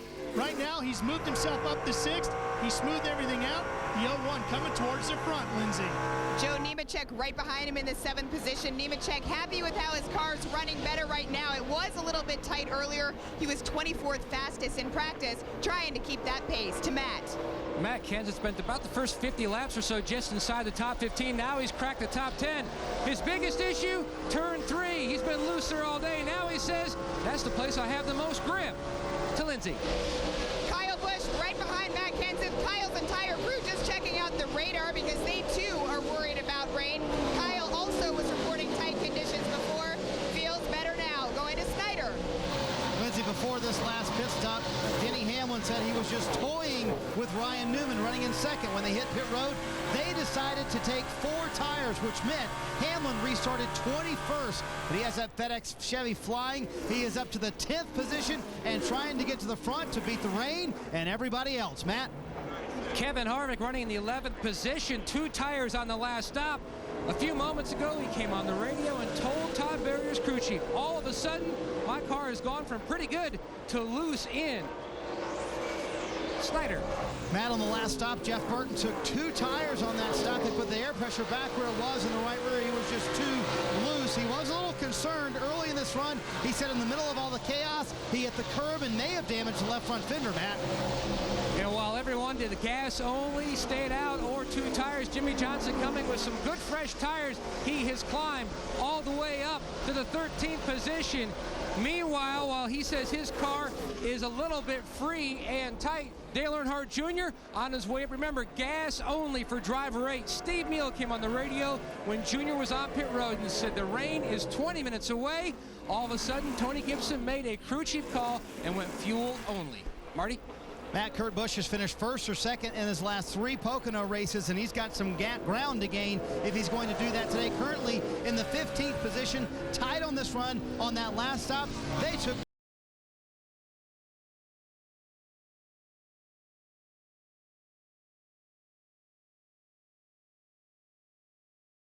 that he's got a car that if he can get it up to the front, can't take victory lane. Ralph. Well, for the 07 of Clint Boyer, he's one guy wishing that the sun would come back out. He needs help getting up off the corner. The one thing that would help him with that right now would be the sun coming out.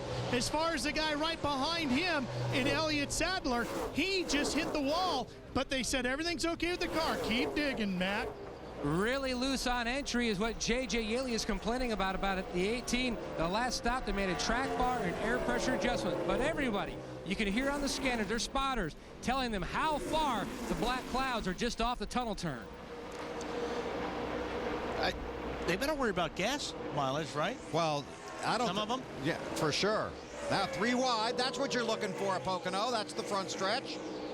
They can get 3 or 4 more on there. Yeah, they can get a lot more in there. That's for 2nd place right there. Ryan Newman has run down the 25 car and has taken, will take that position down here in turn 1. But I'm with you, Wally. You know, the first time they pitted at what, 25, 26, 27 laps, right along in that zone.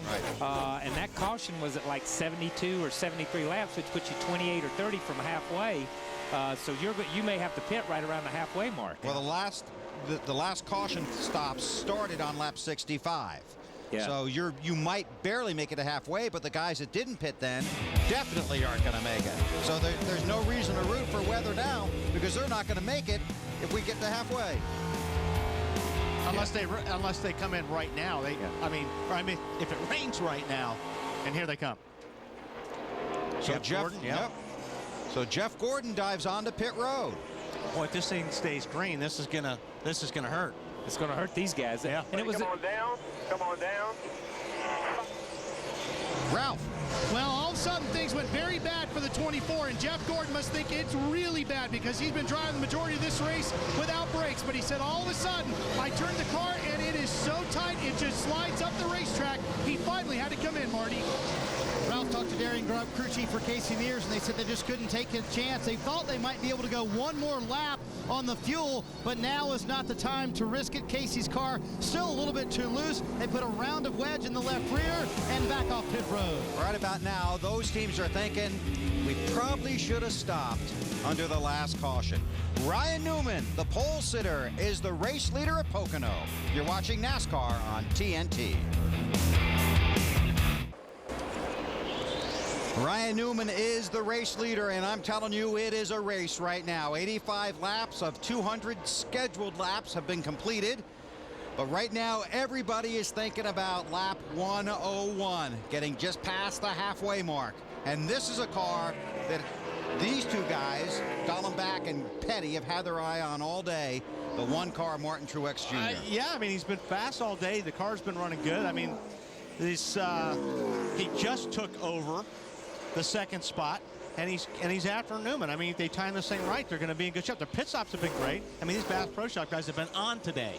Our last couple weeks, actually. They've been on, let's say this week. Yeah. Okay, because Monday they were on. Right. So let's just say this week. Okay, now the big thing here could be fuel mileage, Larry Mack. Well, what I'm seeing, let's talk about this strategy again, especially as far as Jeff Gordon, the 24 car, and Casey Mears, the 25. They had to make that green flag stop back on 82. They knew they were not even close to being able to get to halfway. But what I'm seeing with guys like Ryan Newman, Martin Truex Jr., Tony Stewart, a lot of our leaders, they were on pit road at lap 65. I don't know that they can make it to halfway. Right now, with looking out over turn 3 and over the tunnel turn, rain very close. Actually, the 24 car and the 25 may be in the catbird seat because they know now they can make it to halfway. Okay. Are you just making that up, Larry? No, absolutely not. I've been working my calculator, man. Yeah, okay. You don't agree with that strategy. I mean, don't you think they should have come in? Well, I definitely question it, but here's the thing. I talked about this earlier. You can make a green flag stop here, as they did, and stay on the lead lap. What these guys need right now, you know, even if we get a caution here in the next little bit for an accident or debris, they're going to probably stay out and get this track position back. What I'm saying is, guys up there leading the race right now, I don't think can make it to halfway. No, but okay. But what they need is for the yellows or whatever to fall perfectly for this to work out for them. And I mean, to me, it's just surprising that they were going to make that kind of a gamble, not knowing where if you could make it to halfway or if some guys could make it to halfway. But just remember, when you got a points lead like Jeff Gordon's got right now, you can afford to take a little bit of a gamble. And that's a good point, Larry. That's a good point. When you've got the points lead he has, you can afford to have a 28th or 29th place finish. You don't have to worry about popping them off in the top 10 all night long. But I think, you know, when you look at it, if they are, let me just say this. If they made that call from information they have, and they're that smart, I'm not even coming to the races the rest of the year. Because I'm telling you what, that is a phenomenal call. If Steve and the guys from the 25, if they laid that out and said, okay, here's what we're going to do. We're going to stay out, run an extra 10 or 12 laps. We're going to pit, and we know those other guys can't make it to halfway. And then we're going to be right there at halfway, and guess what? We're going to get rain, and this race is going to be over with, and we're going to be the winners. And if they've got that much information at their disposal, I can't race against that. They're way ahead of us. I cannot race against that. Save the tape. Matt. And some conversation, Bill, back and forth between Tony Gibson and Dale Jr. Originally, they were going to pit at lap 96, but now they're going to try to hit pit road around the lap 91 We're going to be under yellow here. We got trouble left front on the 48 car. Jimmie Johnson. So now the caution is out. We'll see what this does to all the strategies. Well, there's no caution, yet. Oh, it's not out yet. No caution. It will be out. I agree with you. They didn't throw it for Robbie Gordon. They're not throwing it this time. Coming outside, grinding on the left front there pretty good. Got a long way to go. It's all hot metal and there's stuff on the racetrack rotors right and there. I mean, you know. I tell you what, NASCAR's in a bind here, though. Right. Truex Jr. to pit road. Lindsay. Martin Truex Jr. says, thank goodness, this is exactly what they wanted to see. They're going to change tires, make an adjustment, and go to Kyle Busch down the road. Kyle Busch, who's lost a lot of track position, says his car's gotten very, very tight. They're hoping that they'll be able to make some spots up. A lot of cars driving onto pit road. Junior is there. Kyle Busch is on pit road. But here's the deal. These guys are on pit road. If they do get a caution right now, they don't have to come back in where these other guys are already out there. But if the caution comes out and we go past halfway, you're going to get extra mileage. Ralph.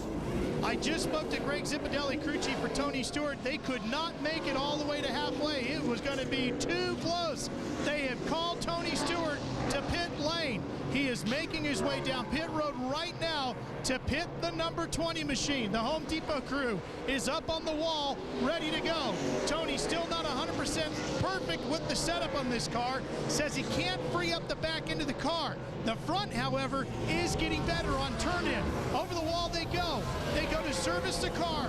They're putting fuel in, putting tires on, going to make a quick adjustment to the chassis, and Tony Stewart will be back underway to Marty Snyder.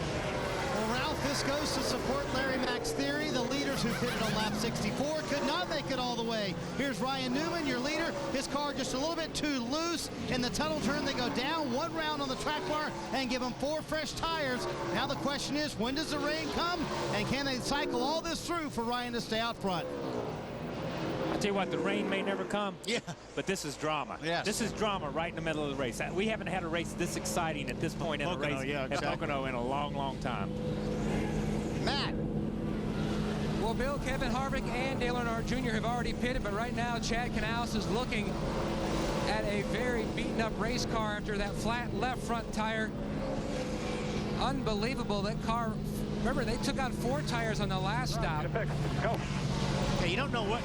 And they're going to take it to the garage. Yeah, they just said on the radio, we are done, but it's taken to the garage. They've obviously ground off the sway bar or other chassis components. Tough break for the guy who swept here in 2004. It's pretty hard to run around this racetrack with the left front looking like that and not grind off the sway bar and some of the suspension parts. Marty? Kurt Busch, one of those guys that took on 2 tires on the last stop, Weber. He needed 4. He said his car just was way too tight the way it was. They're making air pressure adjustments. Kurt thought about a wedge adjustment, decided not to do that. They had a tire get away from them momentarily. They did recover that, send him back out on the racetrack. Waiting for Denny Hamlin to make his way down pit road. And he's on pit road now. Marty, he's coming your way, bud. Well, Bill, if there was any doubt that this 11 car is one of the best cars out there today, this should prove it. They went from 21st to 1st. Now, some of that at the end was green flag pit stops, but they ran all the way up into the top 5, just running through traffic. There's going to be no changes on this stop for Denny Hamlin, just 4 tires, and they, like all the rest of these guys, having to pit right now, hoping this cycles through, hoping the rain does not show up, and hoping they can settle this race at Pocono on the racetrack. Ralph? For Juan Pablo Montoya, it's 4 tires and fuel. Doesn't look like any major changes being made to the car as Juan Pablo takes his first crack at the triangle known as Pocono. Montoya heads back out.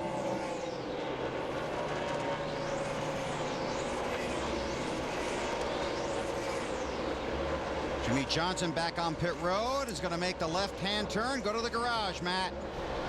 Yep, he said they can't drop it the way it is, Bill. They're going to take the 48 back to the garage. They're just not sure exactly what is going on in that left front area. Yeah, they've got to fix that. We saw Robbie Gordon when he ground his off. He said, we've got to get a sway bar. What they did, they were past the pit road entrance or past the garage area entrance.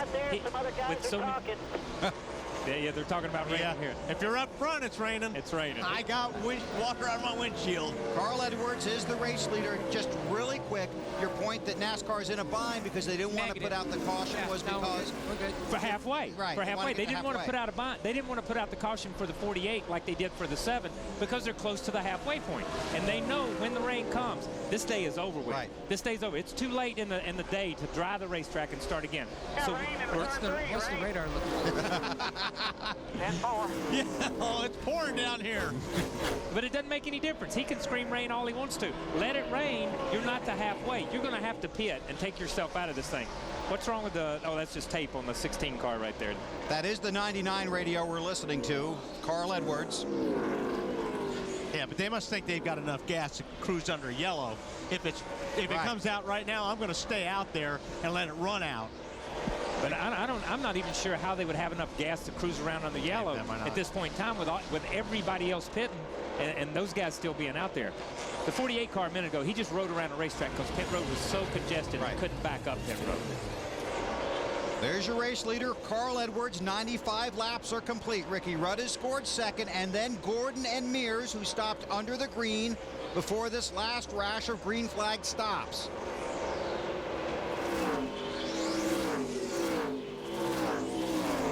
Gordon and Mears stopped on lap 82. Let's get an update from Lindsay.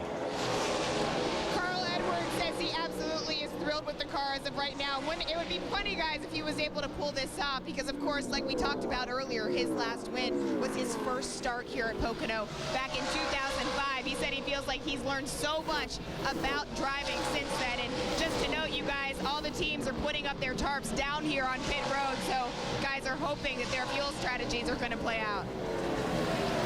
Just to update you guys on Casey Mears in that situation, you know Larry Mack is sitting over the TNT rig laughing right now saying this may work out after all. Maybe a strategy will come to fruition. Casey and Jeff Gordon are running second and third right now. They pitted at lap 82. I just asked Darian Grubb. He said they can stay out till lap 114. So they have about a 10-lap cushion that they're praying for rain in, Ralph.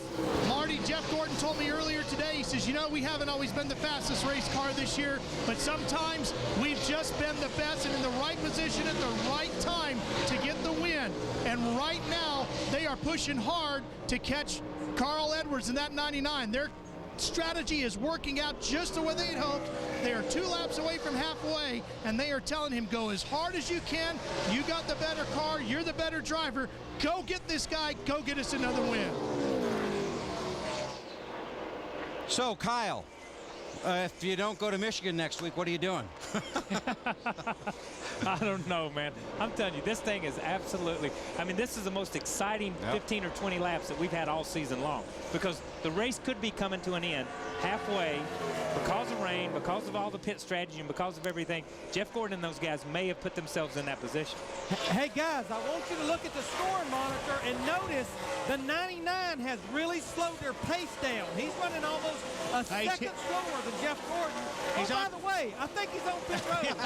So here's what I want you guys to do is look at the scoreboard, look at the skies, and look who's leading right now. Close Larry's mic, please. Larry, we're not arguing with you. All we're saying is if they knew that going in and they made that call going in, like Kyle said, that's brilliant. But just remember, this is the same group that made a green flag pit stop at Phoenix and kept the lead of the race as the caution came out. Hey, Larry, wasn't he overheating when he won at Darlington or something, too? Hey, when it's your year, it's your year. And I'll tell you, coming up on halfway, but you might have heard over the air the thunder. There was a huge flash of lightning, and then the roar of thunder, the rumble of thunder over the roar of the cars.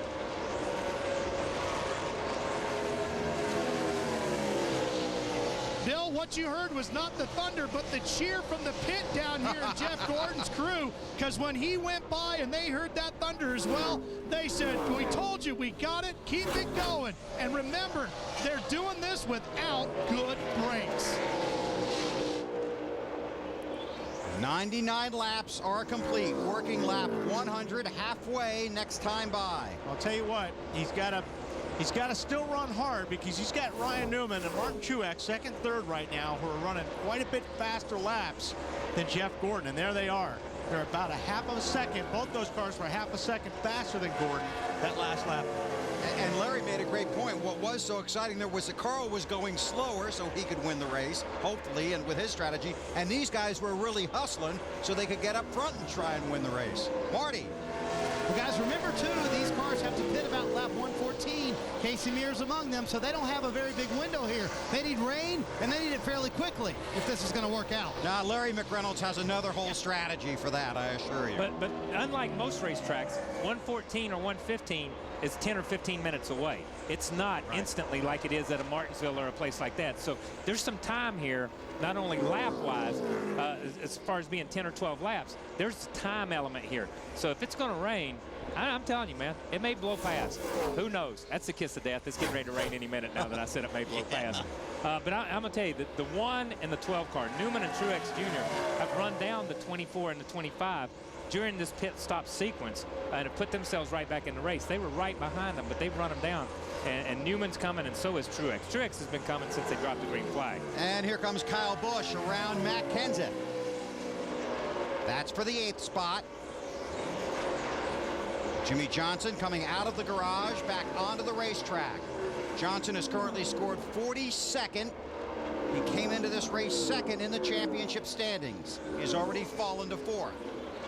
I'm going to tell you, when this race is over with and you ask these drivers. 64 behind you, got a 2-second lead. You hear him giving Jeff information right there. I'm not sure he's not using rains to help him save some of that fuel mileage.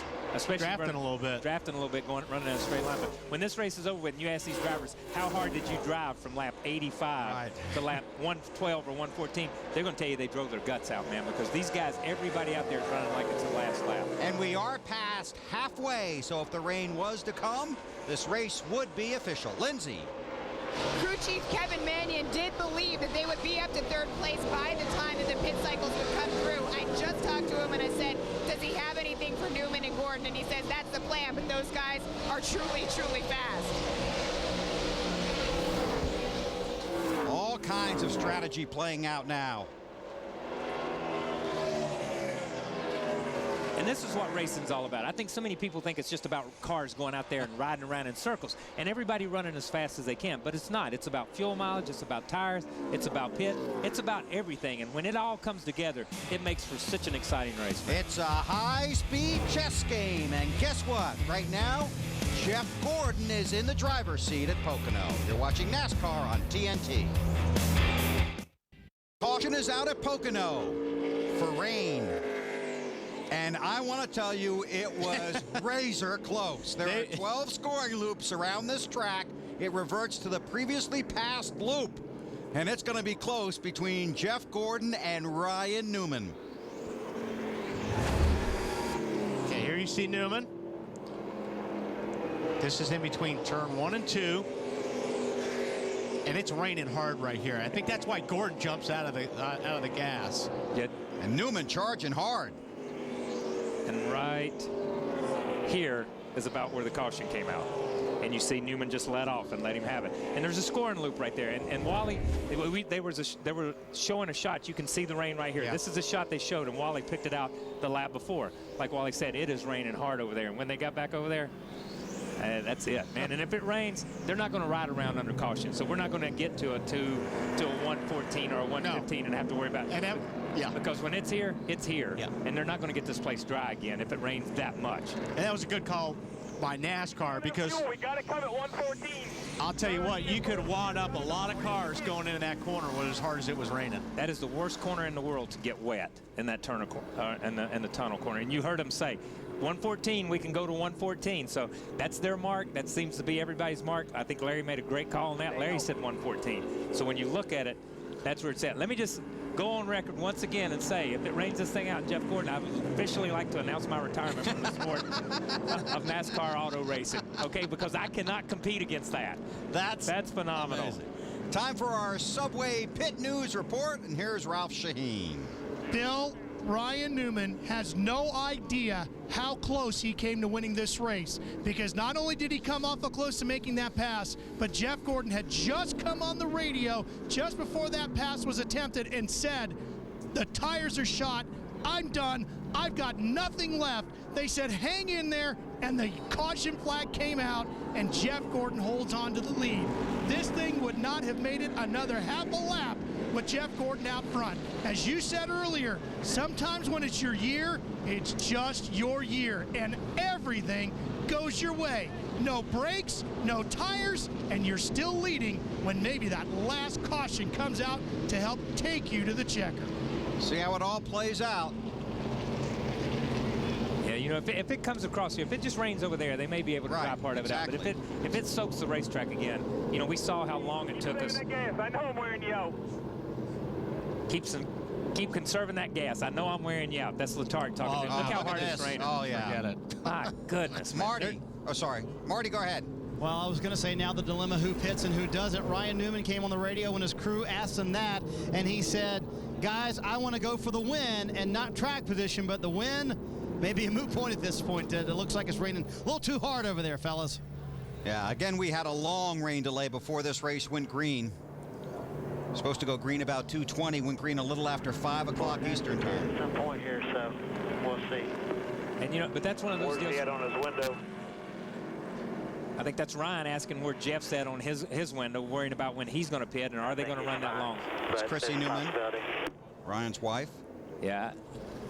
Surely Ryan knows if they're running through that much rain, they're not probably going to run it that far. But you know something? That the whole track doesn't look like it's... It's just that one place. It's just that one place. But it's soaking wet where that one place is now. And if it only rains on that one area of the racetrack, that one corner, and we've seen it here before, if it only rains on that one corner, yeah, they will dry this racetrack. I think when Jeff saw the 12 car coming that hard and he caught him, Jeff knew from the brake issue he could not get in the corner as hard as he wanted to, and the 12 car was going to dive bomb him when he got to the tunnel turn, and Jeff had already given him the position and then realized, oh, maybe I need to go again. Larry, you still with us? Well, I know Steve Letarte is wearing Jeff Gordon out right now about conserving fuel, because what he's saying is in about 8 to 9 laps he has to come to pit road for fuel. But I think the deal is, under caution, he can run a lot further than that. So I don't think we have an issue here. He can probably run another 10 or 15 laps at the pace they're running right now, because Kyle, Wally, you guys know, he can kick it up in neutral. He can do a lot of things to conserve fuel at this pace. Looks like to me they're possibly bringing him down pit road right now. Larry, let me just say this for the record.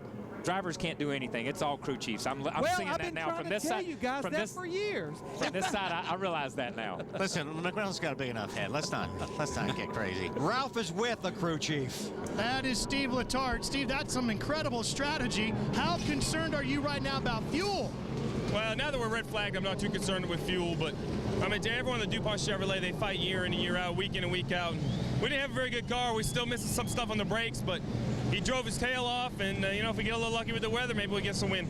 Now, is this a strategy that you've had written down in your notebook, or is this something you just dreamed up as the race unfolded? No, I wish you could plan for strategies like this. Actually, I got to give credit to my car chief, Jeff Mendering, my engineer, Ken Replogo. Both of those really come up with the idea. It was a wonderful idea, and you know, those guys on top of the pit box is a lot of the reason we're running well tonight. Steve, you had a terrible day with brakes. You had problems with tires. You're down low on fuel. You're not supposed to win this thing. Does that mean you guys are going to be a real strong contender for this championship because everything just seems to be rolling your way? I don't know, but that probably means we'll win it, because we haven't won any race that we've been the best car this year. You know, Jeff Gordon did a wonderful job at Darlington, and we got a little lucky at Talladega, so hopefully the luck will hold out here. That's one that if it wasn't written in his book before the day started, it will be written in there now, Bill. Thank you, Ralph. Cars have been brought to pit road, and they will display the red flag. Again, here's how close it was, and this is what they were talking about with Gordon apparently having issues. Well, don't forget, he feels he's off the tires, and it's raining back there. So, I mean, he figures he's going to wreck this thing, and I mean, and that's where, yeah. We're told that freeze right there is when the caution came out.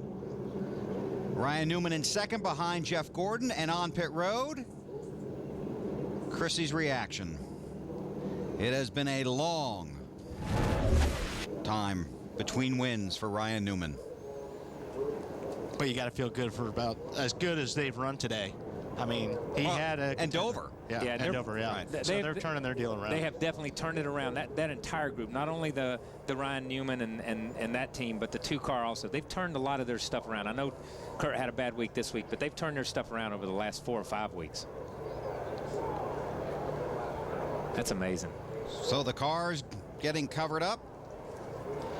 And the problem is, you know, we're sitting here, and it's 7 o'clock East Coast time, okay? So they don't have a lot of time, and we saw that it took an hour to drive the racetrack, and, you know, this is going to come down to a time element, and, you know, it's all but over. Now it's time for our Gillette Fusion Power Phantom mid-race report. We have completed 106 laps. Jeff Gordon has led twice today for 26 laps. And I'll tell you what, the strategy session after this race is going to be something you'll want to listen to. Our Gillette Fusion Power Phantom mid-race report. Marty? Well, I'm with the probably second most disappointed man here on pit road. I'm sure Ryan Newman is the most disappointed right now. How close? You can't get much closer, can you, Mike? No, that's pretty close. You know, it's a good run for the All-Tail Dodge Charger. It's not over yet. I know. Officially.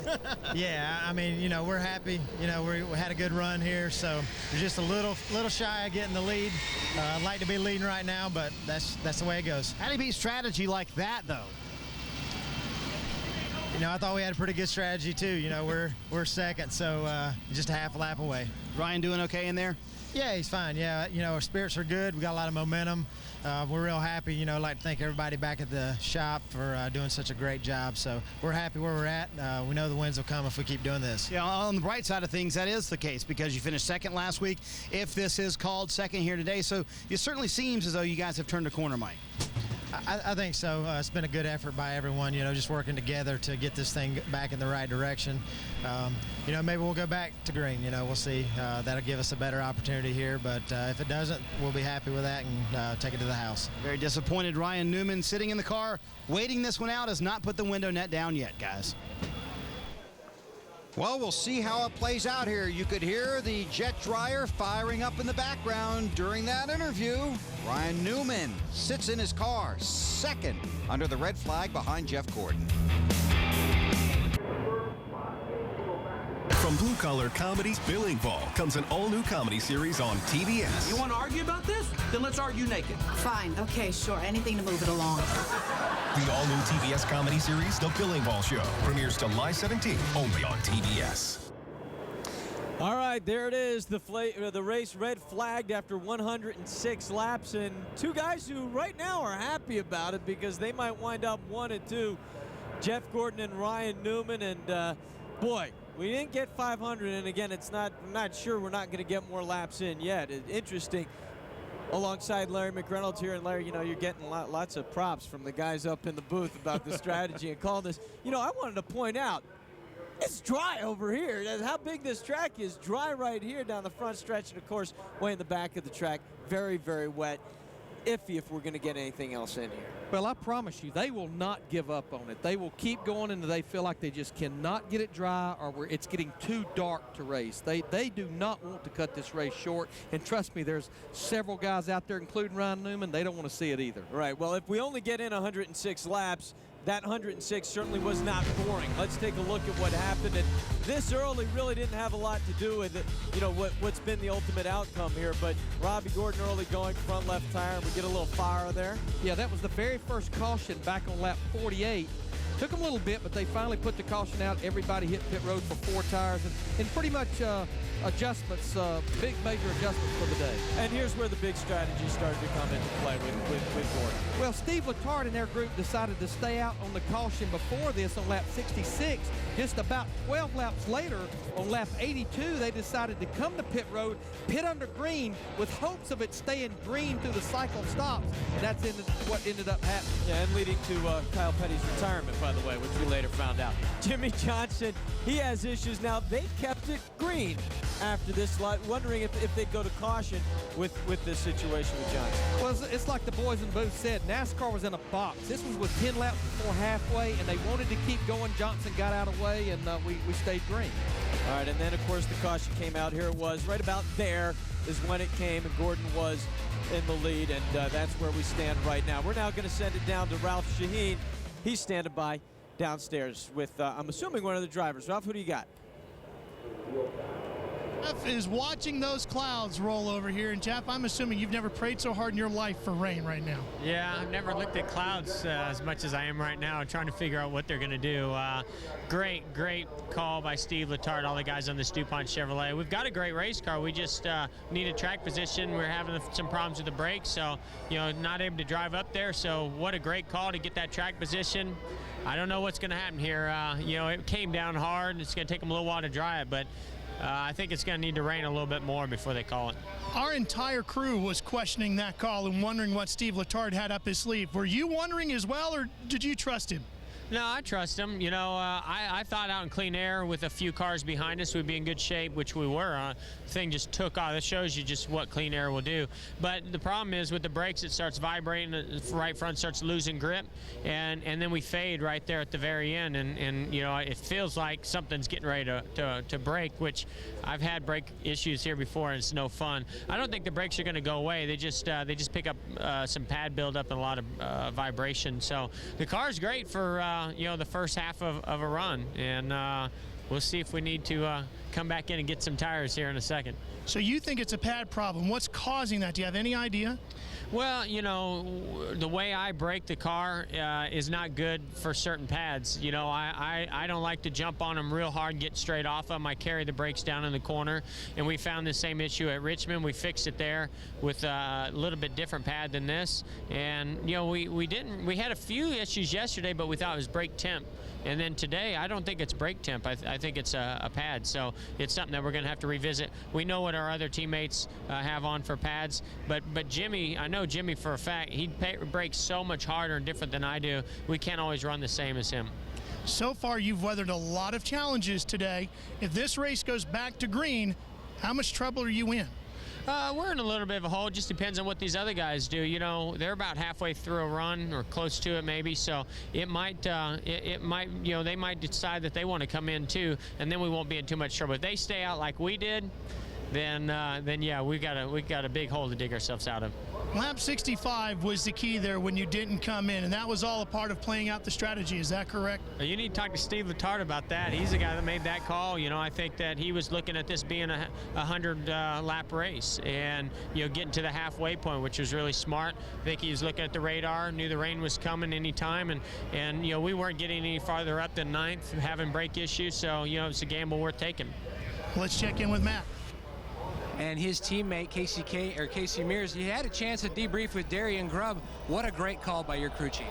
It was. We got a couple of good weathermen on our team here with Letarte and Darian, and you know, it just worked out good. We have a car that's capable of running inside the top 5. We just needed to get there, and made a great call. You know, I mean, if it ends here, which I don't think it's going to, obviously we're sitting good, and then also we're sitting good regardless because it looks like everybody's going to have to come down pit road. So it was a great call for the National Guard, GMAC Chevrolet. So you got the track position. You say your car's good enough if we basically go back to green. So at this point, when we stop, any adjustments you plan on making, or is it pretty much good to go? We're probably going to make some small adjustments, you know, just because, you know, a lot different than when you're in clean air versus in dirty air. We got a couple things we want to do a little bit different, but not much. I think the car's pretty good. We're not excellent, you know, so it's going to be hard to hang in there, but I think we definitely got a top 5 car, and if we hit it just right, hopefully we can challenge for the lead. It was a great call, but it was about, what, 4 or 5 laps off? Yeah, he thought that the rain might come about 4 or 5 laps earlier, and they started getting worried because the rain cloud actually started to split the track a little bit, and we didn't know if we were going to get it, but it actually worked out good. These guys are very smart. I mean, they've really learned over the years how to read these weather, whatever's they are. I don't even know exactly what you call it, but Darian did an excellent job. Stevie is also on the same page, and for Hendrick Motorsports, got us some good track position. I think now we'll be good to go. Teammates working together. Currently, they sit 1st and 4th. Marty? Well, Ryan Newman sits 2nd. Let's first of all talk about the rain. Is there a chance we'll go back racing, Ryan? I'd say they wouldn't waste the jet fuel if they didn't think there was. I mean, in all honesty, it isn't raining right now, at least right here. I don't know what it's like down in turn 1, but it's a good run all day for our All-Tel Dodge. Just, you know, it's kind of mixed emotions. We got a good finishing position where we're at, but we sure know we're capable of a win right now. Yeah, you obviously would love for it to go back to green flag conditions. I know you were trying hard, but did you know you were racing the rain and Jeff pitting there as well? Yeah, I talked to Jeff after I got out of the car. It actually rained on the right side of my windshield on the back straightaway, the Long Pond straightaway, the lap before, so I knew I had to get it done that lap. And when he came through there for the first time, it was raining for him the next lap, and he checked up, and that's when I just stayed gassed down because I knew where it was raining. I knew where it was only raining, but that's not a good idea in the rain, is it? Well, yeah, I've actually had it happen here before in a test down in turn 3. We wadded up a car one day because it did the same thing, but only in the corner, and unfortunate for us. But if it goes back green, I know we have a fast All-Tel Dodge. Talked to your crew chief Mike Nelson about this, and I said, Nelly, you've done better. Clearly, you've turned the corner. So even if it does stop right now, do you take comfort in the fact that you know you had one of the best cars here today? Yeah, that's why I said kind of mixed emotions. I mean, if it finishes this way, it's a good finishing position, no doubt, and especially good for the points after a rough start to the season. But man, we sure wish we could have another shot. We got time to get this thing in, don't we? Yeah, I don't know. I don't know what the situation is going to be. If we go back, there's no way we're going to get the full 200 laps in. So it'll be interesting to see when the deadline's going to be. I bet Ryan Newman will go to the NASCAR Hall and try to push the issue, though. Lindsay? Thanks, Marty. Martin Truex Jr.'s final pit stop was paying off. He had inched all the way up to 3rd. That's obviously where he stands right now. So if it does end right now, how do you feel about this race, knowing how good your car was? I've got kind of mixed emotions on it. I'd be happy to go home with a 3rd place finish, but at the same time, I think at the end there we were catching the 12, and the 24 was coming back to both of us pretty quick. So who knows what might have been or what could be later, but either way, I'll be happy. You said you got off a little bit late behind the 12, is that right? Yeah, we made our green flag stop, and I kind of got out ahead of him, and I got stuck behind Mark Martin down there in turn 1 a little bit, and Newman got back by us, and but he was a little faster on new tires anyway, so he probably would have passed us there, but we were catching him there at the end, just running out of time. I hear your crew chief, Kevin Mannion, on the radio right now saying they're getting ready to pull the plug. But if they don't, what happens if you go back out there? Well, we can run about 15 more laps on gas, and I don't know. I imagine the whole field would probably pit and get tires. So we'd still be in good shape. Our car was really good, really fast, turning well all day, and I was real happy with it. So either way, like I said, I'll be real happy. And I understand your bittersweet feelings right now, and you say you're going to be happy, but Martin, a win and then a third-place finish. What does this say for you guys really turning things around? Well, we've been running like this. We ran this well here last year. We just got caught back in traffic and couldn't ever show it. So the guys have been doing a great job bringing me fast cars each week. I got to thank them for that. All the guys back at DI, the engines, chassis shop, fab shop, everybody's doing a great job for us. And you know, we're hopefully we can do this from the year, you know, for the rest of the year. Martin Truex Jr. could leave today with a third-place finish. Mark? All right, thanks very much, Lindsay. There's the man, maybe with his 4th win, if the rumors we're hearing are true. We'll let you know when we come back. The Pocono 500 on NASCAR.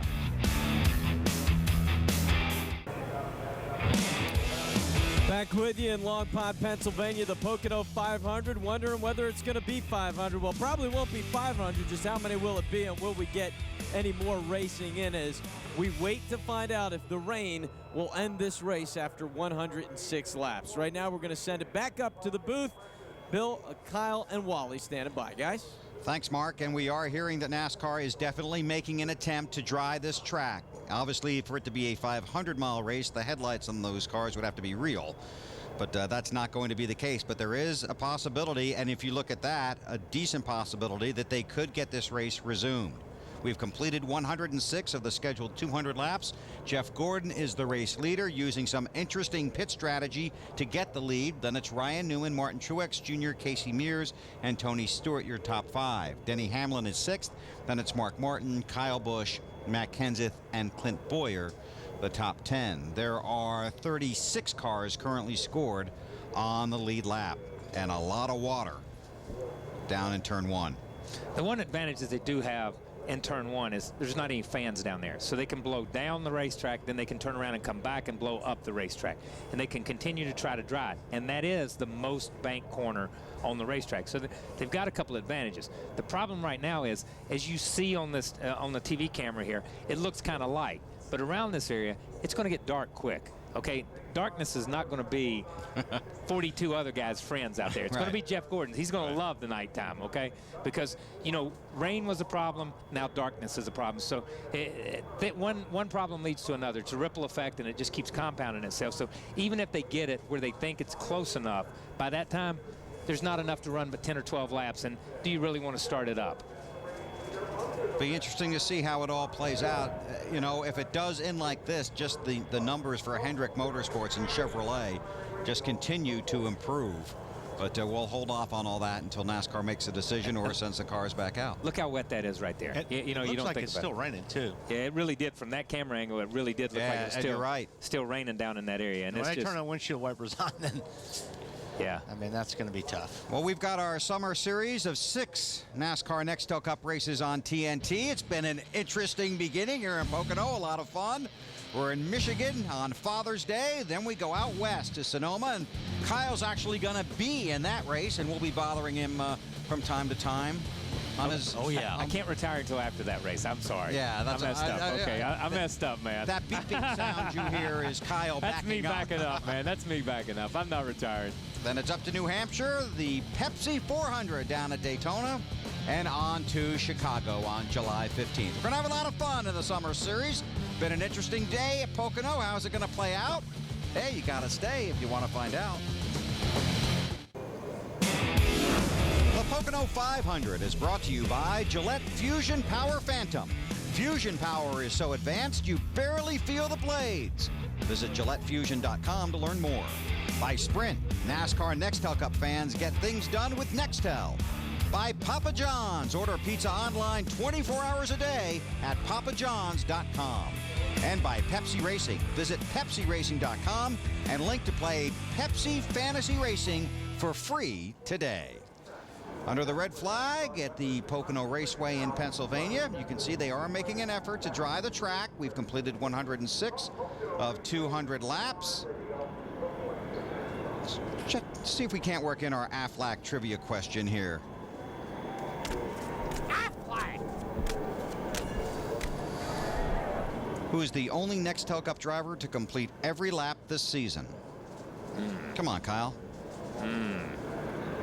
He's got the tools to win the championship. Don't ask me any questions. Jeff Gordon. Matt Kenseth. Ah. Good. Must be raining down there on pit road. You see NASCAR officials with umbrellas. Okay. Our Aflac trivia question. Matt's had a fine season. Currently second right now in the championship standings. That was a good question. That was very good. Jeff had been in almost every lap until Charlotte, right? Right. He was close. I do remember that statistic after.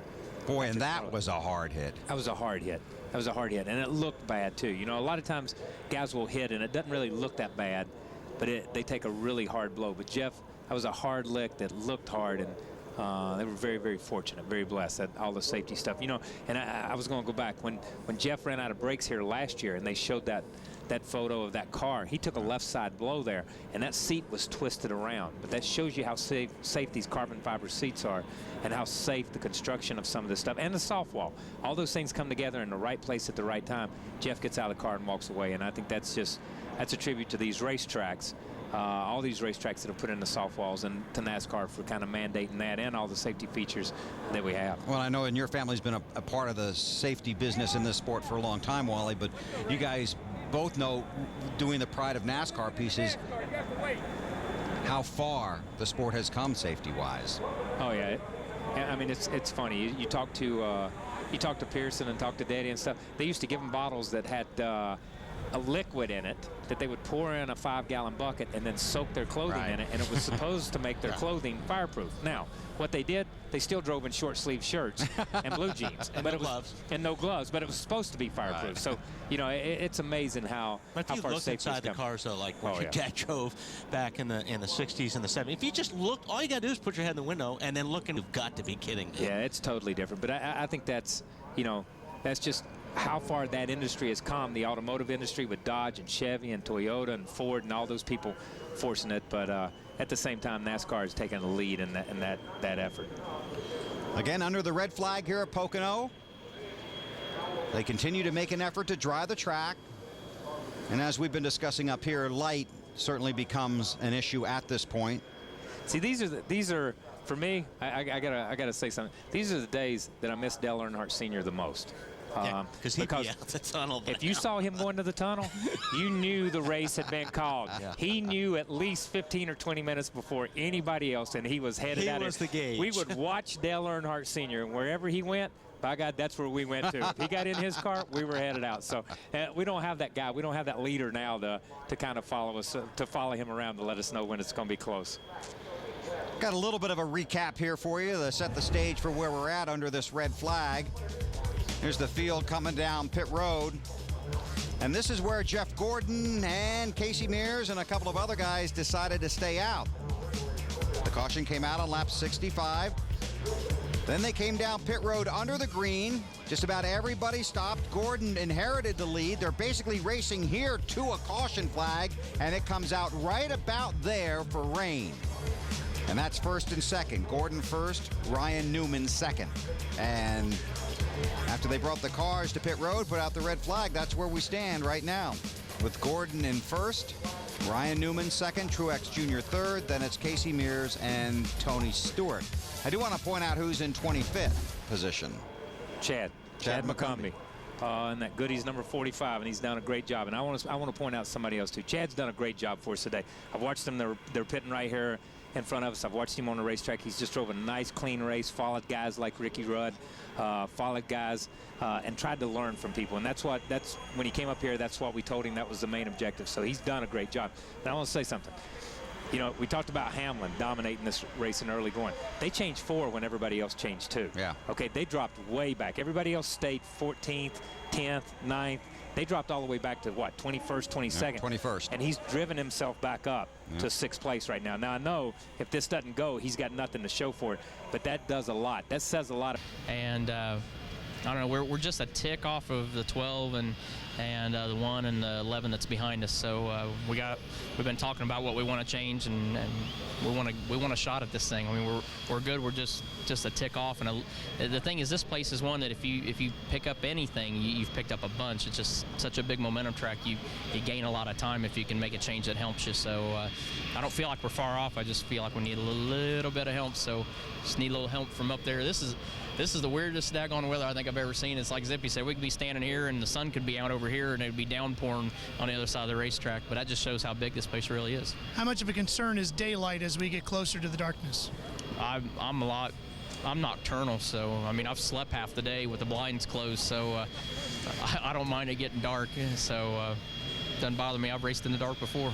Scary part is Zippy's over here laughing at that because he knows it's exactly true, Bill. Thanks, Ralph.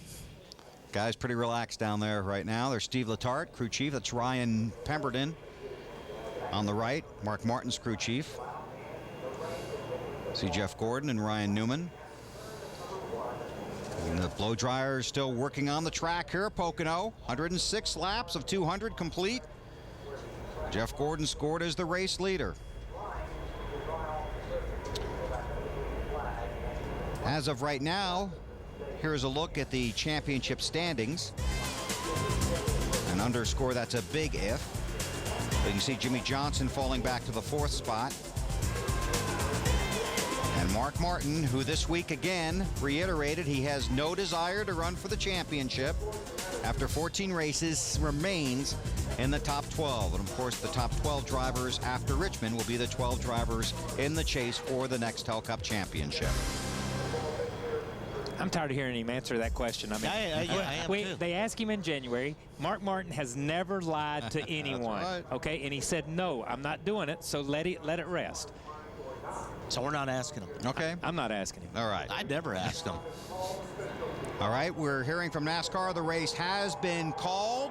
It is an official race, and Jeff Gordon is the winner. It's his 79th career win, his 4th of 2007, his 4th win here at Pocono.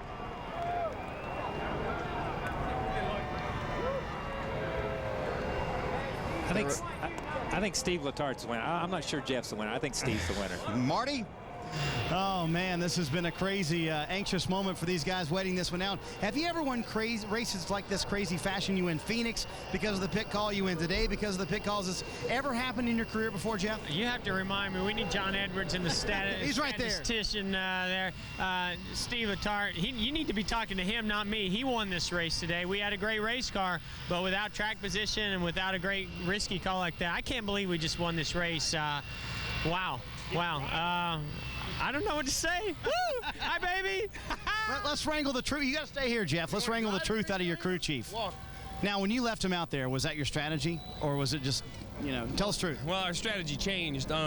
We had a decent car, but it's so hard to pass here. It just gets spread out. But Shannon called it. He saw some rain clouds coming. He told me to check the radar, and then we're just shooting for wins. That's our goal. That's 10 more points in the chase. That's all we're trying to do is make the chase and have as many points as we can when we get there.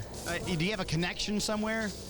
You know how far the rain was? No, but when it rains, it pours. We've had years that we can't do anything right, and some years you can't do anything wrong, and you just got to ride the highs when they come, and that's what we're trying to do. I'm sure it's a lot of fun for you. Now, I don't know if you know what you caused, but you caused Kyle Petty to retire today. He said, I can't keep up with that kind of strategy. Man, I tell you what, we've had some drama this year on our wins, and when we do it, it's in dramatic fashion. Glad he's up there. I know he's doing a great job up in the booth, and what a great. I know it wasn't a full race, but a great way to bring TNT into this year. And man, I'm just so proud of all the guys at DuPont Chevrolet. I think DuPont, Nicorette, Pepsi, GMAC, Quaker State, Georgia Pacific. Just a great way to finish this day out. I never thought we were going to get on the racetrack, so to get out here and have it come down to strategy. You win some this way, you lose some this way, and we won this one today, I guess. That's what they're telling me. I still don't believe it. I don't believe it until I see John Darby or Mike Helton or something. Yeah, it's official. We'll get them down here. Jeff, real quick, this is the first win after a big loss for the France family in the sport. I know Bill France meant a lot to you. Yeah, and I definitely want to, send all of our wishes out to the France family.